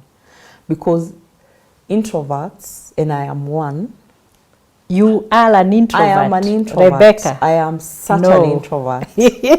How do you sell? I know. And you see, that's the thing. Like the way you're saying, introverts are looked down upon or even misunderstood. Yeah? And we are forced by the world to, of course, different situation, work, what, we have to be outgoing. It's not natural. It's a learned technique. You learn it from your upbringing. And it all depends. And they say that introverts are sometimes not born. They are also created. So that book demystifies introversion, introverts, and actually even tells you the strengths that introverts have. So it's a celebration of introverts. And how you can use that as a strength. And how you can use that as a strength. And what you need to do to also tap to extroversion. Because you cannot remain an introvert in this world. You have to also put yourself out there for growth. Yes. You have to mingle with people all the time, so you have to do it, but it gives you tactics. Yes. because you can't do it all the time. It's very overwhelming as introverts. And this is something that most people fail to understand. Like, how come I am not able to continually be in crowds? I can't go from this event to this event. I need a break before I go for the next event. I need like 2 days to find myself, because I feel like I'm losing revert to my normal. And that's something that people find very strange, but that's how you know you're an introvert. If you need space after being in a very a place with a lot of people, a lot of activities, you need to. Or you're in this event and you are looking at speaker after speaker, event after event, and you're, hey, when are you gonna finish all this thing? I need time. I go. I need a want break. to go. Yeah. Wow. Okay. So quiet. But it's a fundamentally how you know is you are not very comfortable in large crowds. Yes. You take time. Yes. To gravitate towards large crowds. A big gathering. Yeah. And you find your calm alone. With yourself. You always need to be check in with yourself at some point. So that stimulus, even if it's there and consistent even for 2 days, you still need time to go and take a breath. You relax when you're alone. Yeah. Alone. Wow. But extroverts relax when they are with people. That's when they feel, wow, I'm feeling so good. But you, when you're with crowds, you're like, okay, it's the opposite. I have to. It's a duty. Like, you're not having fun. You're having fun. Yes, you are. The event is happy, it's funny, it's what.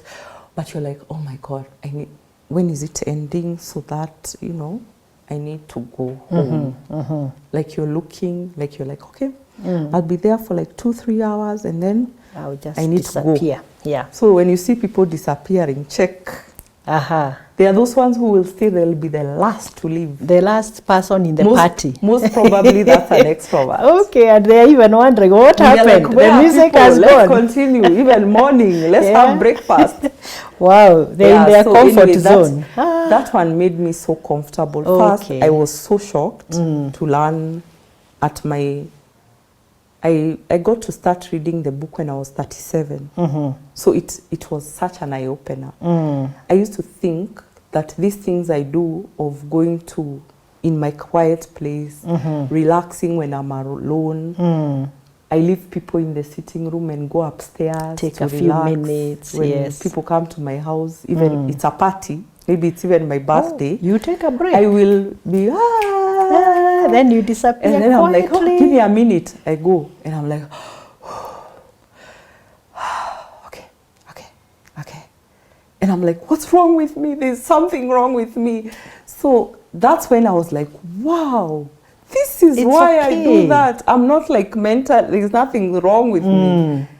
It's just because I'm an introvert. Yes. It's me. So I started wearing introversion in a new way.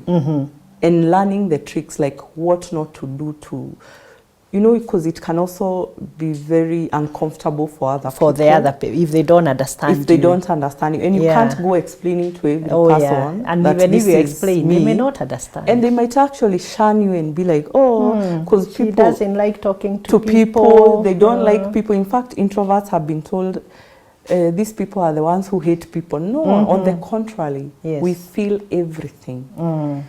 Empaths. Now there's a new term in the mental health circles that is talking of empaths. So introverts are also in tune. Because they're in tune with their feelings, they're also in tune with others.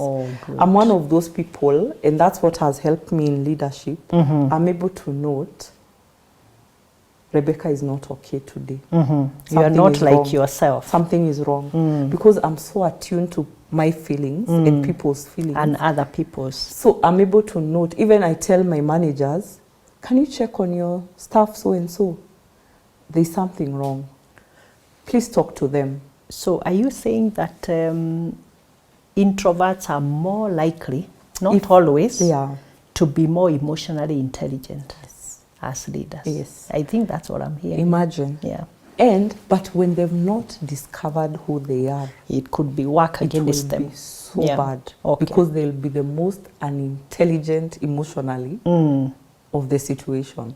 But Okay. once they tap into themselves and know themselves, because that's the first thing we learn in leadership. You cannot lead people Yes. until you have led You yourself. led yourself, yes, So first. part of leading yourself is knowing yourself. Now for me, that knowing, complete knowing, It changed your life. came at 37. Book 2. Yeah, so book 2 is one that is on the, also another mental health. G. Shetty, Which one? Think Like a Monk. Oh, Like a Monk. I've read that one. Yeah. Nice. Purpose-driven life, humility, leadership. Yes. So that book changed also the way I approach leadership. It's not bossy. You lead from humility. You also master. It's a self-mastery also. There's some self-mastery in it because monks have mastered their emotions, their how they respond to people. So it's also a self-mastery of sorts. And living without flamboyance. And living in a humble way. And one of the most profound things I learned in that is possessions are nothing. What impact have you made to this world? It's more important. What impact are you making right now where you are? Whether you're a church leader, whether you're an MD of an investment company, whether you're a farmer, what impact are you making in your circle of influence? Where you are there, that impact, you have to not think of yourself. You have to think of others. You even have to think of the environment.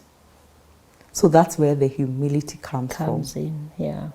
And now we start discovering our purpose. You start questioning, what's my purpose? Why am I in this world?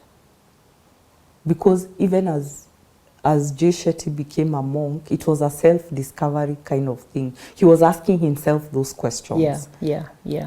So that book kind of takes you there, like where you're like, by the way, what's my purpose? Why am I here? Why did I mean, it could be another person, Angeli, why Rebecca? Why am I here? Why am I working in Madison? What impact? Why do I have one child? Why am I in this environment? Why was I born a Kikuyu? What is the story behind me and what impact what's my purpose? So it led me to that. Wow. 3? And the third book, there's a tie, but let me go with the one that's politically correct. Pick one. Marshall Gold, is it called Marsh? What Got You Here will not get you there. Yeah. Why do you like that one? That one is still a challenge. I've not finished. It's a book I read, and then I'm almost at the last chapter, and I go back or something. You Life start all happens. over again. Yes. So that one, most of the lessons are what I'm trying to tap into today in my 44 years of myself in this leadership, and it's more like, okay, you've reached this level, you need to go to a higher level, and that's what I've been asking myself lately. So I'm finding myself reading it more because what got me here will not take me there, and leadership is involving. Even if I say that I want to be in Madison for the next 10 years, 20 years until retirement, I have to change. I have to get better and better in this Every leadership. day. This company is a private company managing public funds. The growth has to be there because it's not like NGO or government where it's not for profit. This company has to remain profitable. It has to grow. The people have to grow, all that. So I have to redefine Yourself. myself, my leadership, the company. So it's something I've been reading of late a lot. Nice. But I bought that book a long time ago and have never finished the whole book. So I'm now determined to finish that book. Now you start before once September. again and finish this time. Yeah, but it's very profound. Wow, It's teaching me amazing. lessons in leadership, Yeah. what we need to unlearn, what we need to relearn, and a lot of challenging stuff, yeah. Okay. Yeah. Parting shot for our viewers. What would you like to tell us? I think what I always say to my staff, you cannot go where your mind has not gone. So you need to dream it to achieve it. Dream it To achieve it. Remember and say it. 5-year-old Rebecca Tiba wanted to be a banker, wanted to be a boss, wanted to manage people's funds. Yes. Today at 44 years, she's doing all that. All that has So her come mind true. had already gone, and over time she has achieved it. So I repeat again, you cannot go where your mind has not gone. If you want to go to China, your mind must go to China first. Before you take the flight. Because when your mind goes to China, you become curious. You start researching what's there in China. How do I get to China? What do I need to get to China? So that's how you get there. Wow. Your mind has to go, then your body follows, God, universe, everything. It will conspire to deliver. Yes. Wow. Thank you so much, Rebecca. You have been watching The Executive Table with me, Mary Wamai. We have had Rebecca Tiba, the Managing Director for Madison Investment Managers Limited, with us with a very, very fantastic story. Just taking us through her life journey, the lessons learned, so many lessons we've learned. Keep watching and thank you for continuing to stay with us. Remember, as usual, give us your comments, your feedback, ask your questions. If you have any clarifications, requests for further information, we are in this journey together. So let's stay together and learn together.